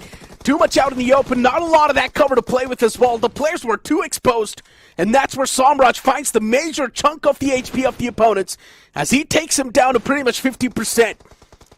And now just 2 players left alive. I'm not sure how much they can try and sustain the damage from VXT. It's better to just back away. That's probably the best possible thing you can do, but they don't even have the vehicles to do so. They need to take the fight and hope for the best. They need to come up with a miraculous play. VXT with the major man advantage, they're going to shut down Team Tumulus. Or at least one more man is still alive in the back. I'm not sure how much can he try and pull off. He's got his hands on the DBS, and there we go. The inevitable is there, and it happens. Even Vasista Esports in the back, the last man gets snuffed out. I'm not sure what Gumlaboy was doing, but for VXT, this is the best possible scenario that you can ask for. The elimination points just walked in their court. Yeah, he just wanted to get the hell away with securing at least a finish. Give a little bit of a dent to Versatile, but Versatile at this moment are nigh unstoppable. As Genix FM and 8-Bit, finally after that hiatus, we're back into it. Vishu does have a couple of grenades to play around. The numbers of 3. As 8-Bit still inside that compound and to Extreme Godlike exercising extreme duress at this situation. And at least for starters, I'll give this to 8-Bit. This time the intent was there. Of course, this fight could have been better. They could have saved one of their men. I mean, but Fixes. At the same time, at least they tried, right? What are we gonna do with a try when literally the sword's on top of your neck, your head's on the It's swivel? fine. At least they're putting up a fight than rather, just making do with their fates being sealed. But they are an experienced team. It's a champion lineup. Them just putting up a fight is not cut it. It's not done. At some point, even when I was pondering, look, there have been those greats who have taken a nasty fall. And the list is endless. Where do we begin with? We've got so many of those bigger names. I mean, when you talk about Aiku Soul, one of the biggest names, they were going through a slump for more than 2 years.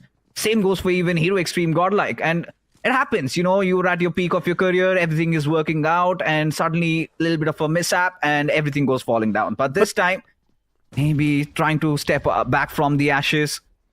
Madrek, the last member live for Genix FM as 8-Bit go in for an all-assault frontal one at that as Madrek, former member of Hyderabad Hydras, he has to hold at least keep the dreams alive as the players of 8-Bit go charging in through, but a grenade does the job. And Hero Extreme Godlike, now they've got second thoughts. Do they push in? Because 8-Bit did not incur any casualty. Yeah, but still, they're down a man, and Hero Extreme Godlike, they've got the man advantage anyways. Even if they do want to straight up ram in towards the compound, they will have the advantage to kick things off with. And they've also surrounded the compound in all the different directions. So the approach from Hero Extreme Godlike will be quite diverse. They've got the entire compound pinned down for now. They've got them locked in the sights. It's a big deadlock. And the opponents can't move out just yet. Luckily enough for 8-Bit, the compound they have right now, it's also in the smack center. It's one of the best compounds you can ask for. So 8-Bit's going to be pinned in that same spot for the upcoming years. Or at least that's how the map makes you feel like. Hero Extreme Godlike, they've got, like you said, so much area under their control. And once we get to see that hard shift, now this was some good reads coming in from Punk's side. I think they did watch the previous games. It's always better to go after your enemy when they're wounded. Otherwise, play from Revenant X's playbook would have been there. But look at this. Sensei, he's got the entirety of Reckoning in front of his crosshair. No way. And he's decided not to go for it. Yeah, it's good- fine, good given the choice. fact that they're outside the zone and they do not want to risk battling it out. But there have been situations, Necro, where we've seen Wildfangs hold on to trigger a little bit longer. That Erangel game, you remember? Why are you reminding me that? You already know I've got trauma after watching that. that was a scenario that Wildfangs was supposed to win like 99% of the time, but they still choked that. But hold on, speaking of choking things, and 40 on the verge of choking as well. But hold on, at least they got the first man down. They're doing some serious damage to VXT. Finish. They've already taken down 2 players. We'll make that 3. VXT, they're crumbling apart in this compound.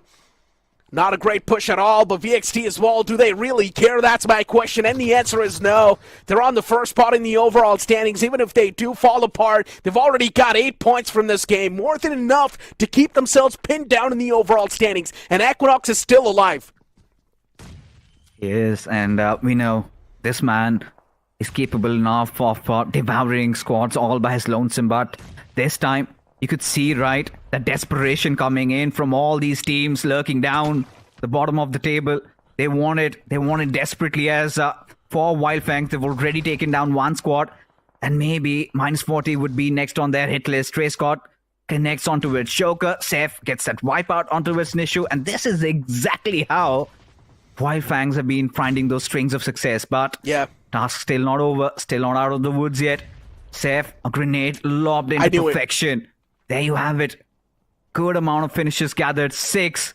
to the players of Wildfangs, and now they also have to figure a way out to get inside the circle because it is being guarded by a lot of those bigger names. Wildfangs has now touched the bare minimum.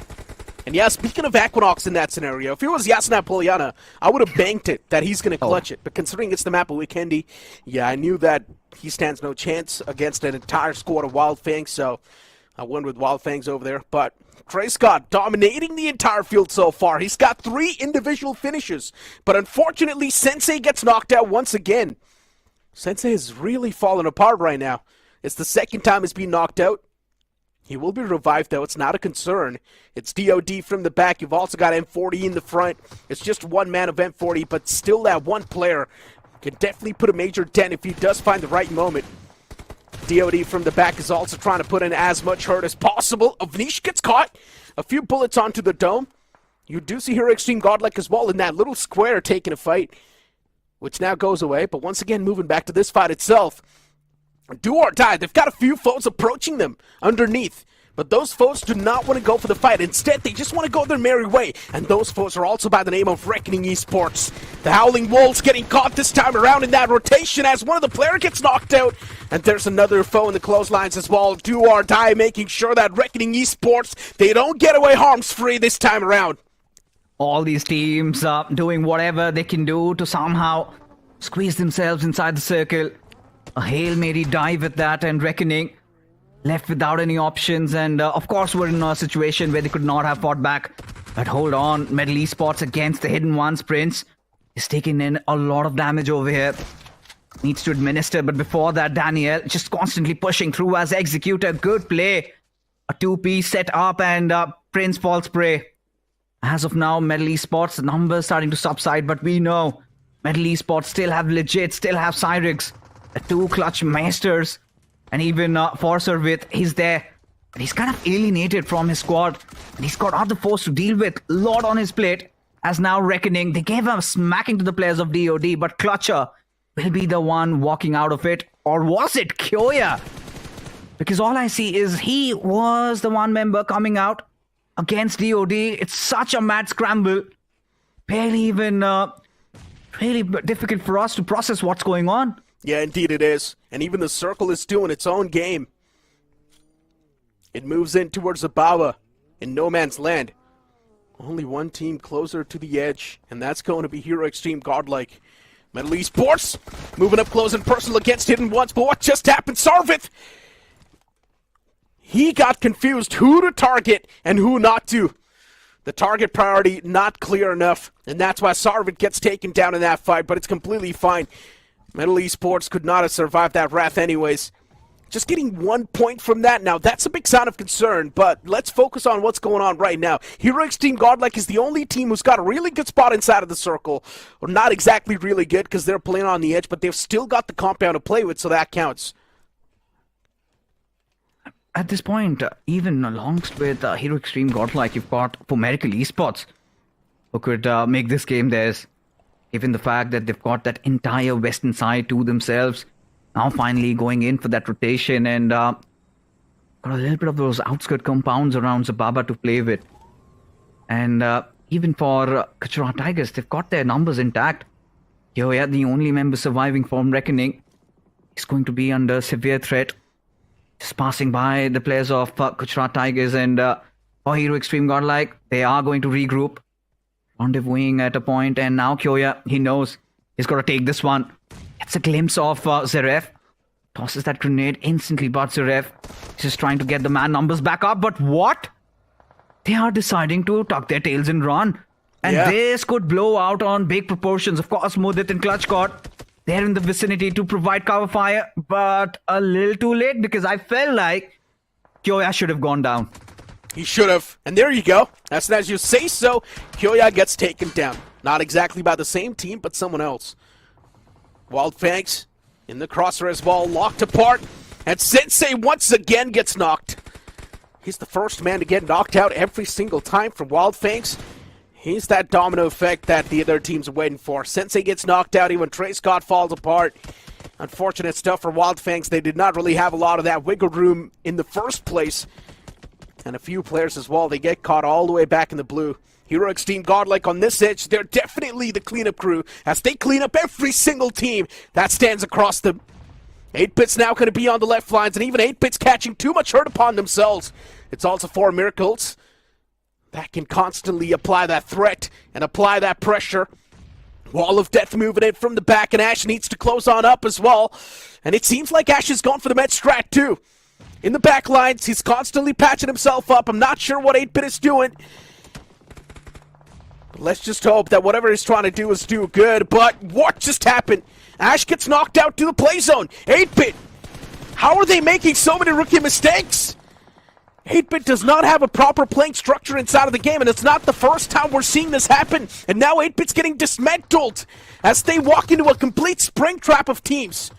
Yeah, it was a mad dash straight inside the center of the circle. There were so many hounds waiting for them, and 8-Bit, the idea that they had come into play really backfiring at this point. But hold on, Daniel. Still alive, Clutch God. He's definitely snuffed him out of there. He knows there's somebody in the hiding. At this point, Gujarat Tigers, or maybe he does not. Otherwise, Daniel should have been dealt with. For a moment, it really felt like even 8-Bit could wrap things around against Zero Extreme God, like had they made an entry inside the circle before them. But now, Daniel, he's not even moving a muscle. I think so, he knows. Yep, he knows. He knows, finally steps out, and he will be the one swinging through Necro as Clutch God left baffled without any answers, without any follow-up, as Hidden Ones, they've got their corners covered. Clutch God already down and out as Arman. Beautiful cover fire comes in from his side as Mortis. He's got his attention fixated at the players of Miracle Esports as Hidden Ones also need to recuperate, need to get back into the fight ASAP. They need to. Daniel's backing away for now, though. Getting Daniel back up on his feet is going to be the main priority. As soon as Daniel's back up in the playing field, then Hidden Ones can go for those extra risky plays that you were speaking of. But Fixes, I know it's completely out of the blue, but I would like to speak about 8-Bit and what just happened to him. Ash was all the way in the back lines going for the med strat, and he gets knocked out by the play zone. He was not able to execute even the med strat. It could have been a different case. Maybe he ran out of it, or maybe mistimed his triggers, or maybe he was just trying to be the one playing the sacrificial role. Just try to wrap around Hero Extreme God. Like the idea was there, where the other players just go for the slam in and try to pincer down the players of Hero Extreme God, like with Ash and another player, Omega, getting knocked out. That's literally where 8-Bit's plan went into drains. And at this point, I do not know how I can really justify them, but for what it is worth, Hero Extreme Godlike now against Gujarat Tigers. Arman way out in the open without any cover. As for Medical Esports, they brought all that heat against Hero Extreme Godlike, and just like that, Dragon, courtesy to that one grenade alongside Clutch God, mixed up together, have wiped out Hero Extreme Godlike. Decent position points, but not a lot of finishes gathered. Regardless, as Gujarat Tigers again on route of converting another one of their Vikendi games, so strong at this map. And let's see if they can back this one home. GT is also there. And GT can definitely pose a big threat. Hidden Ones, they need to be possessed at this point. Daniel separated from the pack. They're going for a 2-1 split. Daniel needs to keep his position anonymous in order to have that extra bit of striking advantage. But if Daniel gets exposed, if he gets discovered, it's done for. For him, now they know the real threat really lies right behind him. And they do want to get rid of that threat, but unfortunately GT from the far fray is starting to carve. And this art piece that GT is carving, it seems quite remarkable. Second man as well of HO gets taken down. Daniel out of the game. As I mentioned, he needed to keep his position anonymous, but he did not do so. So the striking advantage now was with the foes. And Hidden Ones, they're slowly and steadily falling apart, and Hidden Ones is making sure that even 4M are going to be dragged with them. GT from the top, they collect the final elimination, and now it's time to go up against the players of 4M. There's another man in the close vicinities, and GT will easily collect those frags, as they will be the one to get this chicken dinner in their hands. Easy peasy lemon squeezy for Gujarat Tigers, as in the snows is where they thrive, and clearly they have set their mark. One of the strongest teams to beat, and it goes barring any circle. Gujarat Tigers, they've got their corners shaked.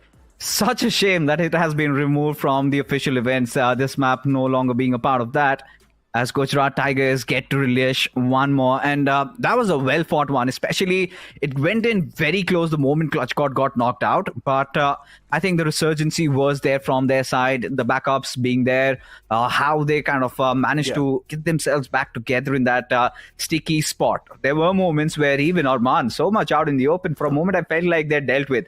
And suddenly the saviors come in the form of Miracle Esports. Dragon Lobster 2-piece gets those 2 pointers. Hero Extreme Godlike out of the picture. And towards the end, I think Gujarat Tigers really went on that confidence train, got things rolling. But yes, now is the time where we get back to that discussion. Hero Extreme Godlike around 8-bit, Ash deciding to stay back. And what were his thoughts? I think, honestly speaking, there were a lot of death crits lying around. Surely he could have gone for those first eights, but either it was a misstep and he completely fumbled, or it was maybe he was trying to provide cover fire, he got shot and then he did not have any HP and he got knocked down to the play zone. Okay, so but whatever the case is, I think 8-bit surely could have done a little better. So here's the funny part, right? All the speculations that you try to make, they are not going to be true in this scenario, because you speak of the cover fire, he did not have any line of sight on that compound. Because the compound that Hero Extreme Godlike was playing in was in a dip. And Ash was up top in the back. There was a big distance. So Ash had no way he could provide any sort of cover fire in the first place. He was lying all the way in the back lines in that same compound, not even moving a muscle, while he was constantly patching himself up. If he wanted to do any sort of moves, he should have at least moved towards the left or even towards the right, but he didn't do so. He was just in that same compound, just going for the med strat constantly. That's the only thing I can try and come up with. I think he fumbled up, he accidentally pressed the wrong key, or maybe he just misclicked, and that's why his med strat did not really happen. You know what, we need to bring Ash up, ask him about what really happened in that case, because when you make that point, it kind of adds up, because at that point, even if another counterpoint gets made over here, that is the fact that he really did not have enough meds to play with, and very well, go with your team, at least extra pair of helping hands, and you never know, you could have maybe walked away with a couple more finishes. But whatever the case is, the hammer is on him. Ash is going to be scrutinized and heavily at that, and we hope that he's got some answers, because we need to know what's wrong. We love 8-bit, and we've always seen them make it inside the grand finals, and they are X-Team forever. So whatever the case is, we've got in front of us Gujarat Tigers Clutchcourt, the IGL himself, with 5 finishes up the board, and he's been good. And for Miracle Esports, they've also been a little uprise, if you can say, the way they've been performing. Good games in Vikendi once again. Indeed, I mean, definitely we're seeing for Miracle Esports to pull off these comebacks. One thing is for sure, we're seeing a lot of the comebacks happen in the first place. GT as well, they dropped down pretty low in the overall standings, almost kicked out of the top 16 as well. But now with this performance, getting that 20-pointer, it's going to boost them so much in the overall standings, maybe even in the top 12 GT can be. And then all they need to do is just touch up the average. Slow and steady climb is all that's needed. Even one big game, if they can get one more, then once again, that can pin them down in the top 8. It's not even a question. The real concern really lies around 4 Miracles, as you mentioned, but even 4 Miracle, the first game itself, and now this one as well, 4 Miracle is doing pretty okay, right? Considering the fact that this was the first game, and they're going to have a decent start, they're going to have a decent momentum to kick things off with. They should just keep on moving with the same momentum. Given Miracle in week 1 and week 3, we see a lot of improvements from their side, especially in terms of their shot callings, in terms of them getting the frags, and finally it feels like Dragon is getting comfortable with his role, and his teammates are also supporting him. If they've got a new coaching staff, so everything so far good in the hood for Miracle Esports, but still a lot of work needs to be put in if you have the ambitions of going for the title, not just being one of the contenders. So long way to go for them, but for the others, I think there were so much things could have been done better, but we'll talk more about that, folks, but after this very short break. So we're just gonna do our thing, ain't never do the Broncos thing. We're gonna bring you down, if you think you'll stop somehow, just let us do our thing. This ain't never do the Broncos thing. Hey, किधर मिलता वो collector? तो तुम आई collector? हम आए collector. Guns का collector, attachments का collector, helmets का कलेक्टर और इन सब का स्किन्स भी कलेक्ट करता है BGMI लैब में। M416 की है, M249 की भी है। गन्स, हेलमेट्स सब मिलेगा fab in the BGMI lab. मैं भी collector.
So we're just gonna do our thing. Ain't never do the Broncos thing. We're gonna bring you down. If you think you'll stop us somehow, just let us do our thing. Ain't never do the Broncos thing. Snapdragon Pro Series is brought to you by Snapdragon Elite Gaming and DHL. Welcome back everyone to Snapdragon Pro Series Challenge Season Week 3 and day number 2. With the last game remaining for this particular group, the pressure is definitely mounting on the shoulders of few of those teams who are at the bottom of leaderboard. My name is Shadow and alongside me joining is going to be Scared. Scared, what are your expectations for the last game of Erangel? Oh my god, the first one was godlike, the second Gujarat Tigers. I don't know who it's gonna be this time around, to be honest. You always put me under the bus asking for these predictions. But you never answer. Yeah, because yesterday I said maybe God's Rain will get the chicken dinner. Guess what? First team to be obliterated on the map of Sanhok from the lobby itself. So I am traumatized by the fact that my predictions can, stumble so much. I'm gonna say it. Godlike will take the chicken dinner. Let's see. Godlike will take the chicken dinner. They already have one. Are you trying to jinx them? I don't know. You asked for a prediction. I'm giving you my prediction. I think so. Godlike will win. I'm just joking. I'm just trying to pull your leg. I love doing that. But yes, the last game remaining, I think Gujarat Tigers, they pulled off a very good chicken dinner. And it was much needed, Scared. Let's be honest. Gujarat Tigers, they had a downfall in their performance after week number 1. And this chicken dinner is going to help Gujarat Tigers to stay in the top 16. I agree, because there are only a few teams in this entire group that actually need to get these chicken dinners to stay in the top 16. A couple of them are already in the first and the second place, but the rest of them, definitely, they really want to pull up their socks right now. Gujarat Tigers with a 20-pointer banked chicken dinner for themselves will eventually get a bit of cushioning. But I really want to say, for the previous 2 games, we have been seeing 4 Miracles consecutively get some decent amount of position points, or at least the finish points, to slowly and steadily move up in that ranking into the average spot. So they have been doing a very solid job. hidden ones as well. This was a very solid game for them, but unfortunate for teams like, RGE, Gen, VE. Also, I wanted to talk about Legit. They had a good game in the previous one, but not in this one. Legit Esports, they're sitting at the 31st spot, and let's be honest, even if they get those average points, I don't think Legit can propel themselves in the top 16 just by getting those average points. So yes, Legit Esports, they need that chicken dinner, and not just one chicken dinner, they need more than one, and a very high fragging one, and same goes for the players of minus 40. So the teams who are sitting on the 30th, 31 and 32nd spot, the chances of them qualifying are very slim, let's be honest, brutally honest, because maybe after that they'll wake up and start performing. That could be possible, but there are few teams who still have the chance, like the players of K9, Gujarat Tigers. Their chance of qualifying after this chicken dinner has been solidified.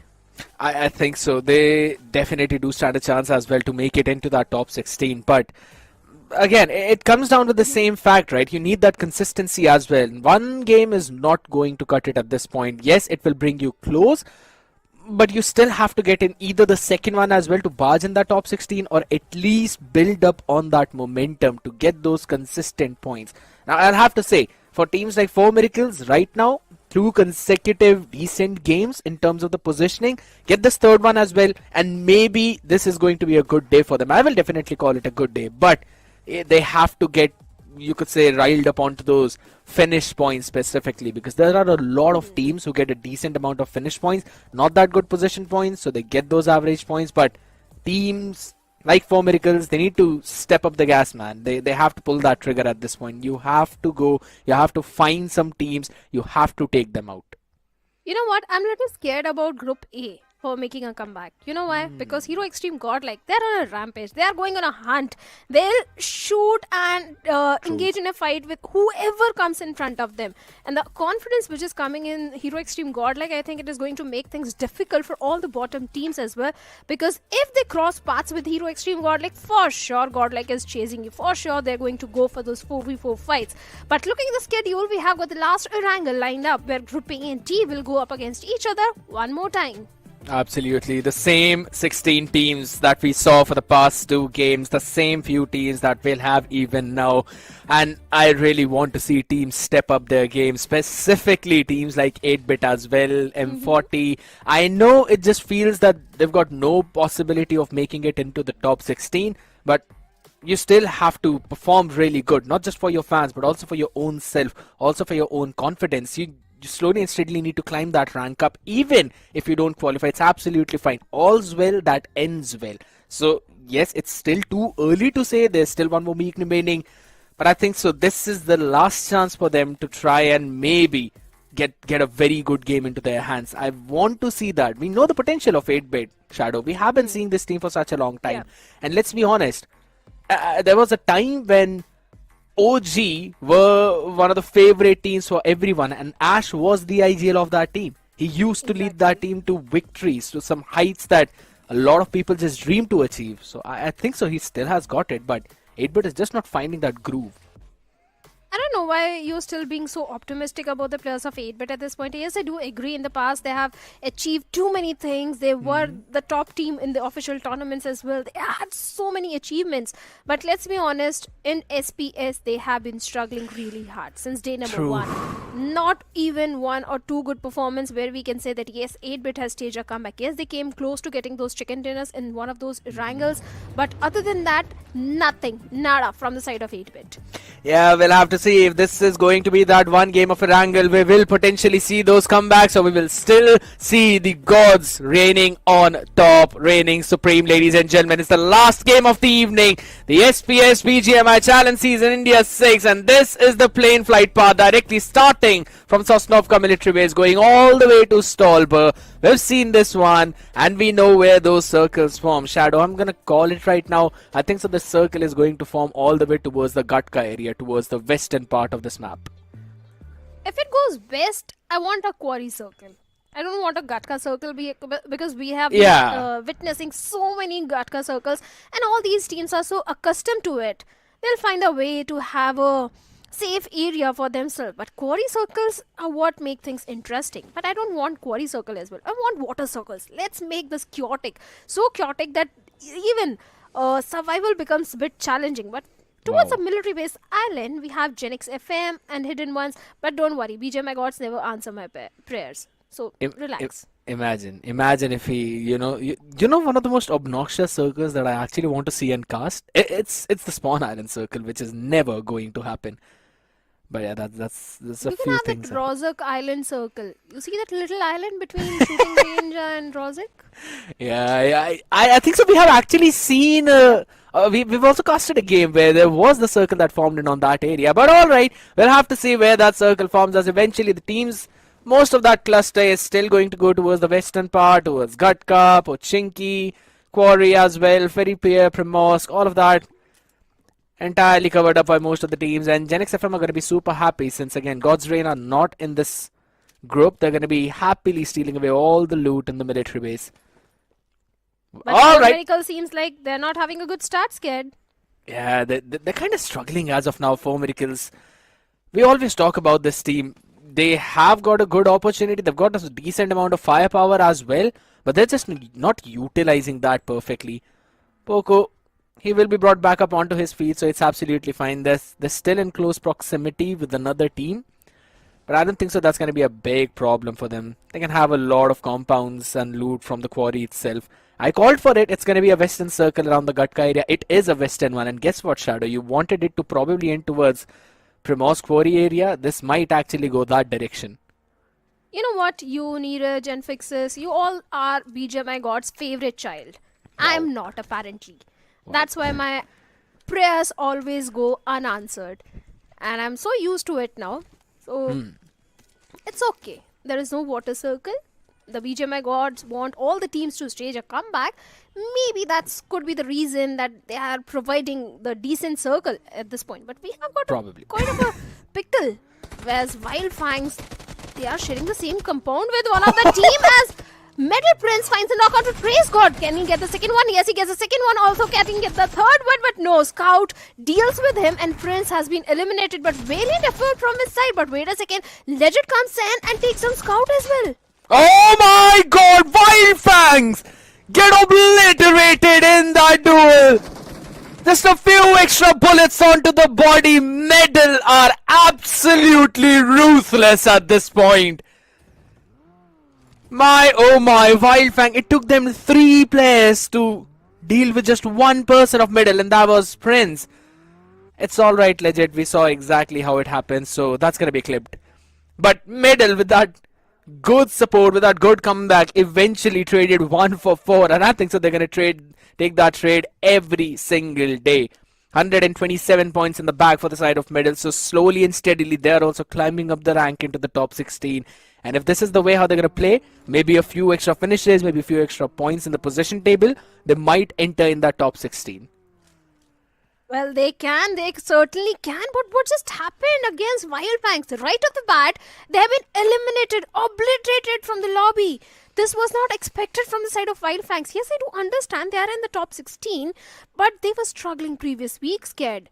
They need to keep up the consistency. But for now, we have got minus 40 as well. Nishu out in the open. Not a good position, especially when you have got the players of 4 Miracle also in the quarry. And yeah. Is Nishu aware that 4 Miracles are also here? He should be, probably, because I think so they were the ones who actually dealt a decent blow to the members of 4 Miracles. So, they should have an idea that there is someone lurking around in the center. But for now, Sanchit, he needs to be careful. There's a few players rushing onto his own compound. But what a nade by Punk, perfectly cooked. He knew what's happening, sprayed it down, and RGC now under the heavy fire. Cover being provided by Jonathan. They're going to get that flushing. Sanchit not surviving whatsoever, but there's still a few other people from RGC. All of them disconnected from each other, and it's only Rishi right now up close who is trying to run away in that buggy as well. Shots being fired, zap, but there's still a tree up in front of him. And Admino is the man who's still on that chase, wants to get that extra finish as well, wants to see where Rishi is going to jump in.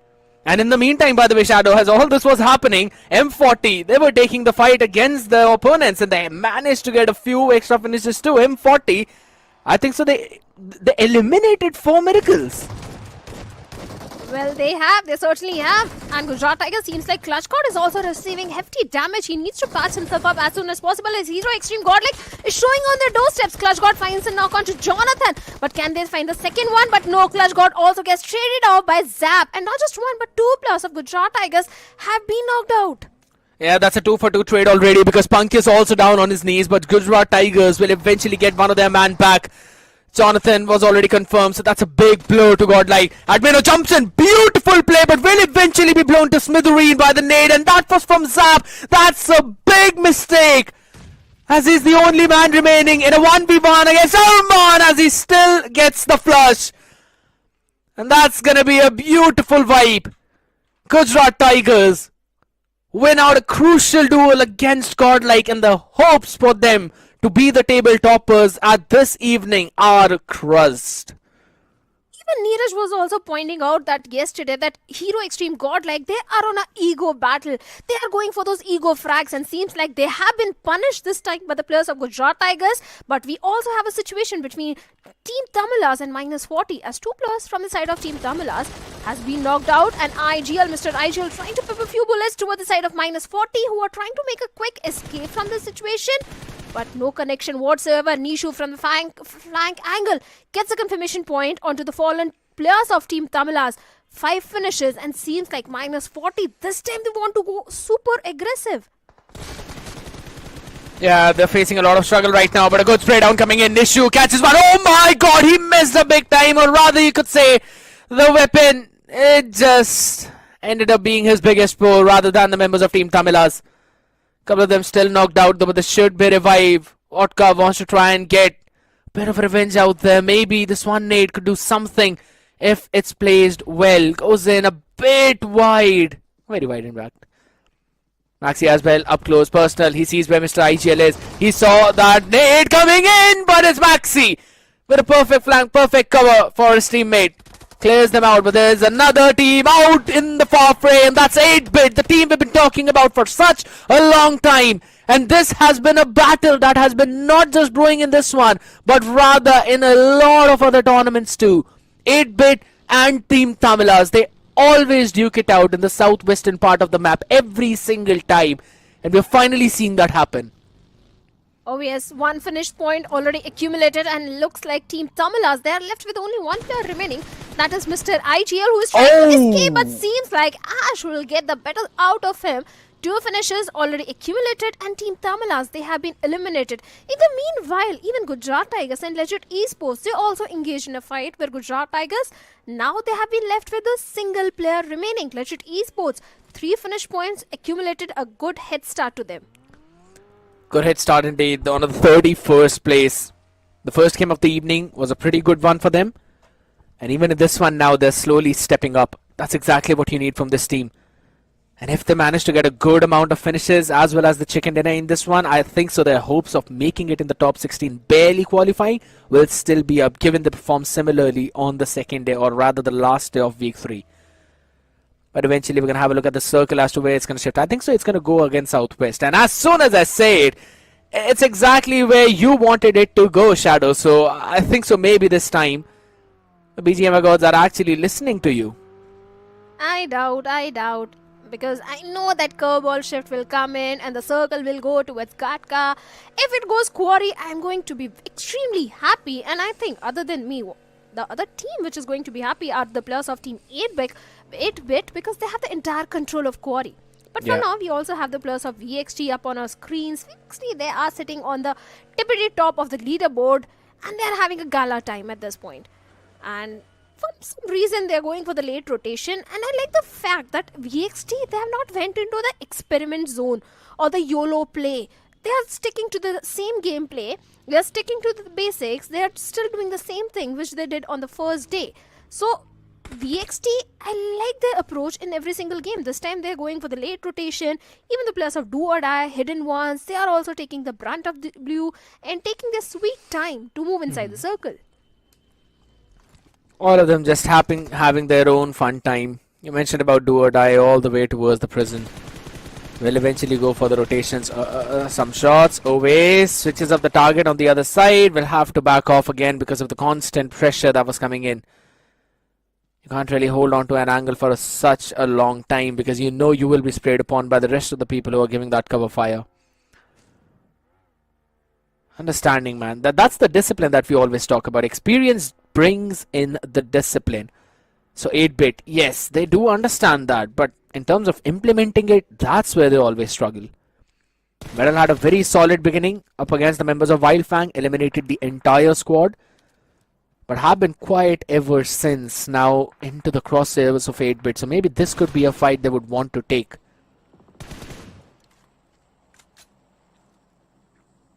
Could be possible.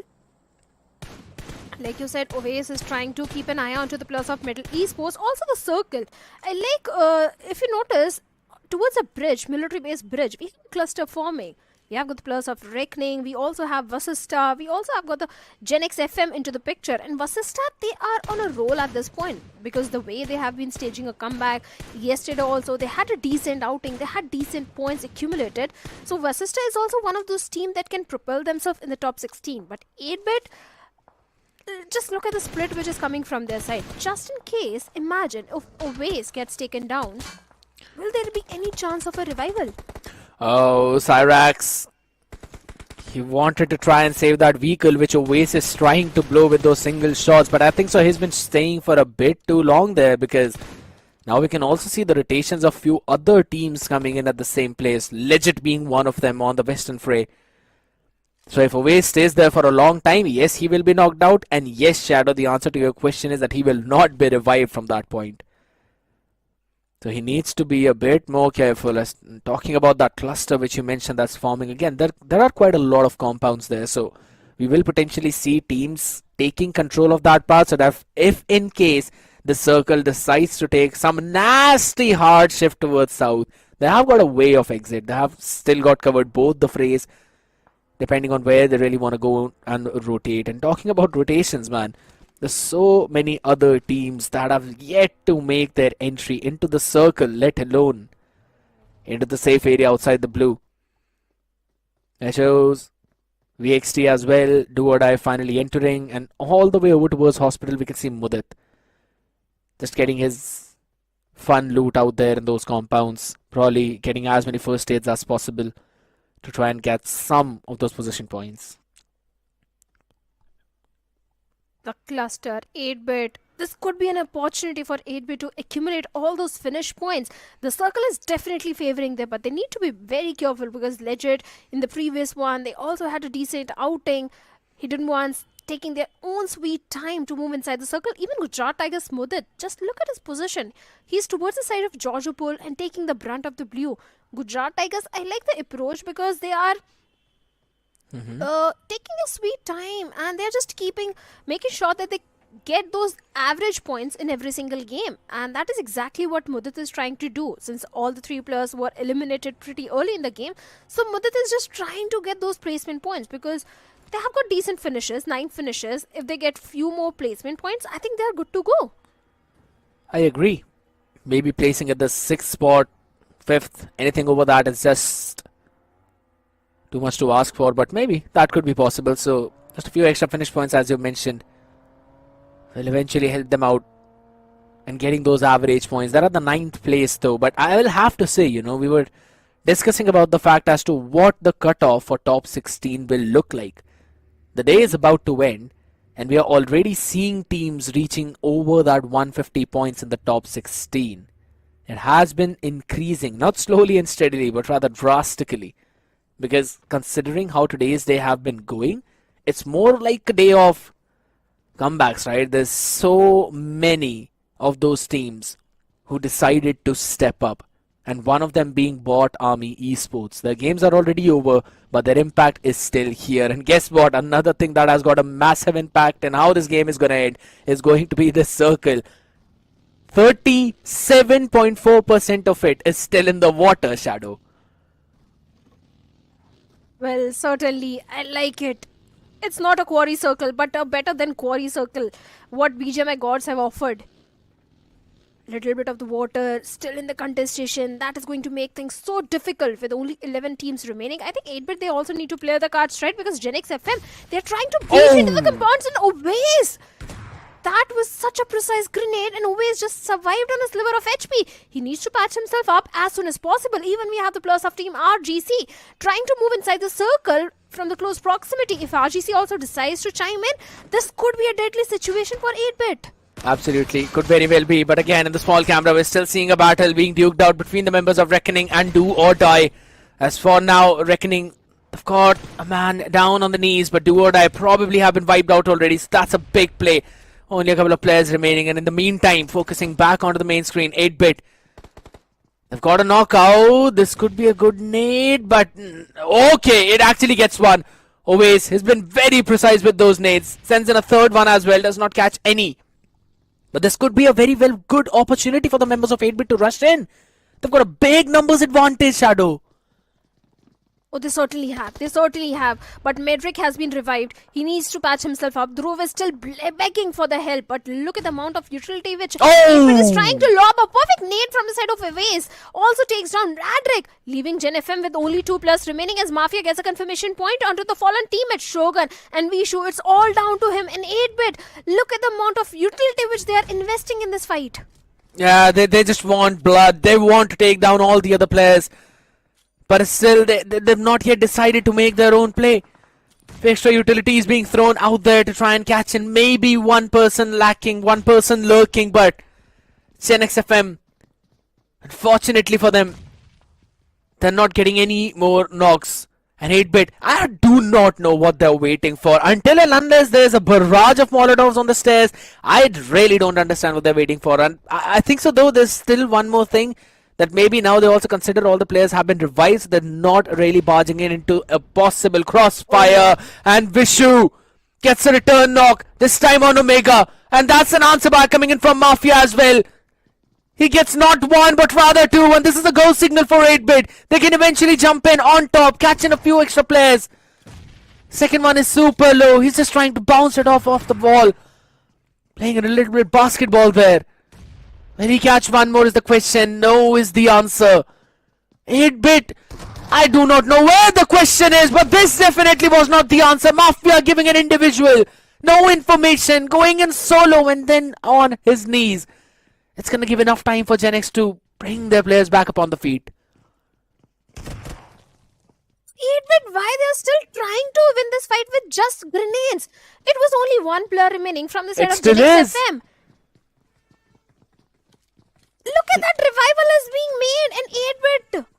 You need to go upstairs. You need to charge in. How underconfident 8-bit is feeling at this point. Oh my god. This should get another knock maybe. Alright. They've got a confirmation on one. But there's still one more player remaining. A couple of them to be honest. 8-bit finally getting another knock on Madrek. Want one more, but that's the first blow. Finally, they get the pick. But this battle has been prolonged for an enormous amount of time. And 8-bit, the questions are just unreal.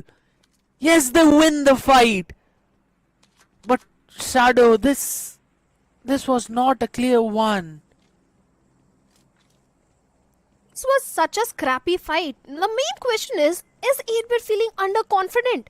Because it was only one player remaining from the side of Gen XFM, and all 8-bit had to do was just rush onto the upstairs area and deal with the last player remaining. And 8-bit did try to do that, but they went individually. Mafia went solo. He got knocked out. After that, Ash also got knocked out. So this was not required. This could have been a very clean fight. And 8-bit, they also need to understand the micromanagement of the resources. They used so many throwables in this particular fight. Whatever is the case, all the 4 players are alive. That's a good thing for 8-bit. They have got 6 finishes. A good head start for them. Finally, a good game coming from the side of 8-bit. And if they get a victory in this one, maybe they'll start feeling confident again. Maybe, but that's a big maybe. I mean, had it been just a few issues, I think so that would have been understandable. But this is just a big one. When you understand that, yeah, there's only one player remaining. I think so maybe they did not focus on the finish speed, so they had no idea how many of them have been knocked out. Maybe they still thought that there are a couple of players remaining, so they were still Come on, trying man, to you're use all knocking of them those down. You utils. obviously know how many players have been knocked out. Yeah. That can't be an excuse for 8-bit. I'm just saying maybe. Hey, come on. Let me be the devil's advocate out here. Let me be the fixes to the necro. Oh God. I know Fixes he- always states the correct facts, by the way. I know he does. That's what I'm saying. But again, Which you're not doing right. For that one play of Ash, he had no correct facts. See? I'm not There's going the to answer. say There's anything the at this answer. point. There's the answer. You can't really deny that. But you know what? I think so. With the amount of fun that we are having on this desk, even Versatile are having the exact same fun because now they've finally decided to hop into the circle. There's still 9 more teams remaining, but only 27 players. And I believe this is one of those rare moments on the map of Erangel when we see Stage 4, Stage 5 circles and there are not more than 50 players alive. Medal Esports, they do have the northern control to themselves, even the players of EXT. But I like the approach of Legit Esports as well. Scared, let's be honest, they are towards the southwestern side on the periphery of the circle, a 2v2 split coming in. So Legit, they do have a decent spot for themselves, even Vasista. If the circle goes east, which it is not going to go, and it is favoring heavily the players of Legit Esports. 8-bit, they can also benefit heavily from this particular circle, at least in terms of the finish points, because they can try and gatekeep the players of RGC, Vasista, even Reckoning. Reckoning is also on the tails of Vasista at this point. We have also VXT coming in the fray. So there is a great opportunity for 8-bit at this point to accumulate all those finish points. They really need to do that at this point. And guess what? Oasis is doing the exact same thing. He was able to knock down Fierce too, and that's Vasista Esports, who themselves are still struggling to keep them in the top 16. We have always talked about this team and the potential that they carry. And that is to be in the top 5. But guess what? The entirety of Vasista is just being obliterated by 8-bit. They're playing insane, and I guess this is the confidence that they always required. And Vasista Esports just struggling to be on their feet. Rage God has well been taken down, and that's why Legit. So they are now being pincered from multiple directions. Well, they certainly were, and now they have been eliminated. VXT with 3 finishes. S-Power, he was eliminated pretty early in the game. Now VXT, they need to be a bit cautious from the lurking threat from the side of Reckoning Esports. And seems like VXT, they have found a way to mitigate that threat and move inside the circle. Just look at the position where one of the players, Somraj, is. He's being the anchor who is bringing his entire team inside the circle. Medal Esports, they also have a good compound, but that compound is now outside the safe zone. But Legit Proton finds a knock onto Somraj, looking for the confirmation point, and seems like it's going to be a hefty task for VXT to go for the rescue mission onto Somraj because he's so far away from his teammates. Yeah, he's very far away, I agree. And he's been taken down as well out there on the road. Country road, take me home. He indeed is. But they've still got 3 points already, so that's 220 mark reached already. I don't think so they're going to be in a big problem right now, considering the position that they have. But 8-bit, they are definitely staging a comeback. 10 finishes for themselves, so that's a bit of a lifeline, or rather, just a ray. Maybe the beginning of the golden hour. You may never know, but we really do expect this team to perform. And considering right now Reckoning are not really in the perfect spot, they're going to be facing a lot of heavy fire, not just from one, but rather 2 different directions. Keoya needs to land in a few smokes, or rather a few grenades, to try and create either a cover or maybe knock out the opponent to help his team out. That's going to be a big play. 8-bit right now, a good positioning and a good spray down by Mafia. Catches Gravity, confirms the finish onto him as well. So nothing stolen away, and Keoya has also been knocked down by the nade. Oways has been a massive player for his team, constantly landing in those nades, constantly getting in those knocks. And he can slowly and steadily closing that gap too. Sees the players, gets another knock, but there's Viper, and he has no idea about that. Super low in the HP Viper, so he will eventually try to survive. But Oways, I don't think so he can go any further, because if he does, then he will be in the crosshair of Medal too. Well, certainly he could be. Kuyoa has been knocked out. Dinosaurs, he has to go for the rescue mission, but this is the moment when the players of Team 8-Bit are taking the charge, and with a vehicle run over, finds a knock onto Viper, leaving Reckoning with only one player remaining. This is such a good game turning out for the players of 8-Bit. This is the level of confidence which 8-Bit needed, and seems like all the confirmation points have been accumulated, but Mafia, being going for the flank, has been knocked out by Mudit of Gujarat Tigers, a third party also coming into the picture. Out from the blue. That's going to be a big problem right now, as you mentioned. VXT, though, in the meantime, they're also finding a bit of an answer for their own side. Probably catching in a few strays out there. Trying to get in a few people. Middle have finally been finished off.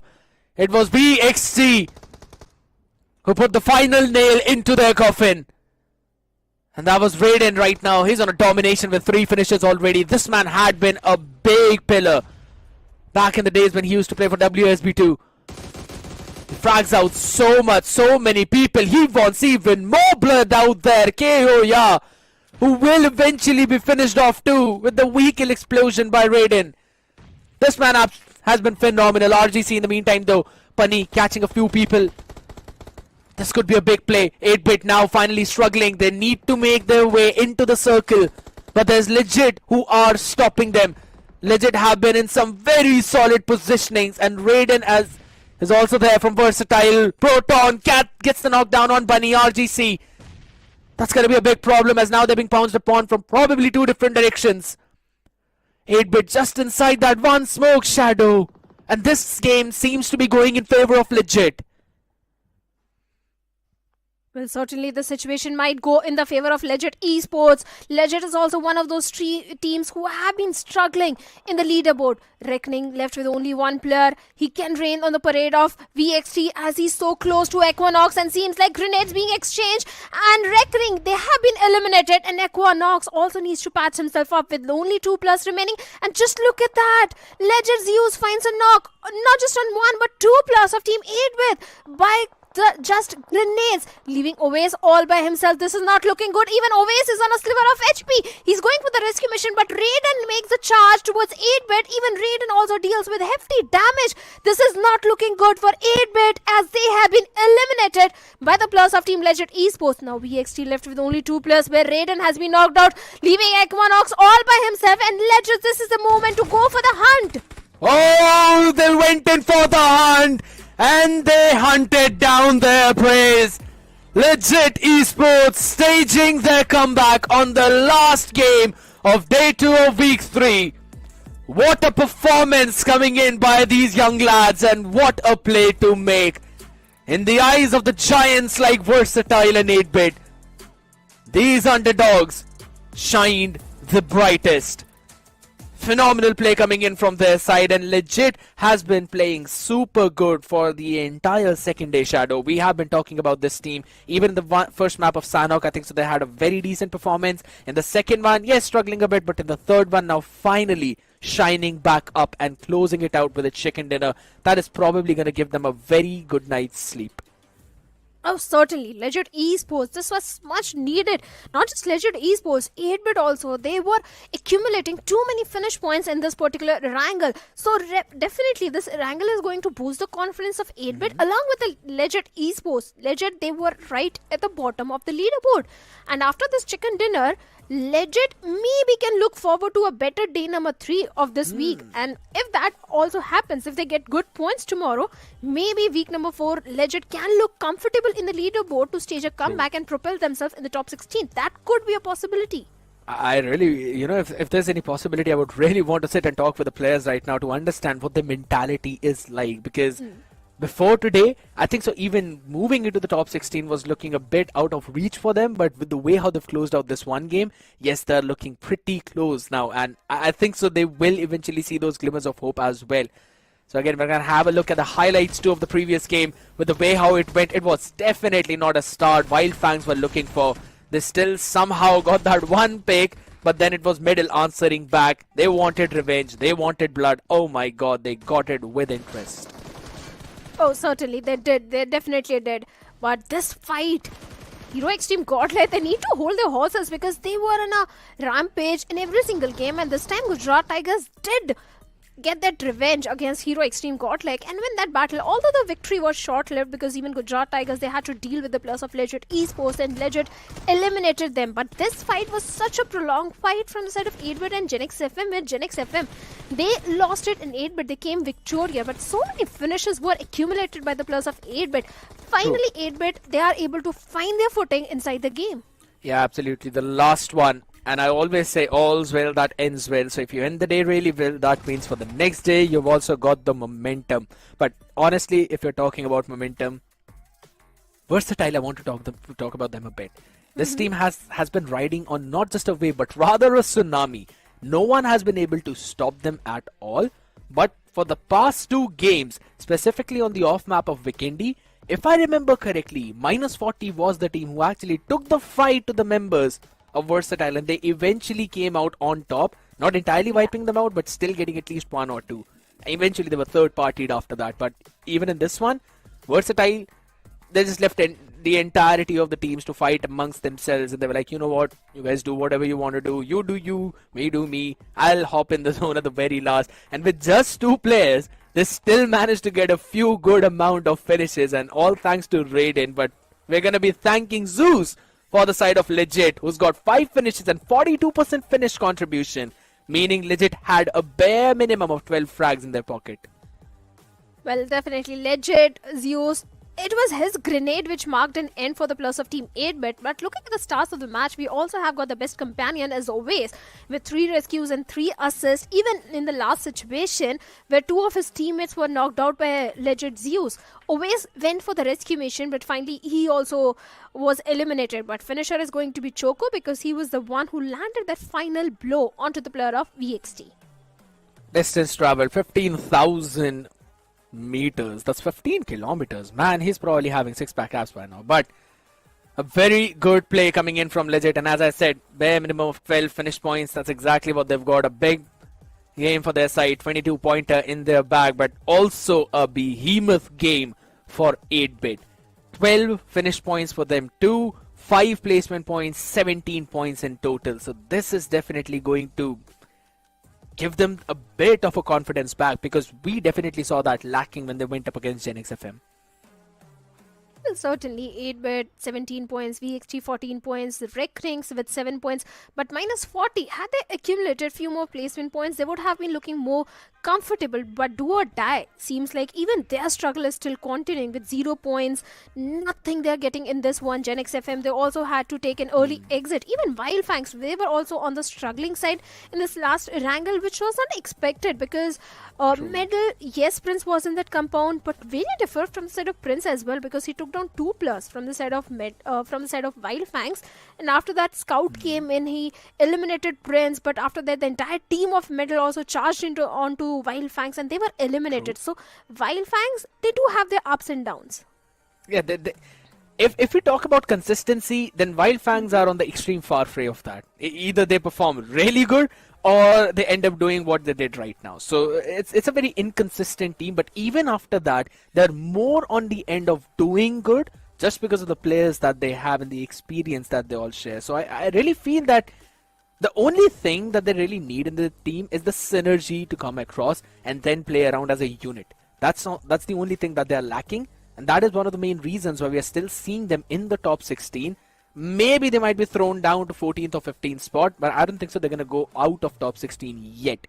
So again, I don't think so they're in that precarious position as such, because I really hope that having those big names in your roster, you definitely will step up, if not sooner, but later. So I think so. I'm not really worried about them. The only few other teams that I'm actually worried about would be on that page number 3, or rather just the page number 4. But we're going to have a look at the first team, table toppers, yet again. Versatile, not losing a lot out there, still on the 29-point big cushion against Godlike, who eventually wanted to steal that one away, but it's absolutely fine.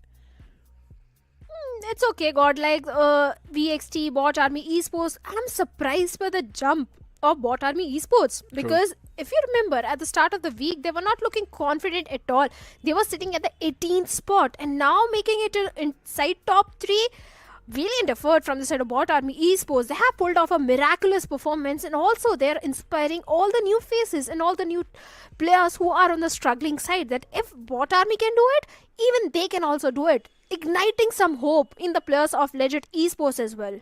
And that's just not one thing, right? Not the only other team who's been doing good. All the other teams who are on the table bottom side, they have been doing pretty solid as well. You talk about minus 42. We normally would see them all the way down to getting either 1 or 2 points per game, but now they're slowly stepping that up too. But Revenant X-Park, a team that took a big dip in terms of the positionings that they have. So now just 146 points, barely in the top 16 too. But I'll have to say, I'm very proud of Team Empire. Even if we're talking about the performances that really went down, K9 is also one of the teams that were looking very comfortable up on top, but now up on the verge of getting eliminated too. Oh yes, even they are. Myth officials, they had their ups and downs. Yes, they did manage to propel themselves in the leaderboard, sitting at the 18th spot. 1 or 2 good games, and I think Myth will also be in the top 16. Hidden Ones, they were looking so promising in week number 1, and suddenly there is a dip in the performance of Hidden Ones as well. Vashishta in this week, yes, there are signs of improvement. They are taking those good fights. They are showcasing good rotation. So Vasishta is also on the right track. Genesis, apart from 1 or 2 good games, I think they have also been missing. Genix FM was one of those teams who was performing really good in the Open Finals, and look at them. They are sitting at the 25th spot with 102 points, although they have got 2 chicken dinners as well, and despite that, they are right at the bottom of the leaderboard. Yeah, that's the only thing, right? You don't really need those placement points. You also need those finish points. So that's where they're kind of struggling too. 2 chicken dinners, but then only those 2 chicken dinners. You count out those 20 points, Shadow, in the next 22 games, they literally have got only 22 points from the placement points. So it clearly showcases that they're not very consistent with those positions. You need those good positions as well to eventually rise up in that leaderboard, and that's where Genix FM are struggling. We saw that happen today as well. Even though they've got a good positioning, they struggle down a lot, and it was one of the scrappiest fight, and that too against the members of 8-bit, which we saw them for the most of the time. But I still feel that, you know, sometimes when they're in a quicksand type of situation, which they were in today, they don't really know how to come out of it. So, you know, adjusting on the fly is something that Genix FM need to learn. They need to calm themselves down. They need to think of the situation rationally and then move forward. That's how you eventually counter with those crappy situations that went up against the members of 8-bit. It's again unfortunate for the side of Genix FM that 8-bit had so many utilities that they were just throwing every single thing, whatever was coming in their hands. Probably they would have thrown their pans out as well if, in case those nades would have not got the finishes. See, talking particularly about that fight against 8-bit, I think Genix FM did whatever they could have done in that situation, because they were pretty much stuck. They were being bombarded from different directions. They were going for the rescue mission again and again. So I think in that particular fight, Genix FM did whatever they could have done. But speaking about the other fights and the other performance of Genix FM, yes, they have been struggling. Genix FM used to get those chicken dinners in the map of Erangel, but that has been completely missing. In week number 1, yes, they did get the victory. Week 2 was really struggling week for Genix FM. So even they really need to buckle up the shoes and deliver a good performance, just like Bot Army did in this particular day. So yes, few teams are still on the struggling side. Even Seek and Cincinnati Kids are also not in the best form. Few big names, even K9 is also not looking good. They were looking so confident in week number 2, and suddenly there is a major dip in the performance of K9. I agree, and it just does not seem like it's a firepower issue, right? It's in terms of a macro issue where they're not really taking the fights they need to take, and the ones that they're taking are looking super scrappy. If anything, they're kind of shying away from the fights, and I'll be honest, with having some big amount of firepower players, I think so you're playing a bit too passive for the amount of fragging potential that your team has. That's what I constantly feel, because if I'm not wrong, there was almost a 1v4 moment, right? I think so. There was a situation where Ninja Boy did a 1v4 against the entirety of Revenant X-Park. So you've got players like, again, Ninja Boy. You've got some good firepower players like Slug. And if you're not utilizing that to the utmost perfection, that means there's something that is wrong that's happening in terms of the macro idea for the team. Ninja Boy, again, Revenant X-Park is one of the strongest teams right now. And we can't stress out enough on the fact that that lineup has picked up quite a few championships too. So if you're able to 1v4 them, then consider the amount of confidence you have and the potential that you have. So yeah, that's why I feel that there's a bit of a thing that are going a bit up and down. But you know what, Shadow? I know there's quite a few things that you really want to talk about, but guess what? We're going to put them all on hold because, ladies and gentlemen, we've got a player with us right now from the team that is third team to get a hat-trick of chicken dinners. Let's welcome on board Scary George from Bot Army Esports. Hello, Scary! Hi everyone, hello. कैसे आप? मैं बहुत बढ़िया, thank you so much. मुझे पूछना चाहिए था ये कि आप बताइए आप कैसे हैं? हैट्रिक ऑफ चिकन डिनर्स कैसा लग रहा है निकाल के? अच्छा लग रहा है, मतलब बहुत डाउन थे हम पीटी में एंड अभी टॉप 3 बैठे हैं, तो बस अच्छा ही है. चौथा भी आने वाला था इरांगल में. अगर थोड़ी सी चीज आपके फेवर में चली जाती तो उस टाइम पे मतलब क्या था कि चौथा चिकन भी निकालना है या उस टाइम वापस बैक टू द डिफॉल्ट कि नहीं आराम से खेलते हैं, जैसे चल रहा है वैसे ही चलते हैं? प्लान तो ये था कि चौथा निकालना है, बट कुछ मिस्टेक्स के कारण हमारा वो थ्रो हो गया, तो लाइक ठीक है अभी अगर चलेगा तो. चलिए शैडो, मुझे पता है आपके भी बहुत सवाल होंगे. You are the analyst, go ahead ask. चलिए, ये वीक तो स्कैरी आपको बहुत अच्छा गया, बट मैं आपसे जानना चाहती हूँ पिछले 2 हफ्ते में क्या गलत चाह रहा था? ओपन फाइनल्स में तो आप अच्छा खेल रहे थे, सडनली चैलेंज सीजन में क्या हुआ? लाइक हम लोग को थोड़ा सा प्रेशर था कि लाइक इतनी इंडिया की बेस्ट टीम थी एंड अचानक से उनके बीच परफॉर्म करना थोड़ा अप्स एंड डाउन्स था. एंड फिर हमने थोड़ा गेम अपना एनालाइज करा, जो मिस्टेक्स हो रही थी उन पे ध्यान दिया एंड बस आपको रिजल्ट दिख गया आज, और जो 2 दिन से चल ही रहा है.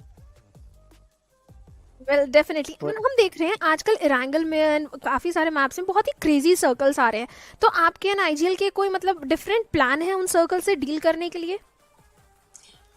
मतलब प्लान तो जो रहते हैं वो ऑन पॉइंट ही बनाते हैं हमारे आईजीएल. लाइक ऐसा है कि अगर करना है तो बस करना है, फिर वो उसी टाइम जो डिसीजन आ जाता है. अब आप इतना ऊपर आ गए लीडर बोर्ड पे, क्या आई आउट करेंगे फर्स्ट पोजीशन या सेकंड पोजीशन को? हाँ, लाइक टारगेट तो है वो कल के दिन पे कि टेबल टॉप करना है. हाँ. मुझे एक चीज बताओ, you know it's a bit of a spicy question, but पूछना है मुझे, अगर आप टेबल के टॉपर्स को आई आउट कर रहे हो तो कभी कभार ऐसा हो जाता है कि आपको उनको ढूंढ के थोड़ा रोकना पड़ेगा अपने ट्रैक पे, क्योंकि वो भी अपने पॉइंट निकाल रहे हैं. तो are we gonna see something like that? Like ऐसा ढूंढ के नहीं, लाइक ऐसा है कि बस टारगेट चिकन ही है, क्योंकि चिकन आ गया तो फिर टेबल टॉप तो होना ही है. चलिए ये भी ठीक है. And again last question, week 4 के रिगार्डिंग, जो कि यस वीक 3 का आखिरी दिन है कल, बट उसके बाद फिर वीक 4 भी शुरू होगा. तो अब लास्ट की ये जो 4 दिन है आप लोगों के पास, इसमें क्या you will be playing the same thing that you have been doing, या आपने अभी भी कुछ ऐसी स्ट्रैटेजी जो कि नहीं बताई and you want to pull out something from your cap? अच्छा, लाइक स्ट्रेटजी तो कुछ ऐसा है नहीं कि लाइक सबको पता है, बस अभी यही है कि लाइक अब लास्ट डे में हम अपना सिक्योर कर लेंगे कि हाँ अभी हम क्वालिफाइड है. एंड लास्ट वीक तो फिर ऐसा है कि बस मारो, जो दिख रहा है मारो, और कुछ नहीं. You know, that's what we love to see, and thank you so much for that. Shadow, if you want to ask anything else? Just last question, कौन सी पर्टिकुलर टीम है जो आपको लगता है कि आपको बहुत स्ट्रॉन्ग कंपटीशन दे सकती है LAN फाइनल्स पे? टीम्स तो सारी ही है बेसिकली, बट अभी हमें तो VXT लग रही है एंड सेकंड पे God like. It's the most PR answer. But चलिए, Scary, thank you so much आपने ज्वाइन किया, and again a big congratulations to your team. You have been doing good, and मैं आपको all the best कहता हूँ future के लिए भी. Hopefully you keep up that performance for the next few days. Good luck. Thank you so much for joining. Bye guys, thank you.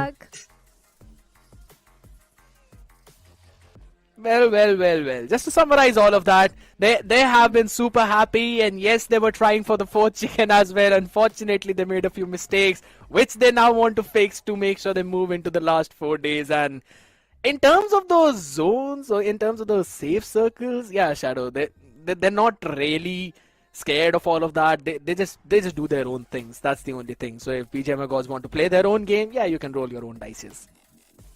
And in fact, they got chicken dinner in one of those crazy circles where they were sticking to the shorelines of the Milta Power. So definitely the entire team of Bot Army Esports, the reason they were not able to perform in the previous week was because they were feeling the pressure of challenge season. But finally, the pressure has been lifted off their shoulders, and Bot Army Esports, they are now feeling so confident, especially their IGL, who makes a call just on the moment, depending on what circle has been thrown at their face. So the entire team is looking super happy at this point. But I still think VXT and Godlike can give them super extreme competition in the grand finals.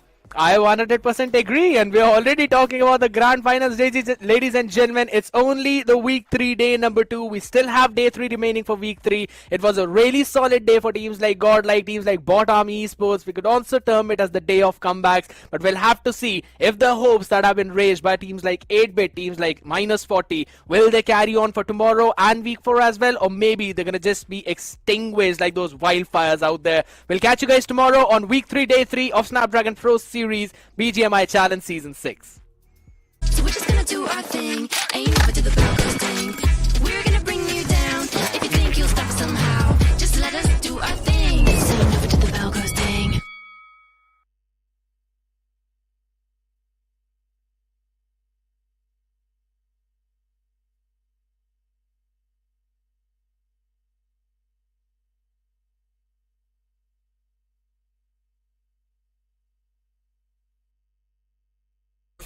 How many strip clubs that you work for?